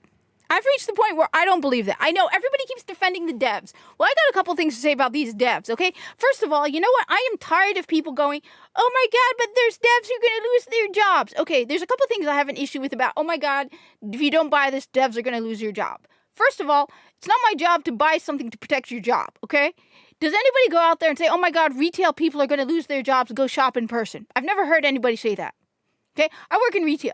Every time the holiday season comes around, they hire a whole bunch of people and then they fire them after the holiday season. You don't go around to anybody going, oh my God, all those retail people are losing their jobs. Bus drivers, machinists, you name it, coal workers. Nobody cares when anybody else loses their job. The only time we hear about it in the gaming world is, oh my God, those devs are going to lose their job. Well, you know what? This is fine. You want to know how to fix... I've already said this. I already made a whole live stream a week or two ago where I said, you want to fix Bungie? Because I have my doubts about these devs. Everyone says if they didn't hold the devs. Yeah, there's some devs I have no doubt about them, and they're the ones who should have their jobs, okay? But there are a lot of heavy extra weight, obviously, at Bungie at this point. Do I think that there's some good devs at Bungie? Yes. That's why I said, when I went back, I said, well, there's a difference between saving Destiny and saving Bungie. You want to save Destiny? People got mad at me because I said I don't want Destiny 3 made by Bungie. I think that there's a lot of developers that could make a good Destiny 3. Okay? I have 100% think that there are a lot of good developers that could make Destiny 3. So when I say I support Destiny 3, it's not because I want Bungie to make it. Okay? I want a good Asian developer who doesn't have half the nonsense we have going on in the West making this game. I think NetEase is actually making a single-player game now. If I remember, I saw something about NetEase making a game in Summer Game Fest or something that I gotta look into. So NetEase can probably create a good single-player game experience that doesn't have all the monetization that Destiny Rising is. I would rather NetEase make Destiny 3. Just make sure to control the monetization, okay? It's not a mobile game anymore. It's a full-on Destiny 1. Destiny 3. So first off, this whole idea that you need Bungie to save Destiny, you don't need Bungie to save Destiny. Now, if you want to save Bungie, that's a totally different story. Okay? You want to save Bungie? I already said it, but you know what? There's new people watching. You want me to tell you how to save Bungie? I'll tell you how to save Bungie. Your first thing is, okay, head of Bungie has to go out to the employees, all right, and tell them this. We're facing hard times, people. Every day we're open, you're lucky. We're going to be having to get rid of a lot of people, okay? Every day that Bungie is open, it's lucky because Marathon is not going to sustain Bungie. Not in the condition it's in. And then you have every single employee at Bungie reapply for their job. Prove why they deserve to be the 50% that are allowed to remain. Prove it. Okay? Make sure there's no extra hanging weight at Bungie. Every single person at Bungie has to apply for their job again. And the standards are going to be a lot more strict. Because you're facing closure. I said this in my last live stream. I'm going to say it again. Bungie is facing shutdown. Only the best of the best and the people willing to work the hardest are going to be allowed to stay at Bungie. Because if they don't work hard, that studio is going to shut down. You go in there. I've seen it happen because I know some store. I remember hearing people telling me, a friend of mine who was working in another company or something. Or it's like when they shut down a store, they made everybody reapply for jobs elsewhere.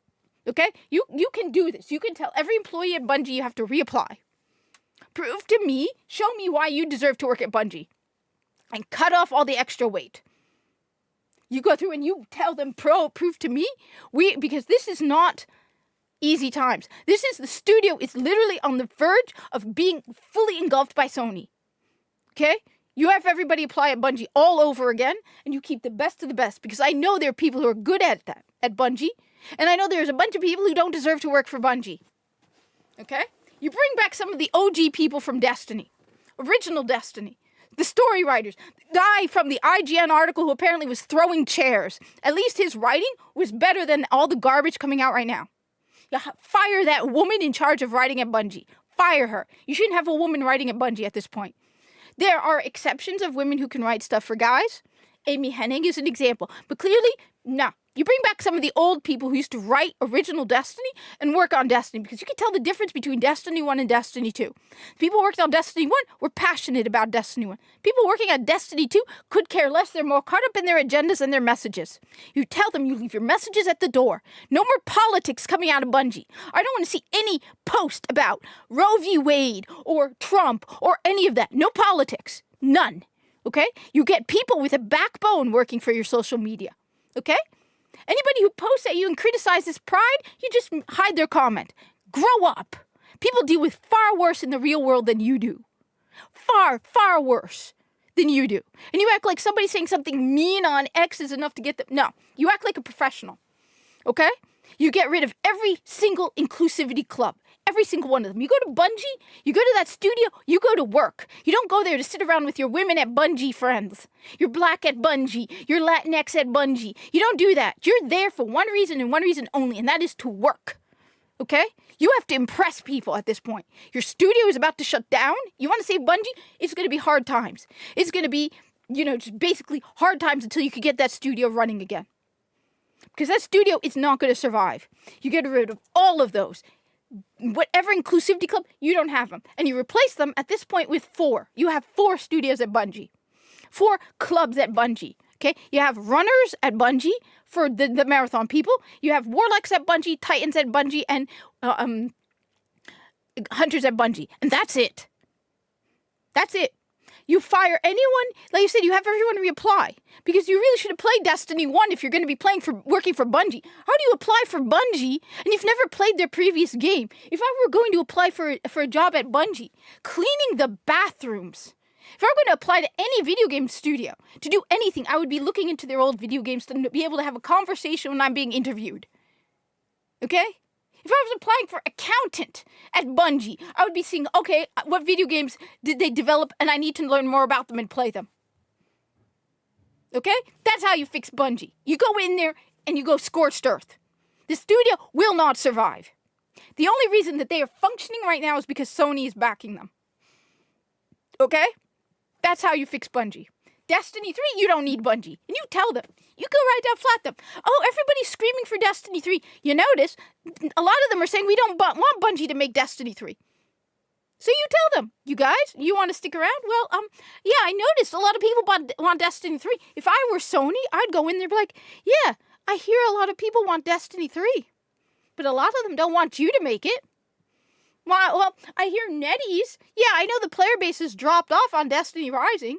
I think a big reason is it's not available on PC, like as a real PC game, as a real console game. I wish I could play Destiny Rising on console. Okay? Be like, hey, NetEase, how'd you like to make Destiny 3? Okay? How would you like to make Destiny 3? Tell anybody. That's how you save Bungie. You go, like I said, you go in there in scorched earth. Enough. They are not in a position where they have the luxury of identity politics, of DEI, and on top of that, you know what? I got an issue with the whole complaint against Peace Parsons. Do I think he was crass, showing off his fancy cars? But my question is this, because I'm tired of people. I need to know the truth about Pete Parsons. Was he spending company money or was he spending his own money? Because it's one thing for him to have been given a massive salary, and it's another thing for him to have stolen from the company. Do I like him showing off his fancy cars? Everyone keeps making fun of his fancy cars. Okay? Okay? But my boss makes more money than me, has a nicer car. Do I think so my question is it his money? Did Sony pay him this money? And then he happened to just be kind of rude and show off his fancy cars? Or did he steal money from the company? Because everybody keeps saying, oh, it's Pete Parsons' fault with his fancy cars. Okay. Do I like it? Do I like the fact that the CEOs of companies make millions of dollars more than the employees at the bottom who make barely anything? No, I don't. Which is one of the reasons why I wasn't too happy with the Subnautica thing, because the majority of the $250 million was going to the top people there. Okay? My issue was the Subnautica $250 million wasn't going to be equally divided among the devs. It was something like 2%, some ridiculously small percentage was going to be given to the devs. And it's not the main company that bought them, the studio, but the majority was going, look, no, I think Pete Parsons is crude, is rude, maybe a little, arrogant, and all he cared about money. Don't get me wrong, I don't like Pete Parsons.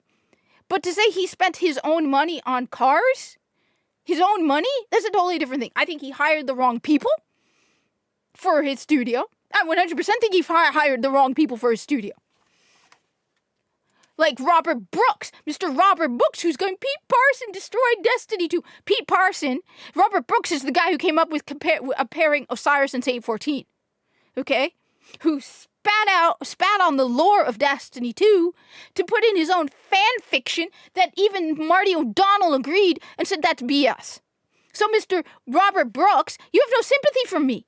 You come into Bungie working on Destiny 2 and you do whatever the hell you want. Then you go, I wonder why nobody cares about the story. Yeah, because you spent season after season focusing on two characters who shouldn't have even been a couple. So tell me I'm wrong. You want to save Bungie is a totally different thing than saving Destiny 2. And honestly, after the BS that Bungie has pulled, I don't care about Bungie. Okay? I really don't. This is karma for how you treated a loyal game player base. You had some of the most loyal players who are willing to go through so much garbage from you for years. And even after all of that, are coming out and saying they still want Destiny 3. After everything you did, this Bungie is worst studio of them all. Tell me a studio worse than Bungie. Tell me. Because I'll tell you, Activision doesn't remove paid DLC. Not even WoW doesn't have content removed from it. Okay? Activision Blizzard doesn't remove paid DLC from the game, but Destiny does. Even Ubisoft, who removed the crew, at least you could say that the crew was a lot cheaper than the content they removed from Destiny 2. And yeah, they realized their mistake.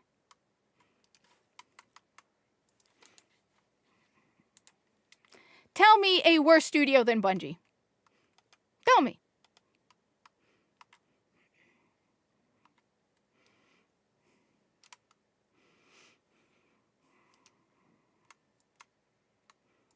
So I don't think anybody is really innocent in the whole thing.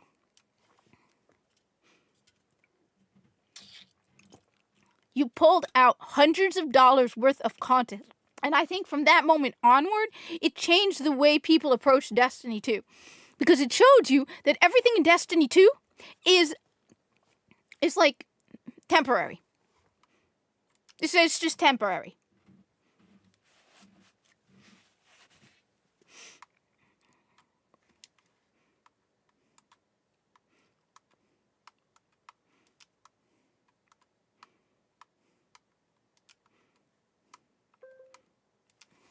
Let me see. I'll just see.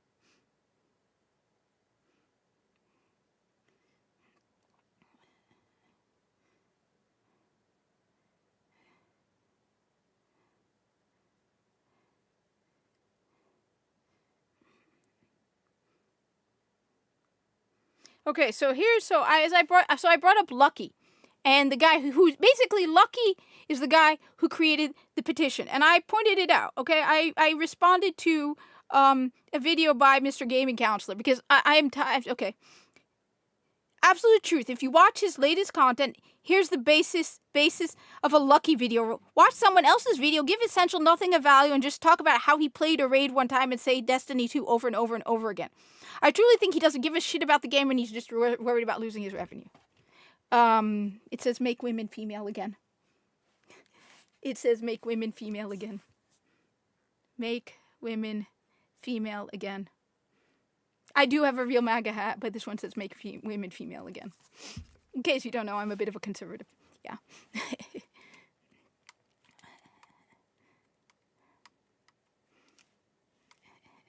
my favorite hat. I have a Destiny hat, but it's around here somewhere. This was the one I could grab. I wore it when I voted last week in the primaries, so it was close by. Yeah, I voted in the primaries last week, so I early voted in the primaries, and so I grabbed this. It was close by. That's the only reason. Wait, I don't have it with me.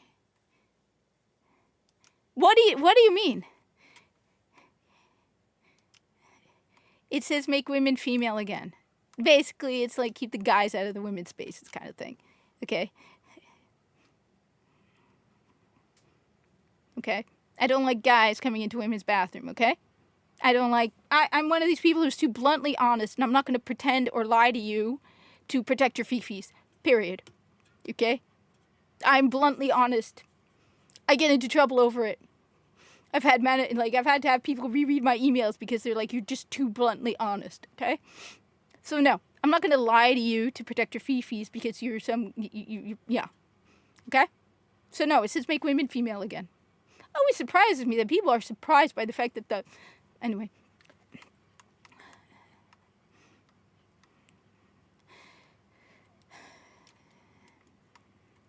People often assume it's a MAGA hat, but it's not.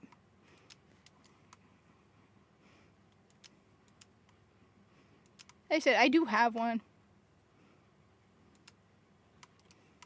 Okay. So you shouldn't wear political stuff when you go to vote. So I can't wear a MAGA hat when I go to vote. So I wear this one instead. A lot of people love this hat when I go to vote.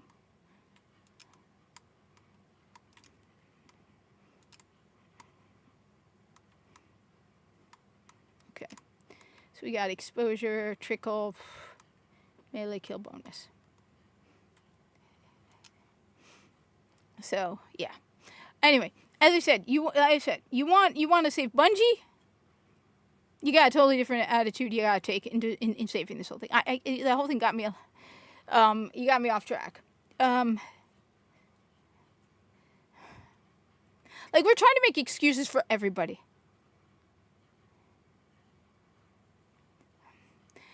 Okay. Fifis are not 100% irrelevant, but when the choice is between facts and fifis, facts come first.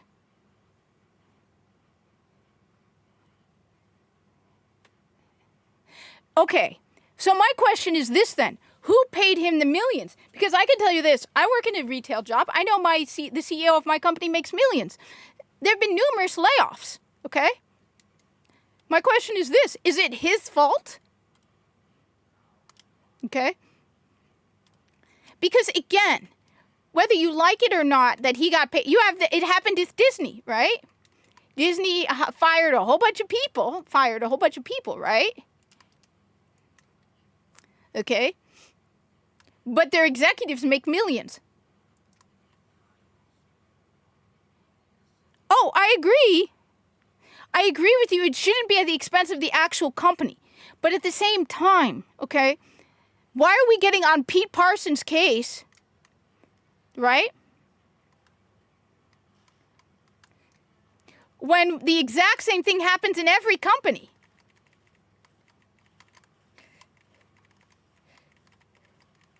Okay? I don't like Pete, don't get me wrong, I don't like Pete Parsons. I don't like the fact that, CEOs make millions and millions of dollars and they fire people. Don't get me wrong, I don't like that. But you can't blame the downfall of Bungie on Pete Parsons buying cars. You can blame Pete Parsons on making stupid decisions. You can blame Sony on overpaying their executives and firing people 100%. But who gave Pete Parsons that salary? Was it him? Did he choose it? That's the thing. There's far more worse things on why Bungie fell apart, and it's not Pete Parsons buying a bunch of dumb cars, okay? It's a lot of really dumb decisions.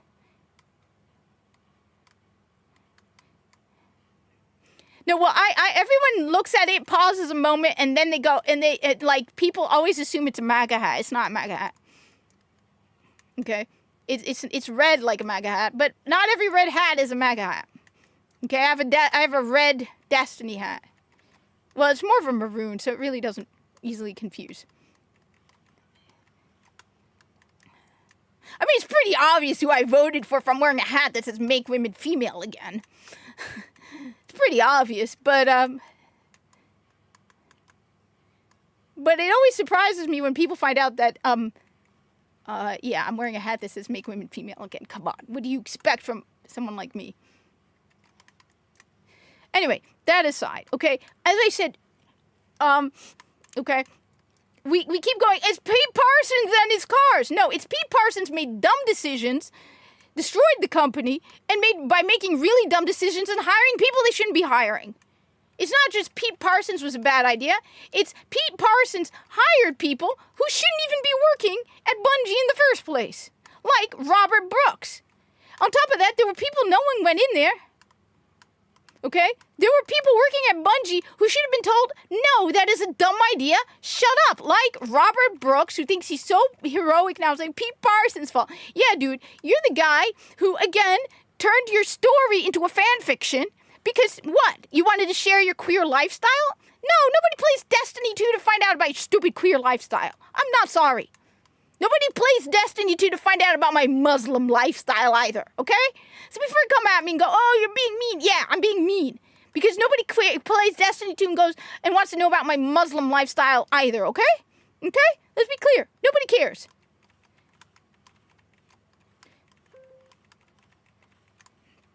I'd like to meet somebody who's like, yeah, I play Destiny 2 to know about my... But the rule is no, but the thing is, bad financing?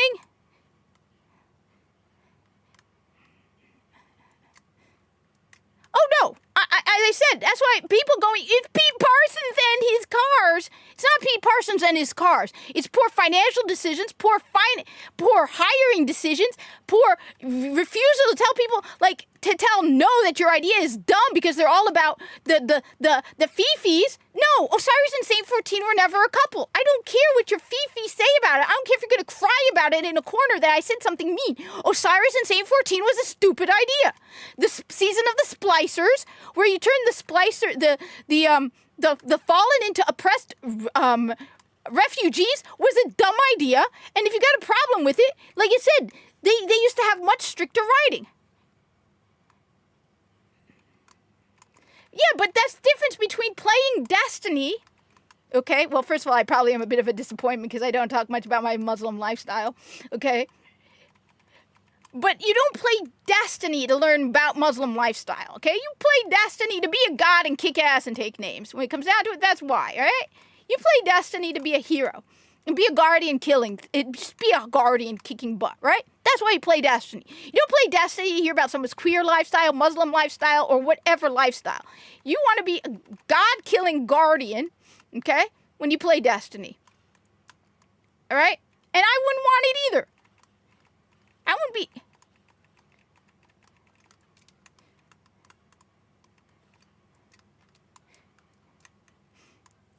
Okay? The thing is, I have to say this, Johnny, though. Okay? I know for a fact, in my state, you can't wear a political hat. So it's not because they were... I mean, unless they're being biased, right? And not allowing people with Biden hats to vote, but not Trump hats, it's supposed to be universal. So that's why I don't know the details. If they were allowing people with Biden hats to vote, but not Trump hats, that's different. You have to be equal across the board. So if they were allowing people with Biden hats to vote and not Trump hats, they have something to complain about. On the other hand, even I know you can't wear a political hat when you go to vote. That's why I wear this one.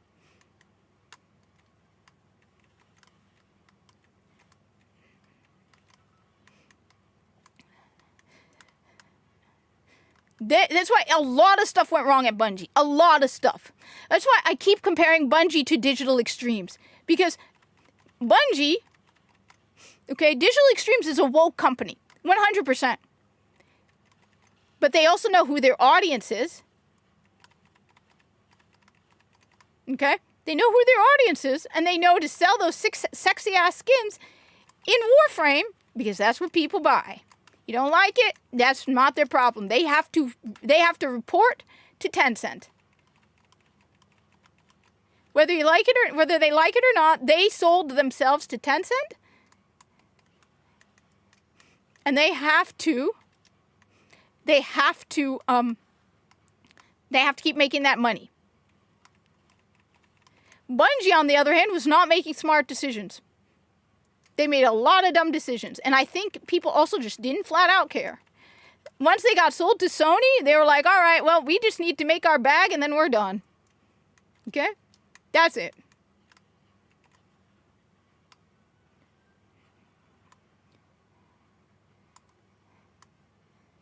Yeah, well, I'm in New Jersey and we're not allowed to wear political hats when we go to vote. But my hat isn't a political one. It shouldn't be. I know some people say it is, but it isn't a candidate, okay? My hat is,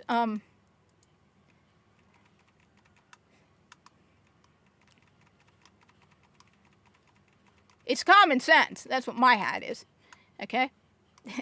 My hat is common sense. It always surprises me when people get so surprised that they don't expect me to wear a hat like this. Really. Look at me. You really think?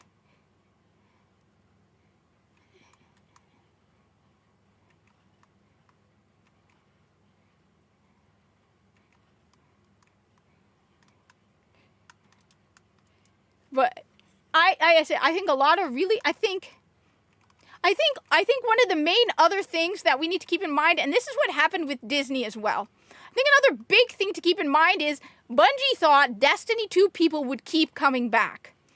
I think remember, what's his name? Bob Iger, I think it was, who said that they didn't need to advertise the Star Wars land because regardless of the price, people were going to come because it's Star Wars. Didn't someone also say, I think I think a big key thing in all of it, all of the dumb decisions, all of it, was they thought they didn't think about it, okay? That they didn't need to please their audience. I think they thought that they could do whatever the hell they want with Destiny 2, and we were going to keep coming back. And we did for a long time. Every single time, no matter how dumb a decision they made, we kept coming back, okay? I think they thought the exact same thing as Bob Iger when he said, you don't need to advertise the Star Wars, the Galactic, I can't remember what it was called, the hotel, because Star Wars fans are going to come regardless of the price. And they thought the same thing with Destiny players. And in a way, we still are, because everyone's coming back for June 9th, and they're like, we want Destiny, okay? They were like, we can put together whatever, it doesn't matter how much content we have, we can put together whatever slop we want, and these idiot Destiny 2 people, which is why the whole thing with the creators pissed me off. Because all those content creators, when people started speaking up, were like, no, you don't have any right to complain. And they thought that they had a whole army of people who were going to accept whatever they do. And that's why they were surprised when nobody came for Edge of Fate. They went, we can throw together whatever we want. Yeah, the Galactic Cruiser. They were like, we can throw together whatever slop we want. And these idiot Destiny players, you know what they're going to do? They're going to come. They're Destiny 2 players. They're our sheep. Well, guess what? To their shock and horror, what happened? They made such a galactic mess of their video game that people didn't come. Well, okay, you want my opinion on look, you missed my rant about that. I have bad news for you, okay? Okay, let me be clear. Let me go to orbit because I got to explain this. All right? Let me tell you something. You think that by adding different kinds of diverse characters to your video game, okay, you think adding more diverse characters to you're going to attract a wider audience. No, you're not. I have bad news for you. You're not. Obviously, I'm a Muslim woman, okay? Let me tell you something, okay? I don't like RTS games, okay? All right? I don't like wait, one sec. The problem was the first two don't exist, and the third, Razorfed, is best. Court a casual audience is to lose a casual audience. Okay? So, I don't like RTS games, okay? RTS games, real-time strategy games, okay? My brother does, which is why my Steam library is full of them. Because me and my brother, our libraries are combined because we're like family on Steam. So my library is full of RTS games. So before anybody says, but Kat, your library is full of RTS games, they're my brother's games. He loves RTS games. If you were to put Muslims into an RTS game, I'm not going to play it because I don't play RTS games. My family, my own family, likes representation. Don't get me wrong. My dad would love, if there's a Muslim represented well in a movie, he'll watch it. But you know what my dad doesn't do? He doesn't play video games. So if I were to go to my dad and say, Dad, there's a first-person shooter with a heroic Muslim character in it, my dad's not going to buy it. The thing they need to understand is this. No matter how much you feminize Destiny 2, no matter how much you add Rainbow Pride stuff in your game, if the person doesn't already play first-person shooters, they're not going to play first-person shooters. Okay? Who plays Destiny 2? Who plays shooter video games? Over 90% of the people who play shooters are male. There are exceptions. That's why I say it's 93%. I fell in love with shooter video games, not because there was a woman in a video game, not because there was Muslims in a video game, not because of representation. You want to know what first-person shooter had me falling in love with first-person shooters? Halo. I started with Halo 3. I got confused with what the hell was going on, so I bought Halo 1. My brother wanted his Xbox 360. Even though the Xbox One was out, at the time there was no backwards compatibility. So I bought an Xbox 360 just to play Halo. I had a PS4 at the time. Everyone was like, why the hell are you playing an Xbox 360 when you have a PS4? Because of Halo. Okay? No representation drew me into first-person shooters. I just by chance started playing Halo and fell in love with it. Okay? I got into an argument with somebody on X who was like, okay, this person told me that Warframe is an LGBTQ game and the majority of the players are LGBTQ. Why? Because all of the people this person knew were LGBTQ. That's not true. Now, Warframe has a lower male player base than Destiny 2. I'll tell you why. It's because of the fashion frame. But it is suspected between 70 and 80% of Warframe players are, again, men. And the majority of men are straight. So Warframe, that's why I praise Digital Extremes over Bungie. Because Digital Extremes, as much as they like to show off their pride stuff, they do it where? On X. Why? Because in the game, you can play the majority of Warframe and not even realize any of that stuff is going on. Why? Because who's the audience of Warframe? Straight men. When you look at the skins in Warframe, what are they? The women are sexy, hot. Remember I don't know if anybody else remembers the Ember Heirloom skins. They were expensive. People were unhappy they didn't get enough platinum. People still bought them. Warframe Digital Extremes isn't stupid. They're a woke company. But they have Tencent on their back. And if they make a wrong decision and they start losing money, Tencent is going to come on their butt and go, what the hell are you doing? Fix it. They know who their audience is. It's not that's why the pride stuff is cosmetic. It's cheap. Okay?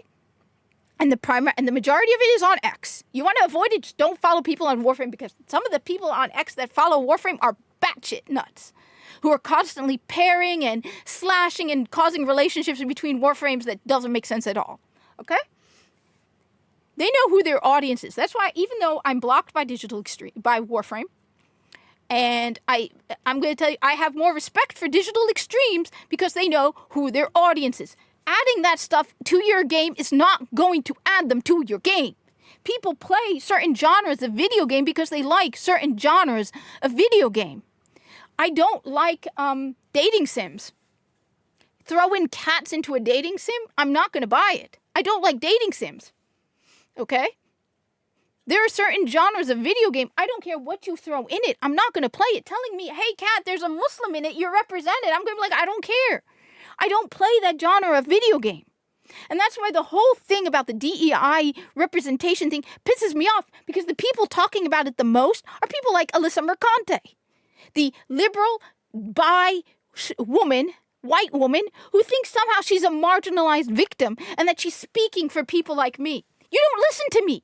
The moment I say anything you disagree with, you block me and ignore me. I was blocked by Alyssa Mercante long before the lawsuit because I said you can be racist against white people. Okay? That's why I fixed her banner. I actually fixed her banner and posted it, and that's when she blocked me. Okay? People like Alyssa Mercante are not special. They're not marginalized. They're not. Adding a woman to your game doesn't make it so you're representing anything, okay? Women have existed in video games as characters in video games long before women were even really involved in video games, okay? And the thing is, you're wrong about one thing. Last year, I pointed this out. The guy who created the petition is Lucky 10p. I made a video, and someone actually commented. They said they remembered my video. Here, they said here. This person said, "Hello, that was a good video, though I know I'm enjoying watching this chaotic shit show, Lucky or No Lucky." Almost a year ago, it was after the release of Edge of Fate, I made a video responding to Lucky because I got fed up with the people glazing and shilling for Bungie. And his video happened to be the one that was the straw that broke the camel's back for me. Okay, I watched so many videos about Edge of Fate because I was trying to decide if I wanted to buy it. I ended up buying it, which was because it was Destiny 2. I was stupid. Okay, Lucky was basically shilling the hell out of Edge of Fate. Okay, he was talking about how the lack of exotics just means that they had more quality exotics and less quantity of exotics. The lack of content was better content, and that Destiny 2 didn't need a better new player experience because Destiny 2 was too complicated for new players. So they didn't need... Destiny 2 was only for the hardcore, real Destiny 2 fans. And I'm like, are you stupid? I'm not sorry. If you say that Destiny 2 is only for the hardcore, extreme Destiny 2 fans and they need to content grind, you're not getting new players in. And that's what happened.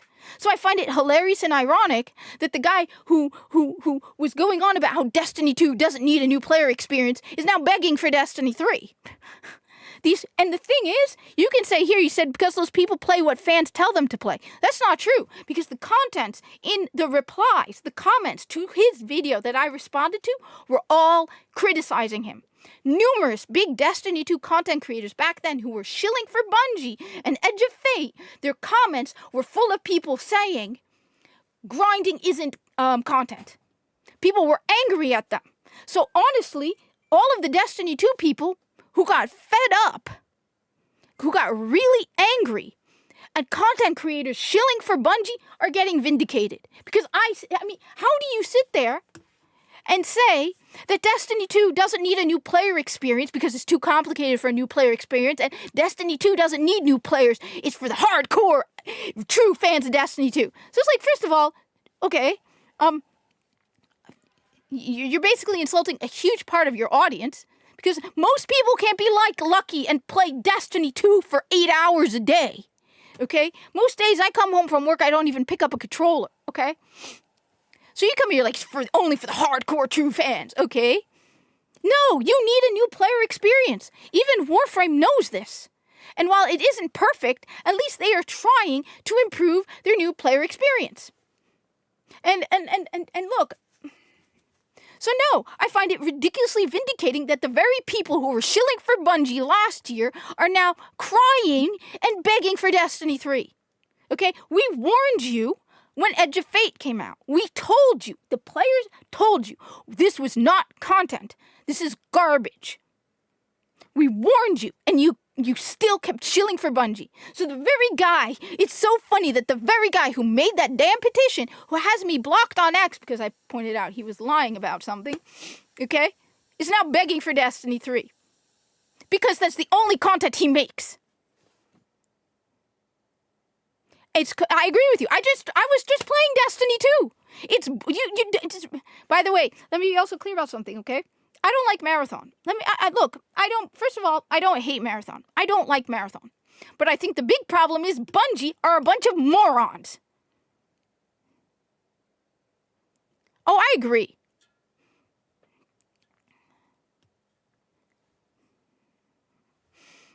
Look, let me be clear.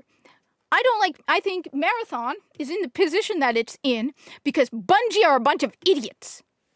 Okay? Let me tell you about, again, I keep promoting Digital Extremes because they're not stupid. They make better decisions than Bungie. Digital Extremes started out with Warframe. Warframe is their big moneymaker, okay? A couple years back, Digital Extremes decided to start publishing their own games. Okay, so they published a game called Wayfinder. The only reason I knew about Warframe was because of its tie to Digital Extremes, okay? And a lot of people I know played Wayfinder because of Digital Extremes. They realized a couple of months into publishing Wayfinder, okay, that they had bit off more than they can chew. Digital Extremes' priority was not publishing another game, it was Warframe. And they dumped publishing. They no longer publish other people's games. Why? Because they need to focus on their moneymaker. On top of that, and let's be clear, Digital Extremes has about half the number of people at Bungie. They have about 550 people. Bungie has 850, so it's less than half, a little more than half, okay? Digital Extremes is working on now Warframe and Soulframe. They've been working on Soulframe for years, okay? You notice something, though. Warframe has not suffered at all because of Warframe, because of Soulframe. You don't hear stories of people saying, yes, Warframe, they took away developers from Warframe to work them on Soulframe. That's why the old piece was so terrible. No, the old piece was very good, okay?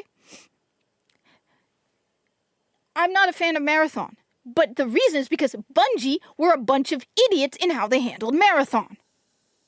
They took developers from Destiny 2, okay? They didn't handle it well. And the whole conflict going on right now between Destiny 2 and Marathon is their fault. And they deserve it. Okay? This whole conflict between the Marathon people and the Destiny 2 people. Destiny 2 people have every right to be angry. Your game... No, you want to know why?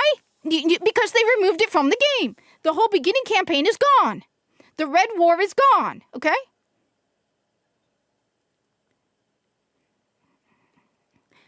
If they had been smart, they would have worked on Marathon without sacrificing Destiny 2. If Digital Extremes with 550 people can do it better than Bungie, okay, then like I said, I can't, yes, I'm one of the Destiny 2 people who's very angry.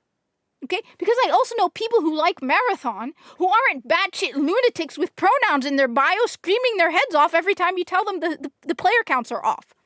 I've had people tell me the dumbest stuff because I just pointed out the player numbers.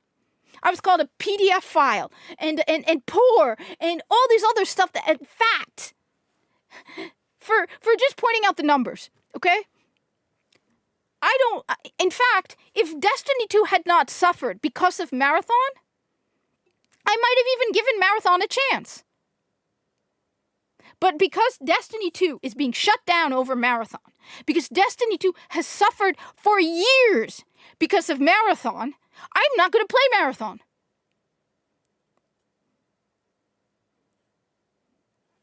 I genuinely think that a lot of the people they hired should not be working at Bungie.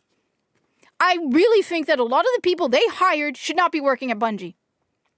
Because we know for a fact that they went into the whole DEI hiring people based on identity in like 2020.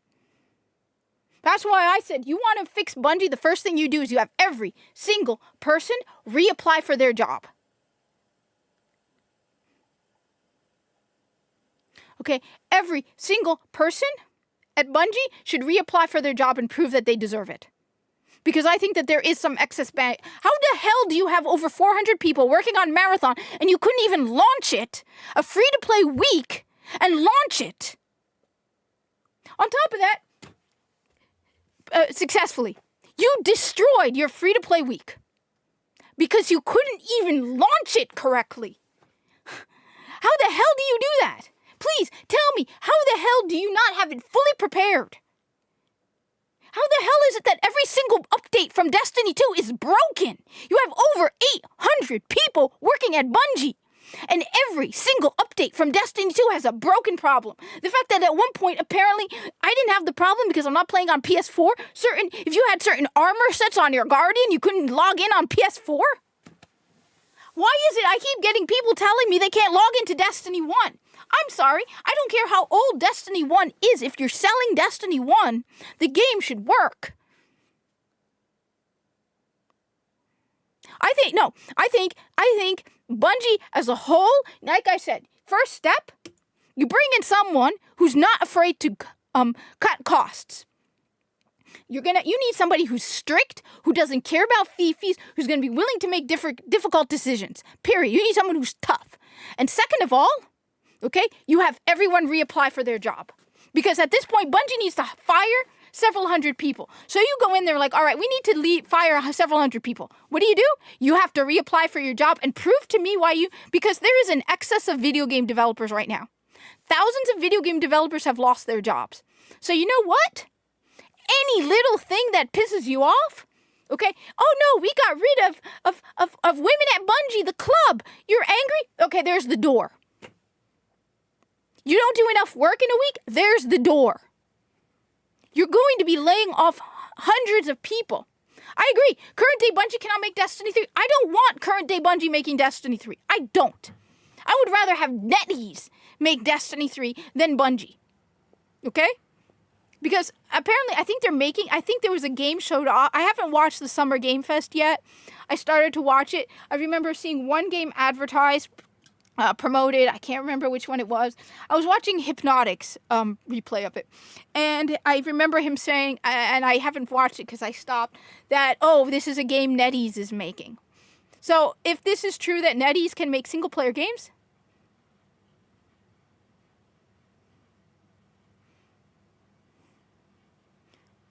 no,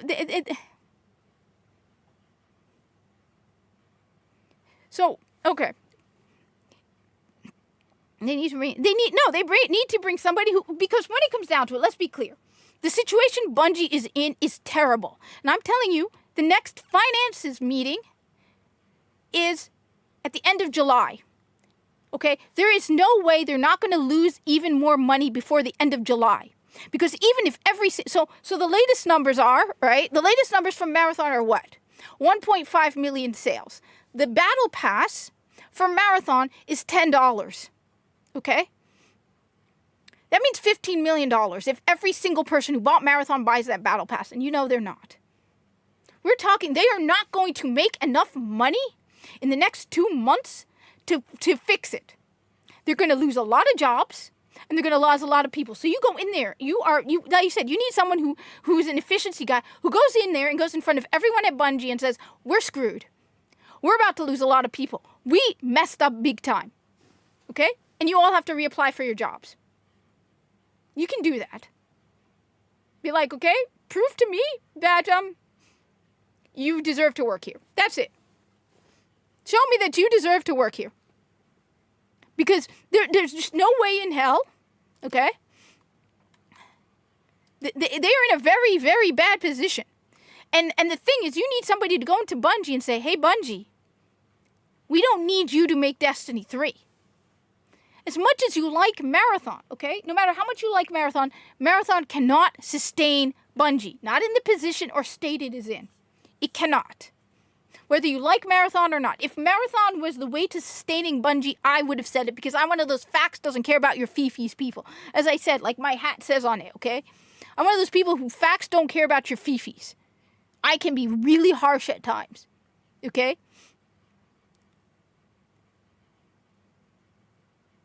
Yes, Michael, it shows that the people at the top who are removing them, they were removing the best of the company. They were removing the best of the company, 100%. They were removing the people that were the best. Okay? I 100% agree. They were removing the best of the company. Okay? And they need to go in there, basically, and like I said, first, I also think they need to bring back some of the original writers from Destiny 1. But the thing is, again, you don't need to save Bungie. Oh no, I have no doubt about it. They hate the old head. There was an article out of IGN where they're talking about the toxic work environment and how one guy who's known as a writer at Bungie would throw chairs. You know what? I don't care about it. Because at least in Destiny 1, the story was a lot better than Destiny 2's later story. Okay? No, that's why I said you need someone to come in there, as I said, and be very harsh. You need someone who's going to do whatever it needs to take. They need to understand clearly. Sony's not going to get rid of the Bungie name, but you really think they're going to keep all those people? What happened after Dragon Age the Veilguard? There's almost nobody left at BioWare. So what? They can have 10 people at Bungie and give everything else and be like, yeah, these are the last people working on an idea for Destiny 3, but we don't know when it'll be. They can easily, they just want the Bungie name, okay? You need to go in there and be like, we don't have the luxury of any of this. As I said, that's why, personally, I think a requirement to working at Bungie is to have played Destiny 1, but that's me, okay? You get rid of all of the clubs, okay? The women at Bungie, the black at Bungie, the Latinx at Bungie. Why? Because you don't go to Bungie to hang out with your other women devs, okay? You're trans at Bungie. You don't need that at Bungie. You get rid of all of that. And if anybody complains, my women at Bungie is gone, you fire them. You don't have the luxury to be able to have this. You don't. If you say, well, Kotaku or Polygon, you don't have the luxury to pander to all of them. Someone told me, oh, well, on Blue Sky, they would lose their minds. Okay, don't have a Bungie account on Blue Sky. You don't have the luxury of it. You don't have the money to afford it. Your company is going down. And if you don't start acting drastically, there's not going to be a Bungie left. That's how it is. That's why, David, that's why I said you need to have everybody reapply. Because now you can screen through the DEI hires and find the people who actually deserve a job at Bungie. That's why I said it. I said, go through, have everyone reapply for their jobs and have them show you why they deserve to work there. Remember, this is what code I've done. This is what I've contributed. Prove why you deserve to work there. This way, you can get rid of the people that were hired because they were the right identity instead of having the right skill. And you start over with there. And if you end up firing more people than you need, then you can go out there. There are thousands of video game developers who've lost their jobs who would love a job at Bungie. Okay? So you can easily find replacements.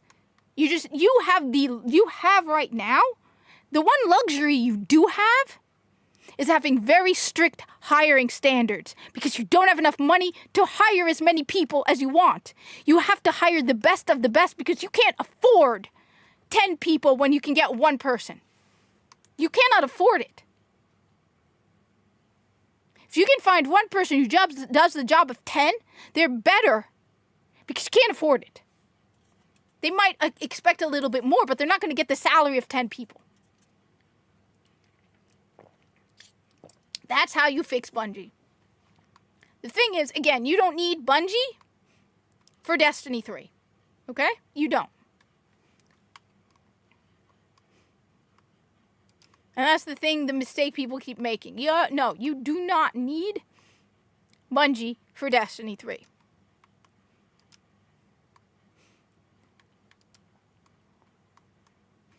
I hired some of the worst people possible for that company.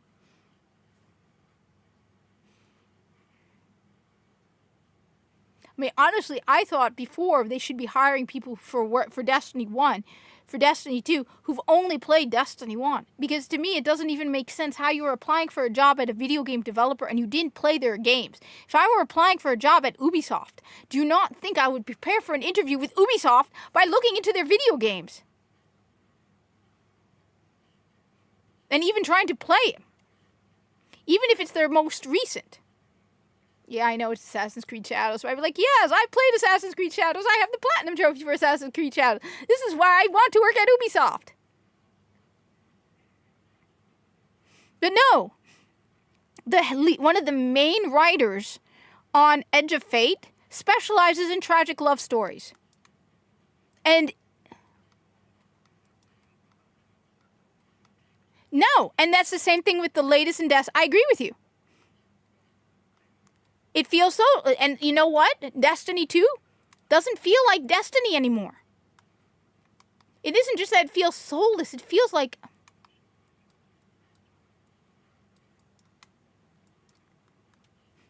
It doesn't feel like the same game, which is why I said bring back...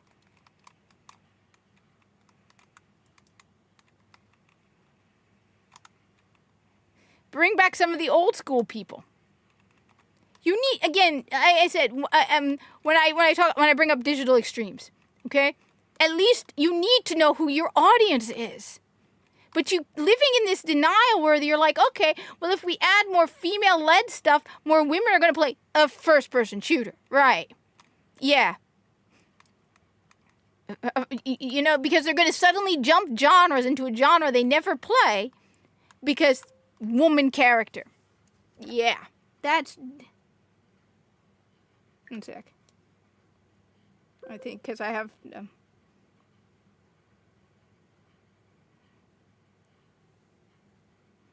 Is this if you okay, let me just let them know.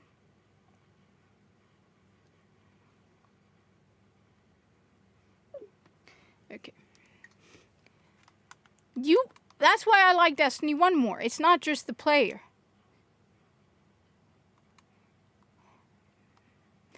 I will say this. The stories, the expansions, other than Lightfall, had soul in them, okay? Lightfall was garbage. But the seasons did not. And this whole Osiris and Saint 14 just didn't fit. Because the thing is, I'll tell you this, all right? Because I always use this example. The genre, the atmosphere, and the feel of Destiny 2 is no longer what it used to be. So, the best way to put it is this way. Right? It's become a melodrama, all right? It's become an emotional mess. You go up to any woman, right? You go up to women and you tell them, what would you rather watch? John Wick or Titanic? 9 out of 10 women will tell you Titanic. You go up to any man. 9 out of 10 men will tell you John Wick or Titanic. They will tell you John Wick. Okay? That's why I said it's 9 out of 10. There's some women like me who wouldn't watch Titanic if you paid them. And there's some men who wouldn't watch John Wick if you paid them.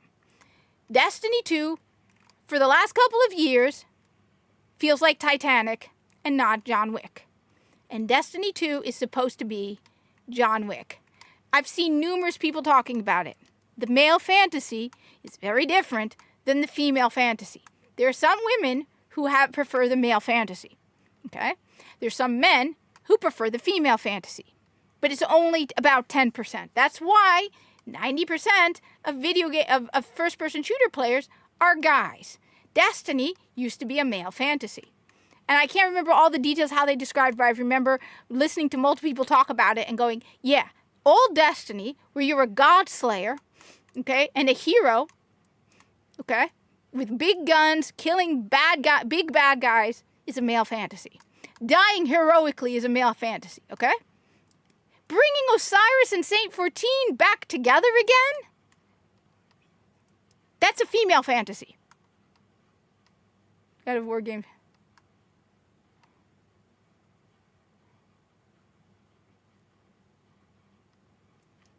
Okay, so Destiny 2 is now a female fantasy. A lot of it. You sit there and you listen. What turned me off of the first season after Final Shape was two things. What they did to Failsafe, they turned her into a modern... Her way of talking was no longer what it used to be. She spoke like Nimbus, basically. And listening to a 5-minute conversation between Osiris and Saint 14 about how they first met... Now, that's the sort of thing that most women like to listen to. Remember when we got together and they said, I love you, kiss you. No, most guys are like, yeah, pull the other leg. And as I said, 10% of women go, yeah, I really hate that stuff, okay? All right? As for the God of War thing, I think first of all, having Alana Pierce, one of the most hated people going, I wrote this. Yeah, woman, shut up, okay? The thing is, and I said this earlier, I said that 20 years ago, most people would not have had a problem with what is going on with God of War. Okay? Because it was a different time. 20 years ago. Not when they started this game. They should have known better when they first started this game. Every video game being made by Sony, they're replacing all the male leads with women. And the thing is also, when was the last God of War released? Okay? So you wait years for a new God of War, and you don't have Kratos. In an environment where you keep replacing male characters, much beloved male characters. On top of that, you don't even make her attractive looking. Like, I mean, if you're at least going to replace Kratos with a female character, okay? At least from my understanding of guys, they want an attractive looking woman. She's ugly. Okay? I thought goddesses and gods are supposed to be like perfect and good looking and all that. You want me to believe the goddess isn't going to be drop dead gorgeous and like young and sexy? So I think it's the fact that she's ugly. I think it's the fact that you're replacing another male-led game in this environment with a female. I think people are fed up with this. So when you say people are getting so angry about one, it's like, no, people are tired of it. It's exactly like with Ghost of Yotei. Whereas like people wanted Jin Sakai. They did not want whatever the hell her name is. And my brother actually likes Ghost of Yotei. He keeps threatening to give me his copy of Ghost of Yotei. I just want my copy of Clair Obscur Expedition 33 back. Because I have a physical copy. Okay? People are, you're coming into what is 100%, every poll, every statistic, every one of them, even Nintendo Switch, they found something like 80% of Switch owners were guys. Like the Switch, which is supposed to be like the most female-friendly, cozy game one, where every time you see some woman making a video about my favorite cozy games. My favorite cozy game, by the way, is Warframe. Okay, but you see all these women making, I like Animal Crossing and Disney Infinity. Okay. What are they playing on? Nintendo Switch. Okay? And yet somehow like 80% of the owners, wait, they made her gay too? Wait a minute, wasn't she married to Kratos? How? She was married to Kratos. She was Kratos' wife.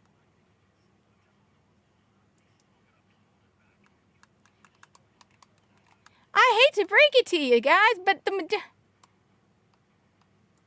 no, for these women, it's Animal Crossing and Disney Infinity and games where you sit around and decorate stuff. Ugh, boring.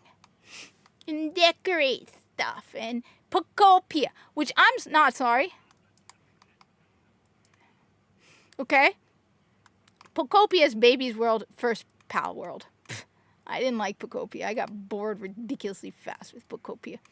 Everyone's like, you have to play Pokopia. And I played it for an hour and went, oh my god, this is boring.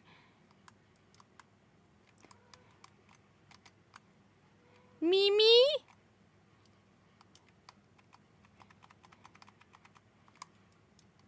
Come here, Mimi.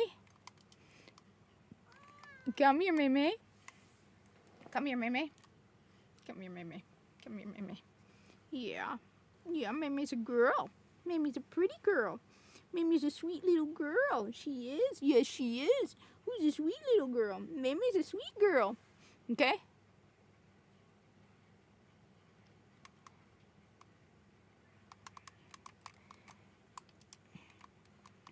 The thing is, okay, I get what you're saying, but most guys want an attractive female lead. Most guys. Okay? That's what most guys want. They want a hot woman as the lead character, okay? That's just the majority of guys what they want. But I think the main issue with the God of War game is simply the fact that people are fed up, okay? Like I said, 20 years ago, people would be like, yeah, spin off from God of War. But the fact that we haven't had a God of War game in a long time, and the guys, I can't blame guys, are fed up with all of their favorite male leads being taken away and replaced with women, is starting to get on their nerves. I can't blame guys. Yeah, I've seen that. Yeah, I know, Tifa. Yeah, I know. Aerith. Because it's an Asian game. And an old Asian game. Okay? So at the end of the day, it's a combination of things that's going on with God of War. It's not a real... So, okay. So the Sons of Sparta game, that's not a real God of War game. I think it's a side-scroller, kind of like... But it's not a real God of War game. Okay, what they want is a God of War game. So yeah, Ares. I literally have the game sitting right over here. You have a combination of things, and you did not predict this. Even when you started making this game. As I said, okay, it isn't just that she's ugly and looks middle-aged. Doesn't look at all like the actress. Okay, you're removing all the male character. You're changing all the male lead games to female led games. Why is that? Guys are getting fed up. Look, I can't blame guys. Okay, what time you said 4? Okay, I can't blame guys for getting fed up. Okay, I can't. But May might, because she's a stubborn little girl. No free feet pics right now. No free feet pics. We can't have free feet pics. No free feet pics from May. Right? Minna? Mimi? Right? Such a sweetie. Aren't you? Okay? And that's why it's as I said, I don't think it would be as big a deal if it were maybe even 10 years ago, if they had a spin-off God of War game with Laufey at the beginning, Laundry Lady, in place of Kratos. But you haven't done a new, when did God of War Ragnarok come out? Which, I don't remember, time flies.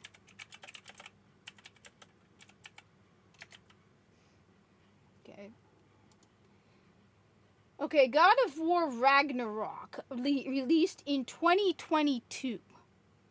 Okay? So that was almost 4 years ago. So, you don't have a new God of War game other than this. As I said, it's a combination. I can't blame guys. They're watching all the games with a male lead being replaced.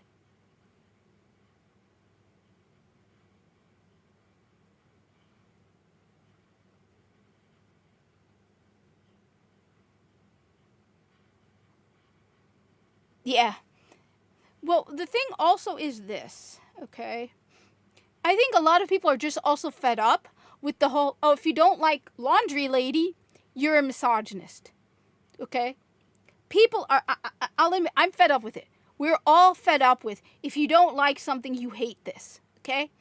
I got called a whole bunch of horrible things because I didn't like Osiris in Saint 14. And I turned out I was right. Just because you have a black character or a gay character or a female character in something doesn't mean if you don't like it, you hate said person. Okay? People are fed up and tired whenever they say anything, they're automatically labeled. Oh, you don't want a female lead in God of War? You're a misogynist. Wait a minute, but there's a lot of video games with female leads that people like. No, you don't like it, you're a misogynist. And I can't, again, I'm fed up with it. Okay? Okay? That's like, people are just fed up with it. They're tired of these gaming journalists who are constantly attacking gamers. If you don't like, well, first of all, I'm obliged to buy every video game ever made?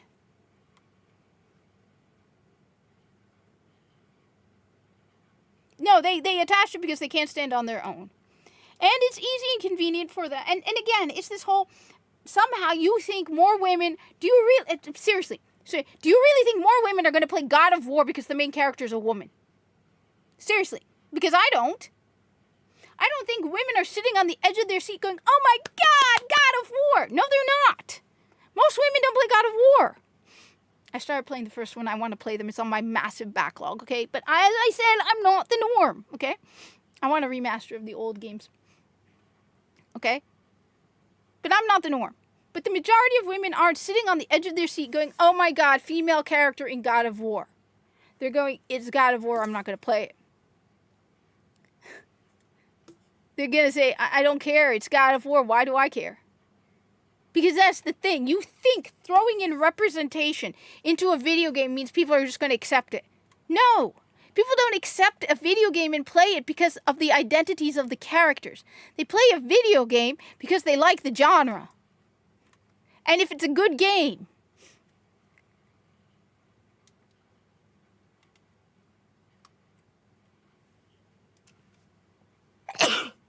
Okay? A friend of mine told me I need to play Baldur's Gate 3. I'm not, in general, a person who would play that type of genre of game. But because my brother has it in his library, I'm going to probably try it out. But normally, people like certain types of video games. They're not going to change and play a random genre they normally don't play because the representation in the game.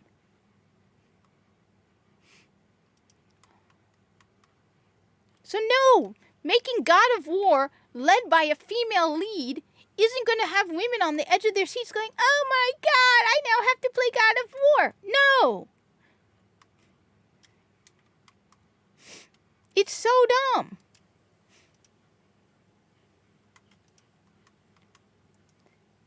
It's like saying, okay, women like pink. We're going to make a new pink iPad. And so everyone's going to buy a pink iPad because it's pink. Well, no, never mind. There's some women who are that dumb. I'm sorry. No, never mind. That one doesn't work because there are some women who are that dumb. But they're not going to look at God of War and go, female lead, I have to play it. They're not. How many of you, seriously, will play a video game because it has the correct representation of characters? How many of you who never play an RTS game are going to play an RTS game because it has representation in it? Because I'll tell you for a fact, I'm not playing an RTS game because Muslim character in the game.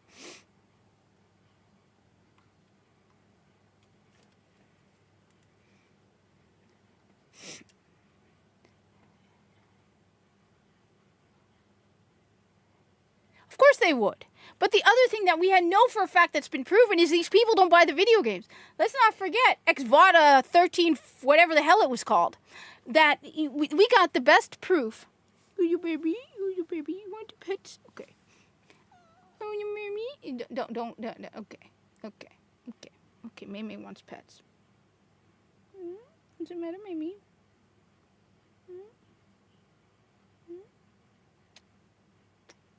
Is your paws? Okay, pet Mimi. All right. And the thing is, people are tired of being called sexist and misogynist. They're tired of it. These words have no meaning at this point. Honestly, these words have no meaning. I'm not, no feet pics for May. No free feet, there were free feet pics earlier, there were free feet pics from May earlier, but no free feet, those are front feet. Those are the front feet, okay? Those are the front feet. You're not getting the back feet, the sexy little back feet. No back feet right now. Because she's comfy. Come on, let's fix you up. I don't want you to fall, May. Okay? Okay. These words have no meaning anymore. We're tired of them. We're all tired of them. Okay? Everyone is tired of being called. I mean, that's why I go by Hijabi Gamer on X. Because the people are like, you hate Minaya, and all these stuff they call me, and then they don't believe me when I tell them that I'm actually a woman. You hate women. You hate minorities. I'm both. People are tired of it. People are tired of all of it. And the thing is, and the important thing to keep in mind, one of the things these video game developers keep forgetting is they're no longer special. All right? It's a lot easier to choose not to buy a game than to convince someone to buy it. Okay? Let me put it this way. Okay? God of War Laundry Lady, right? Most people no longer pre-order video games. It's easier for me to say, I'm not interested, than for you to convince me to buy it. Because there are literally thousands of video games that are alternatives to God of War right now. There are thousands of Intergalactic the Heretic Prophet.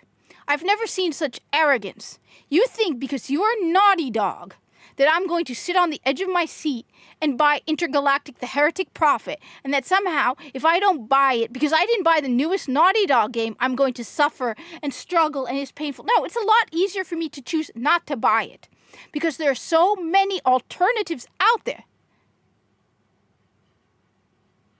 You poor thing. Oh, yeah, well, it's sort of like Master of the TDS and his wife as well. Okay? Who, I love Master of the TDS. I just wish I would get alerts from his videos. Okay? I'm so sorry. They would, it's just, yeah. The actual minorities, I mean, I don't. I don't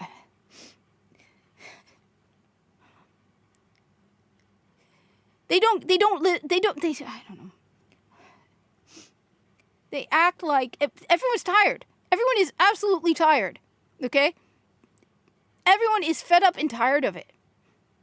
I mean, you're not going to win people over anymore. You're not going to look. What I'm trying to say is this. I'm sorry. I'm going off on all different types of locations. It's a lot harder to convince somebody to buy something than for a person to choose not to buy it. Okay. I'm not going to pre-order God of War Laundry Lady. I can easily wait. The fact that it's a God of War game, at this point, we have literally thousands of video games that are better than the AAA games. Oh, yeah. Don't get me started on the people with Palestinian flags in their bios. Do not get me started on them. My God, I've never been treated worse than people with Palestinian flags in their bios. I'm like, I'm an authentic Arab, right? Yeah. Look. Naughty Dog and Intergalactic, The Heretic Prophet, right? Okay, it's made by Naughty Dog. But the thing is, 20 years ago, AAA titles were more important. 20 years ago, people were waiting for the latest Naughty Dog game. Okay? But not only is this not a sequel, but again, there are thousands of alternatives. Thousands of alternatives. I don't need to play Intergalactic I don't need to play it. How's it doing right now, player-wise? Marathon? Sorry, but the Mei wants some attention. She wants to be petted. How is Marathon doing right now? 30,000 people are playing Marathon. Destiny 2? 32,000. Okay? There are literally thousands of other video games I can play. Plus, I have a massive backlog. I have right here a sample of my massive backlog. Borderlands 4. And then there's retro gaming. I have thousands of retro games I haven't played either that Johnny here's trying to get me into. But I hear the gameplay is good. Okay? I know, I gotta pet the Mei. The baby Mei. Who's the baby Mei? Who's the baby Mei? I love you, Mei. You're right. I'm sorry. You're right.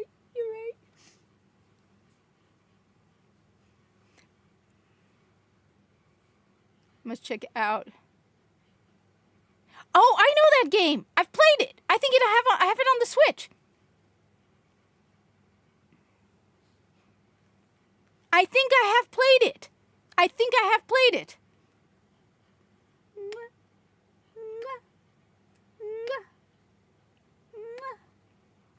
Who's a baby girl? Let's see. First off, Behemoth comes in, he's like, you need to play Immortal. Think about it. Okay? My backlog is so ridiculously big that I don't need to buy a new game in ever. Okay? I have a baby. Oh, sweet pie. What's the matter, sweet? You're beautiful. You know that? You're my girl. Yeah. Even though you wake me up at midnight. Right? Like to wake up at midnight and be cute. Right? There we go, Mei. Okay.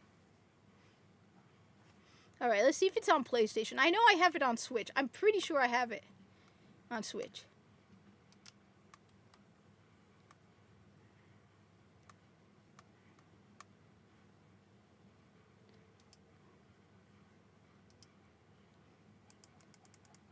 Because I can't buy it right now.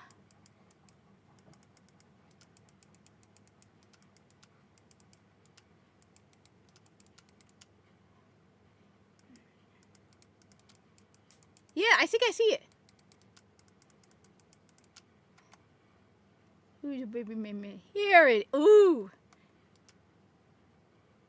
Yeah, I think I have this on Switch. Let's see.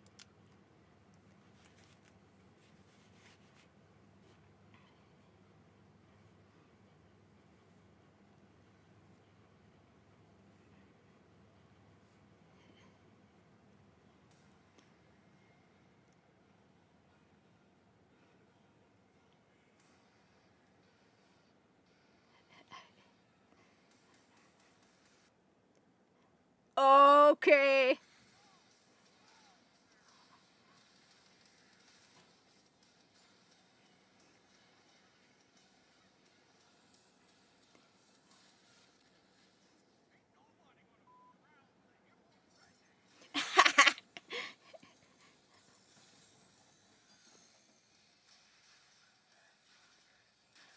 Okay, that's badass.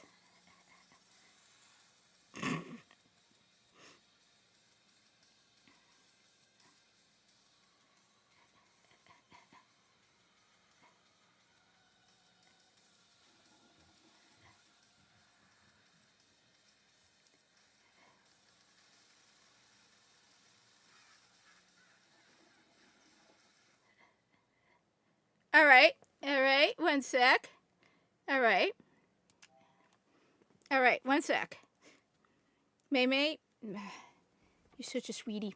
Okay, give me one sec. All right, give me one sec. 1 sec. Give me 2 minutes. Okay. It definitely needs a pyramid made of beer cans. 1 sec. Okay, first off, you can see the May. Say hi. I'm the May. I'm a cute. Who's a baby? Tell them you're cute. Okay, 1 sec. So you can't see anything because I don't want all of my information coming out.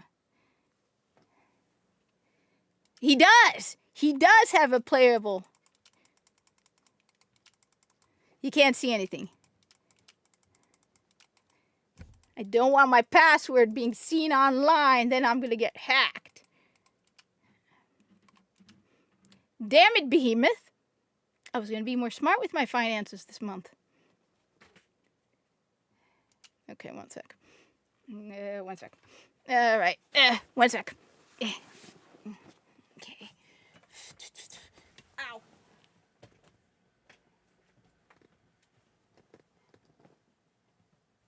What am I looking for? Where did I put that?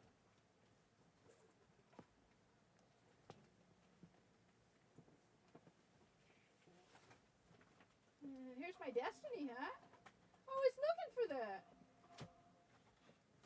All right. This is my actual. Okay. All right. It is definitely very funny, and it is definitely needed.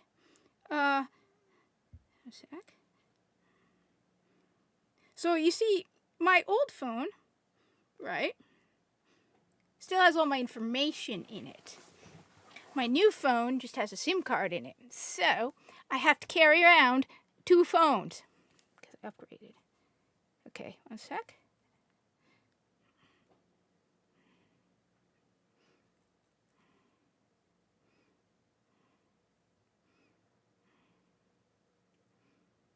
One sec.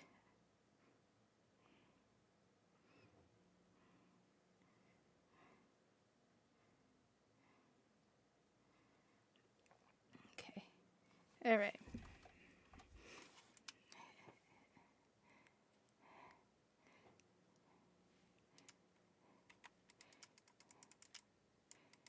So the one game that I ended up getting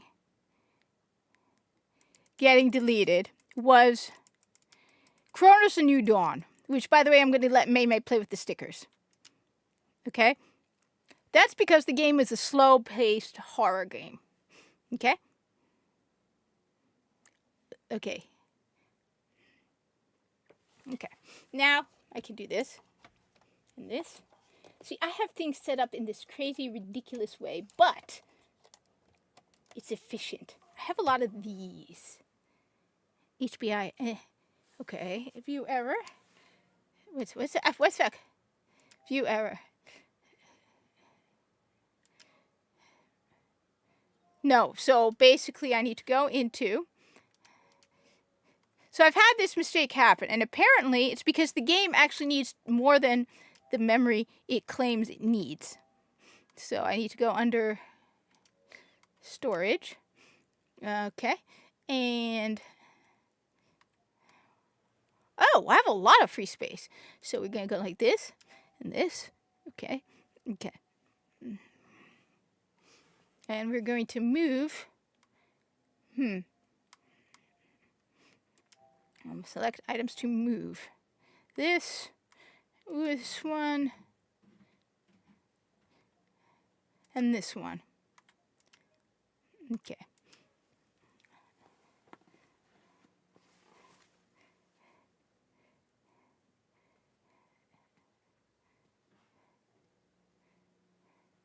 I only have about a half an hour, because I think it was 4, right? The message said, yeah, 4. Okay.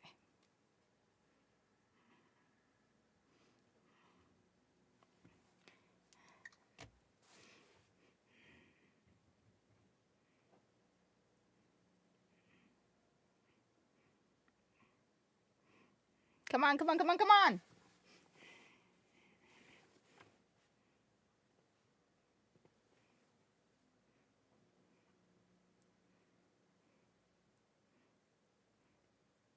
Ten seconds. 11 is after 10. Okay?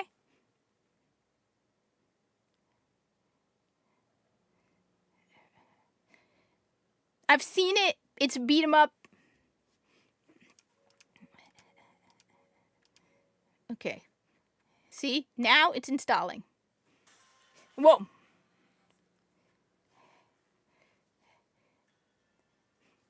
Rednecks and pyramids. Perfect combination. Perfect combination. Where did this thing come from? Perfect combination. Perfect combination. Whoa. Yeah. Ooh.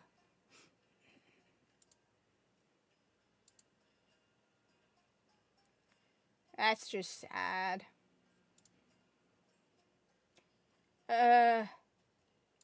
Yeah. That's just sad.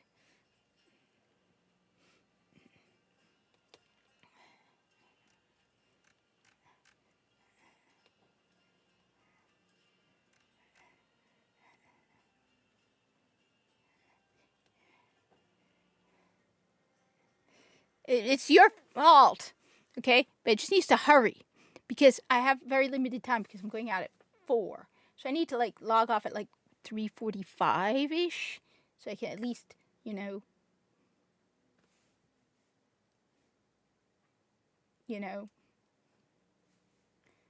So apparently Gothic 1 Remake, I have no idea what Gothic is.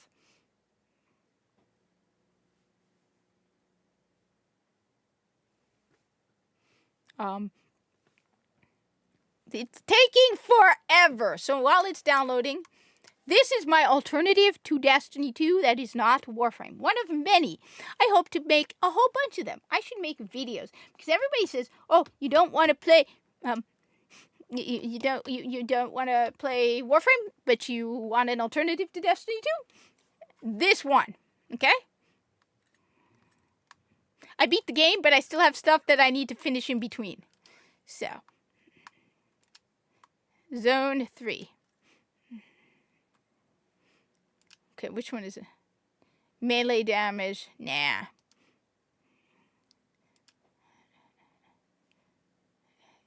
Okay.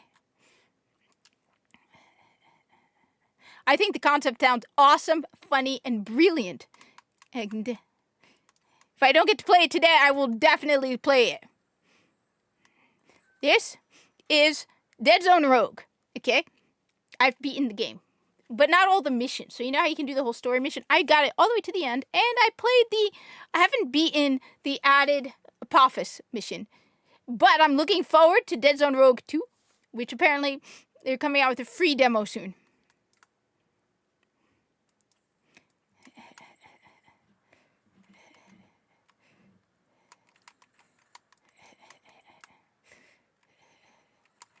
Oh, damn, playing Destiny's got me out of it. I'm off.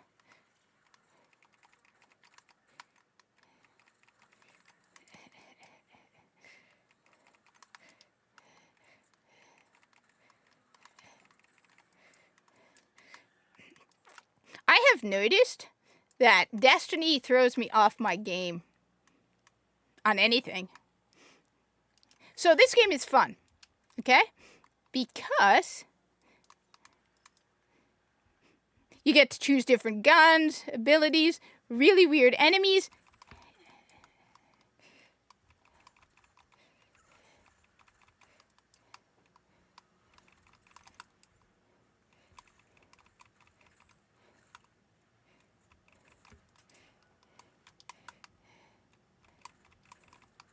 Different weird element types. Grenades, too.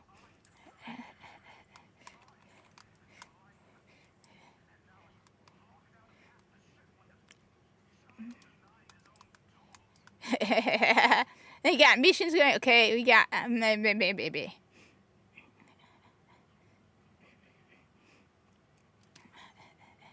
This game is fun. Okay, so the reason you're supposed to use this stealth is to find a better location and to, like, scout out and see what enemies you got, but I tend to be too impatient for that. Where is he?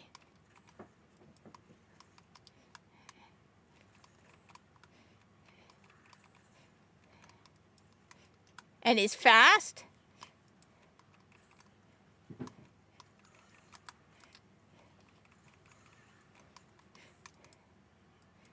I love this game.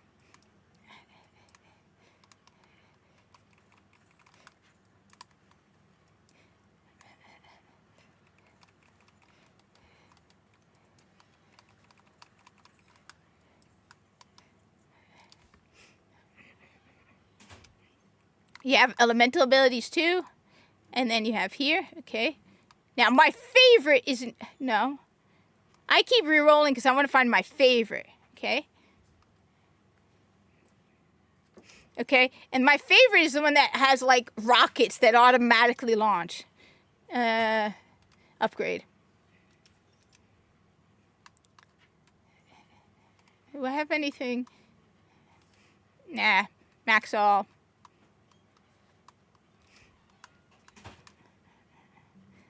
And it's fast paced.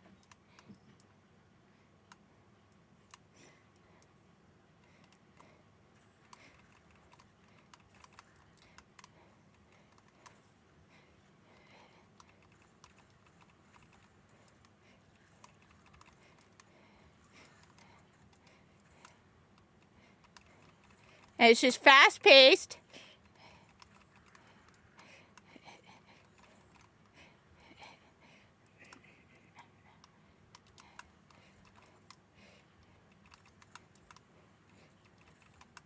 And that's why I say you don't need Destiny 2. Alright?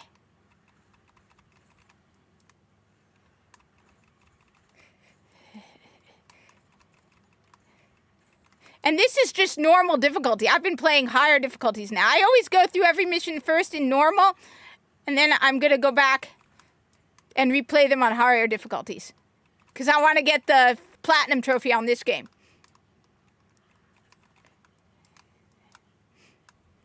I think the sensitivity, because I played Destiny, is a little off for me.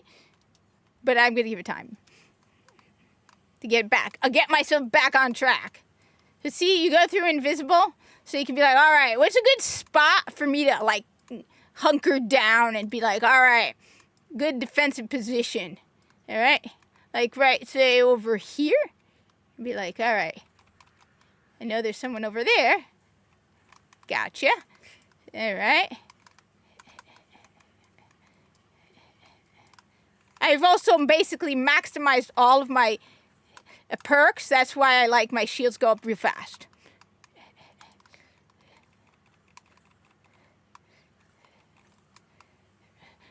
And why everything right now is so easy.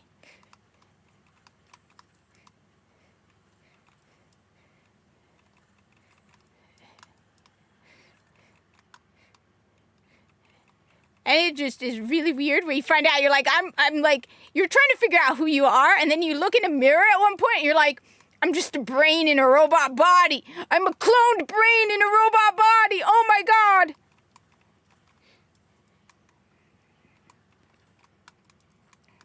I am a cloned brain in a robot body. It was pretty cool.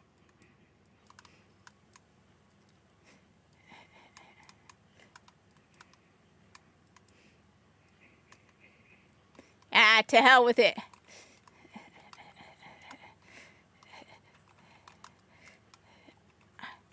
Y'all are going down. Hi. Bang. You're going down too.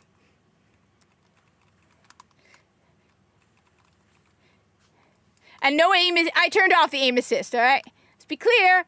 I turned off the aim assist. What we got here? Ooh. Got some better gloves. All right. See? You want a good game that isn't Destiny? Play this game. All right, let's see what do we got. Here it is. Model rocket. Your weapons fire a smart rocket every 6 seconds. Smart rockets inherit the quality of your grenade. This is badass. All right? This is how you play this game, okay?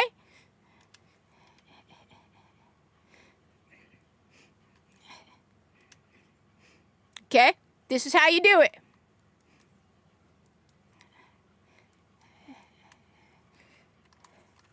See? Rockets.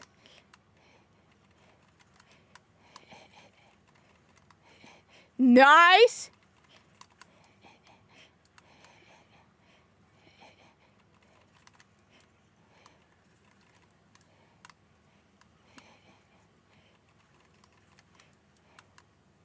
Ha ha ha ha ha. Rockets. Rockets. Just rockets. Come on. Everything go boom now. 45% more damage to full health enemies. Yes! Yes, I need that.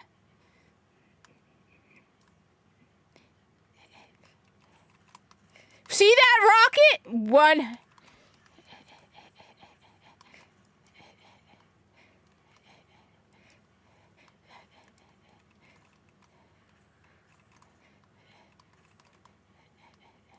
The only reason I keep doing melee is because I push too hard down. Okay?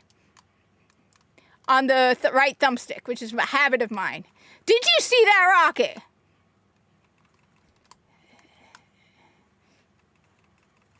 Yes. Because you don't say no, you don't, no. I am the master of the robots. Now I got a companion bot too. I am the master of the robots.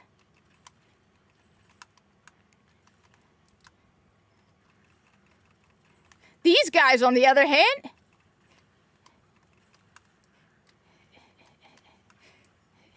okay?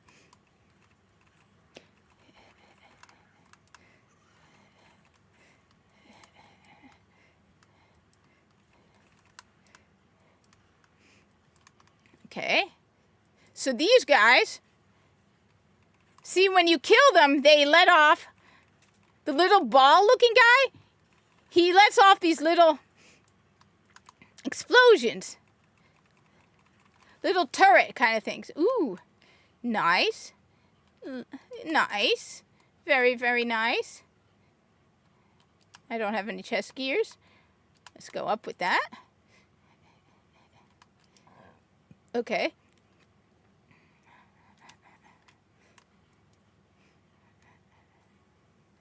Let's see.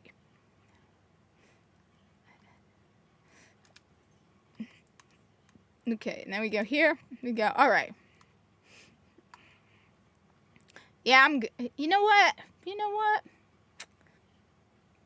I want that.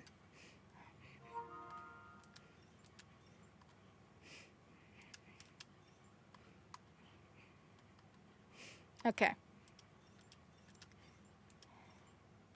Let's do it.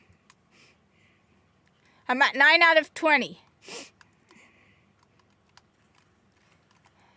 I mean, it doesn't really matter if I'm smart or... Because I got rockets. See? Rockets. And I have a droid to help me out. I cannot wait for the sequel to come out. Now, this is a game I want. The sequel to.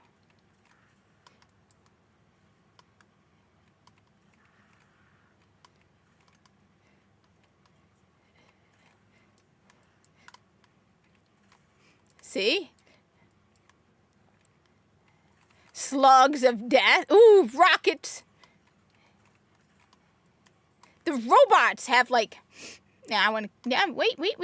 Ooh, More damage? More damage. Big damage. Big damage. Let's see, we got that with more damage. Okay, let's go.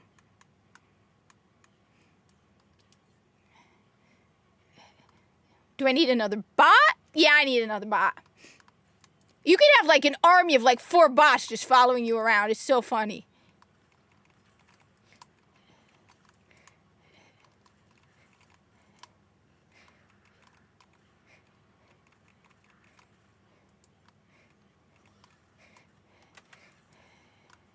That's like void damage. Look at that. Look at that, baby. Look at my little bots, and they keep coming back too.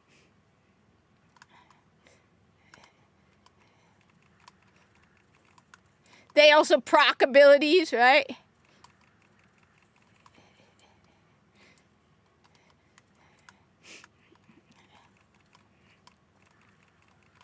So yeah, this is my new craze. I'm going to get the platinum on this one. Okay, absolutely. Did you see that? Yes, that's how you do it. Okay.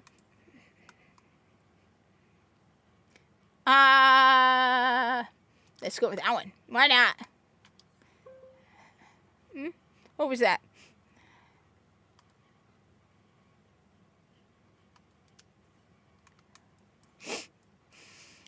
Okay.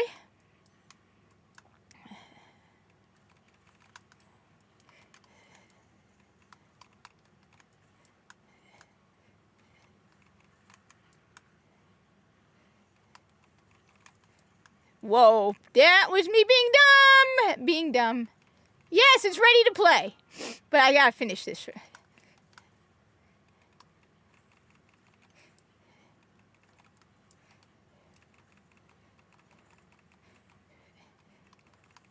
Okay, sometimes you don't go running in without thinking. Sometimes I just, okay. Look, I'm used to being a guardian, okay?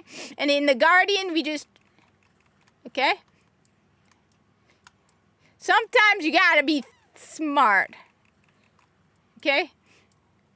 I might have neglected to be a little smart. But we're good. We're good. Okay? Oh, goody! 3 bots! I got 3 now. Okay, what do we got?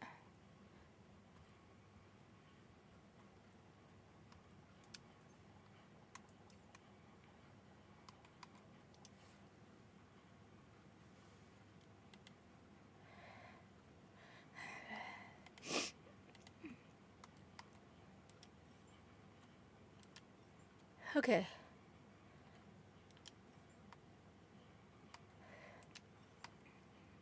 All right, let's go. Okay, now be smart. Be smart. Find a good spot to start the attack. Start the carnage. If there is one, which there probably isn't, which means at least ever.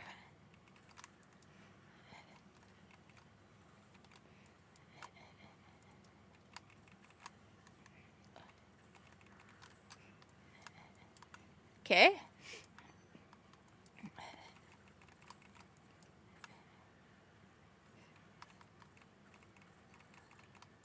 But at least I got my 3. Who did that?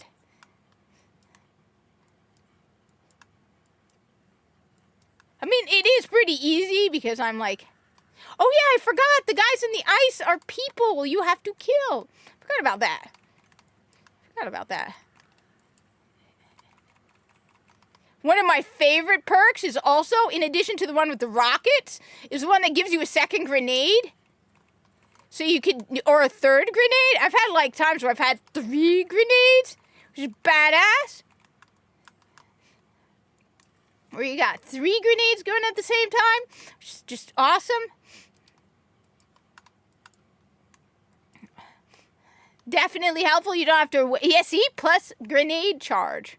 Definitely worth it. Okay, this is a good spot to start.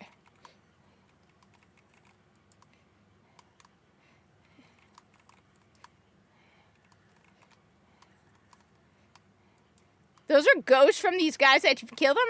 They send these dudes after you. Which I keep forgetting about them because they're not in every level. Him.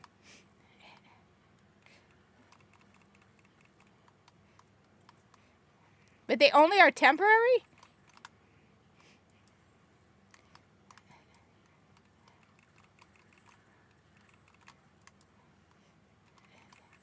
See? Damn. They going down fast.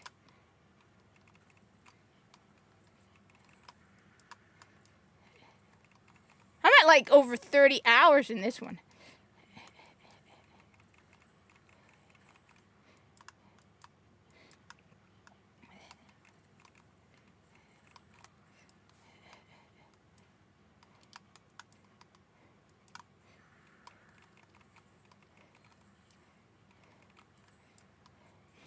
Okay.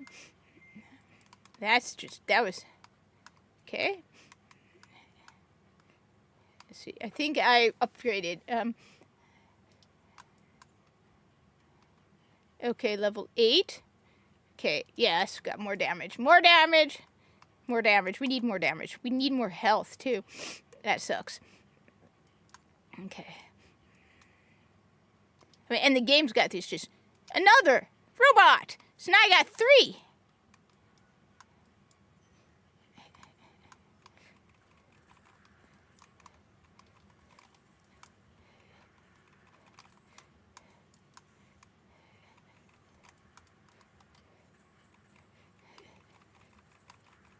I mean, sometimes I should be smarter about things. But, yeah. Oh, I forgot that. I didn't see that guy. See? Pay attention. And that guy, he will come and pull you up into his maw of death. Okay, where is he? He should be below me. Where is he? Oh, here you are. Don't hide from me. Why would you hide from me? More damage. Level 9, but does more damage. Okay. Definitely worth it. 58 or 58. Flaming, awesome flamingness. The flame one's cool. The flame one is very cool. The flame is definitely very cool. Okay.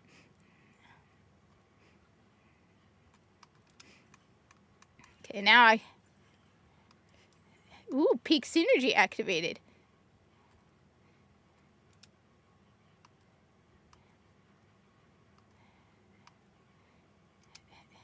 Okay.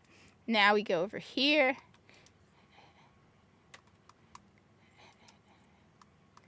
Okay.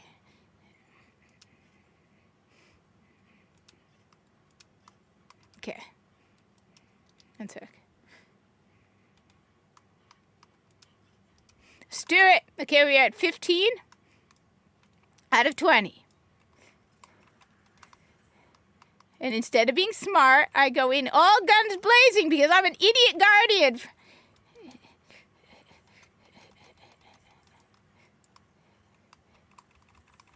This is what you get for being a guardian, okay? Did I just see an exotic show up? Yeah, I did. Ooh, exotic. Well, I mean, I don't think it's called exotic. Okay. Exotic gloves. Normally you have 2 different guns, but this is a specific type of mission with special mission requirements kind of thing.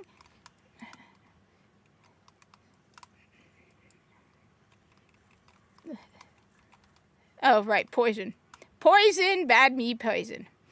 Come on. Hello. Hello. Hello, hello, hello. Okay.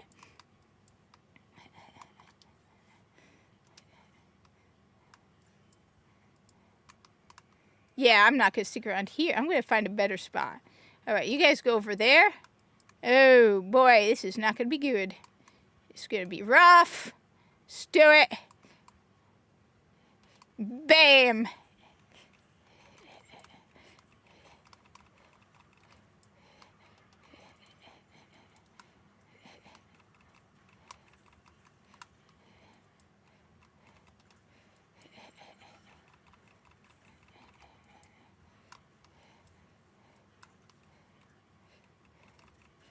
Yes. Ooh. Is it? No.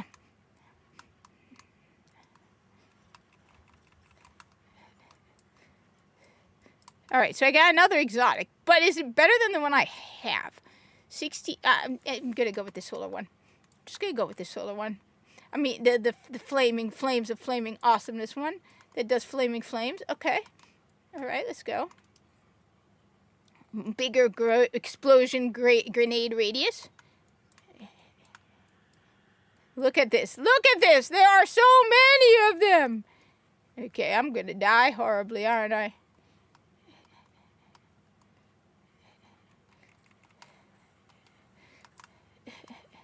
Oh my God.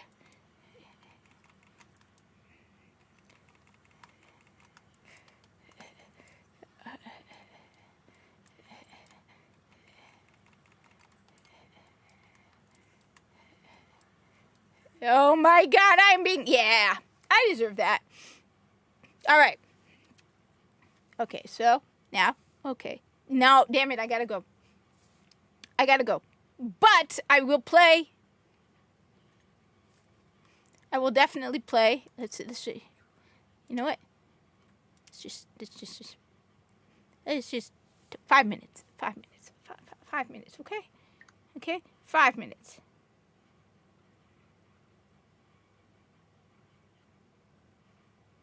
That's it.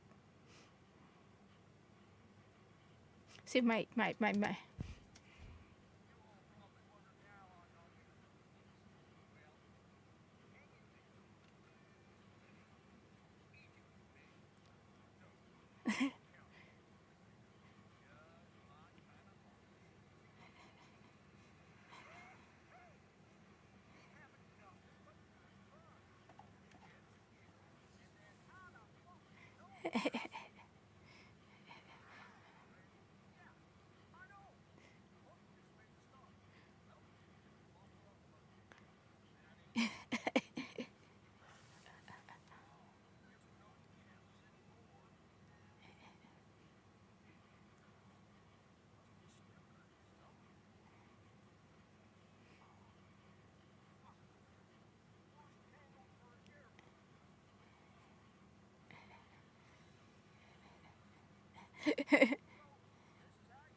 Yeah.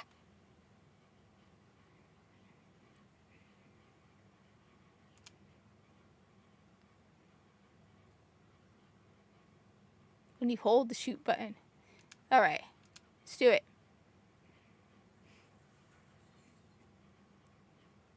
I don't know. Maybe I'm thinking of a different game. Okay, tutorial. I mean, okay.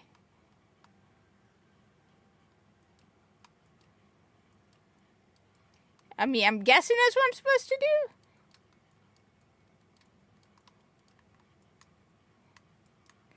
I did something wrong, didn't I?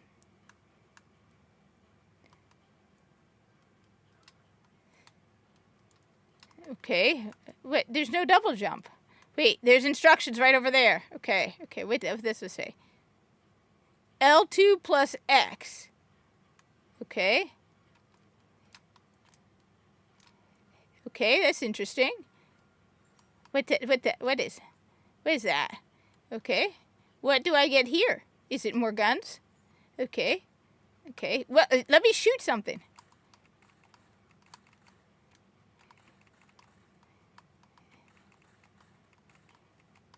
Wait, we gotta make sure of one important thing, okay? They're very important, okay?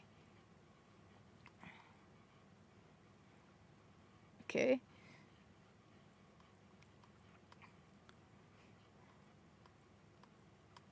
Okay, as long as there is no... Oh, yeah, here it is. Auto aim and vibration, okay?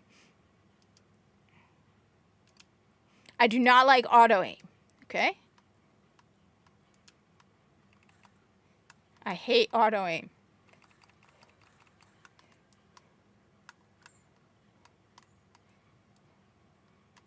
Okay.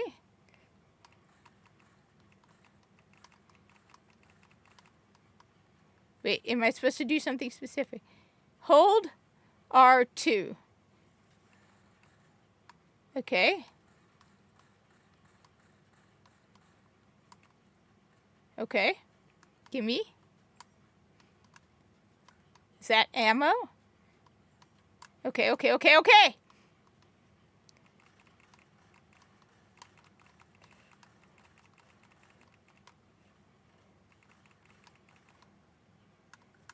Ooh, beef! Meat! Give me meat. Go up the stairs. Okay. Redneck's active ability. Okay. Am I supposed to go here? Is there anything?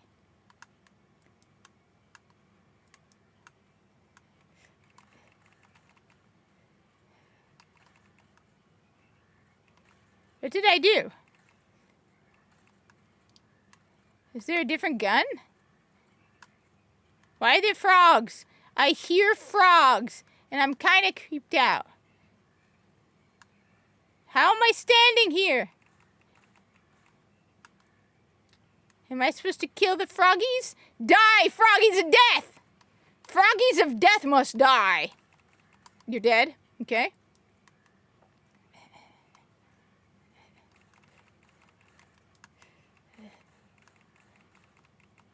Froggies of death and despair.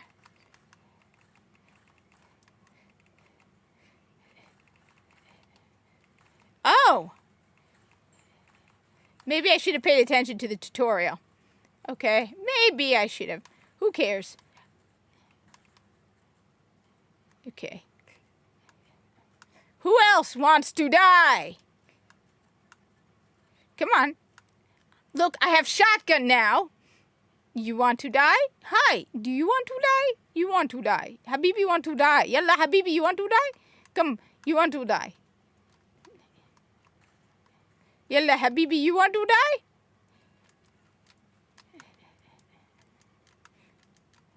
Where am I going? Habibi? Habibi want to die. All the Habibis want to die. Habibi want to die? Come, Habibi. Okay, so now I need to, I guess, go... no. How do I go up there? Habibi, come on. Habibi want to die. Come on, Habibi. Habibi want to die?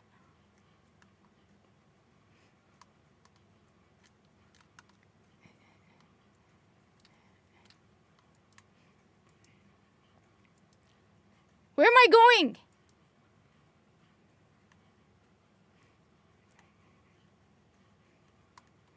That is Big Snake.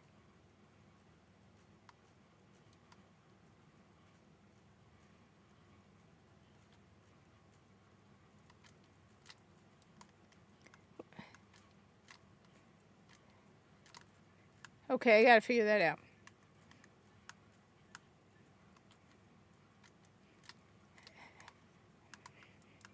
Anyway, I gotta go.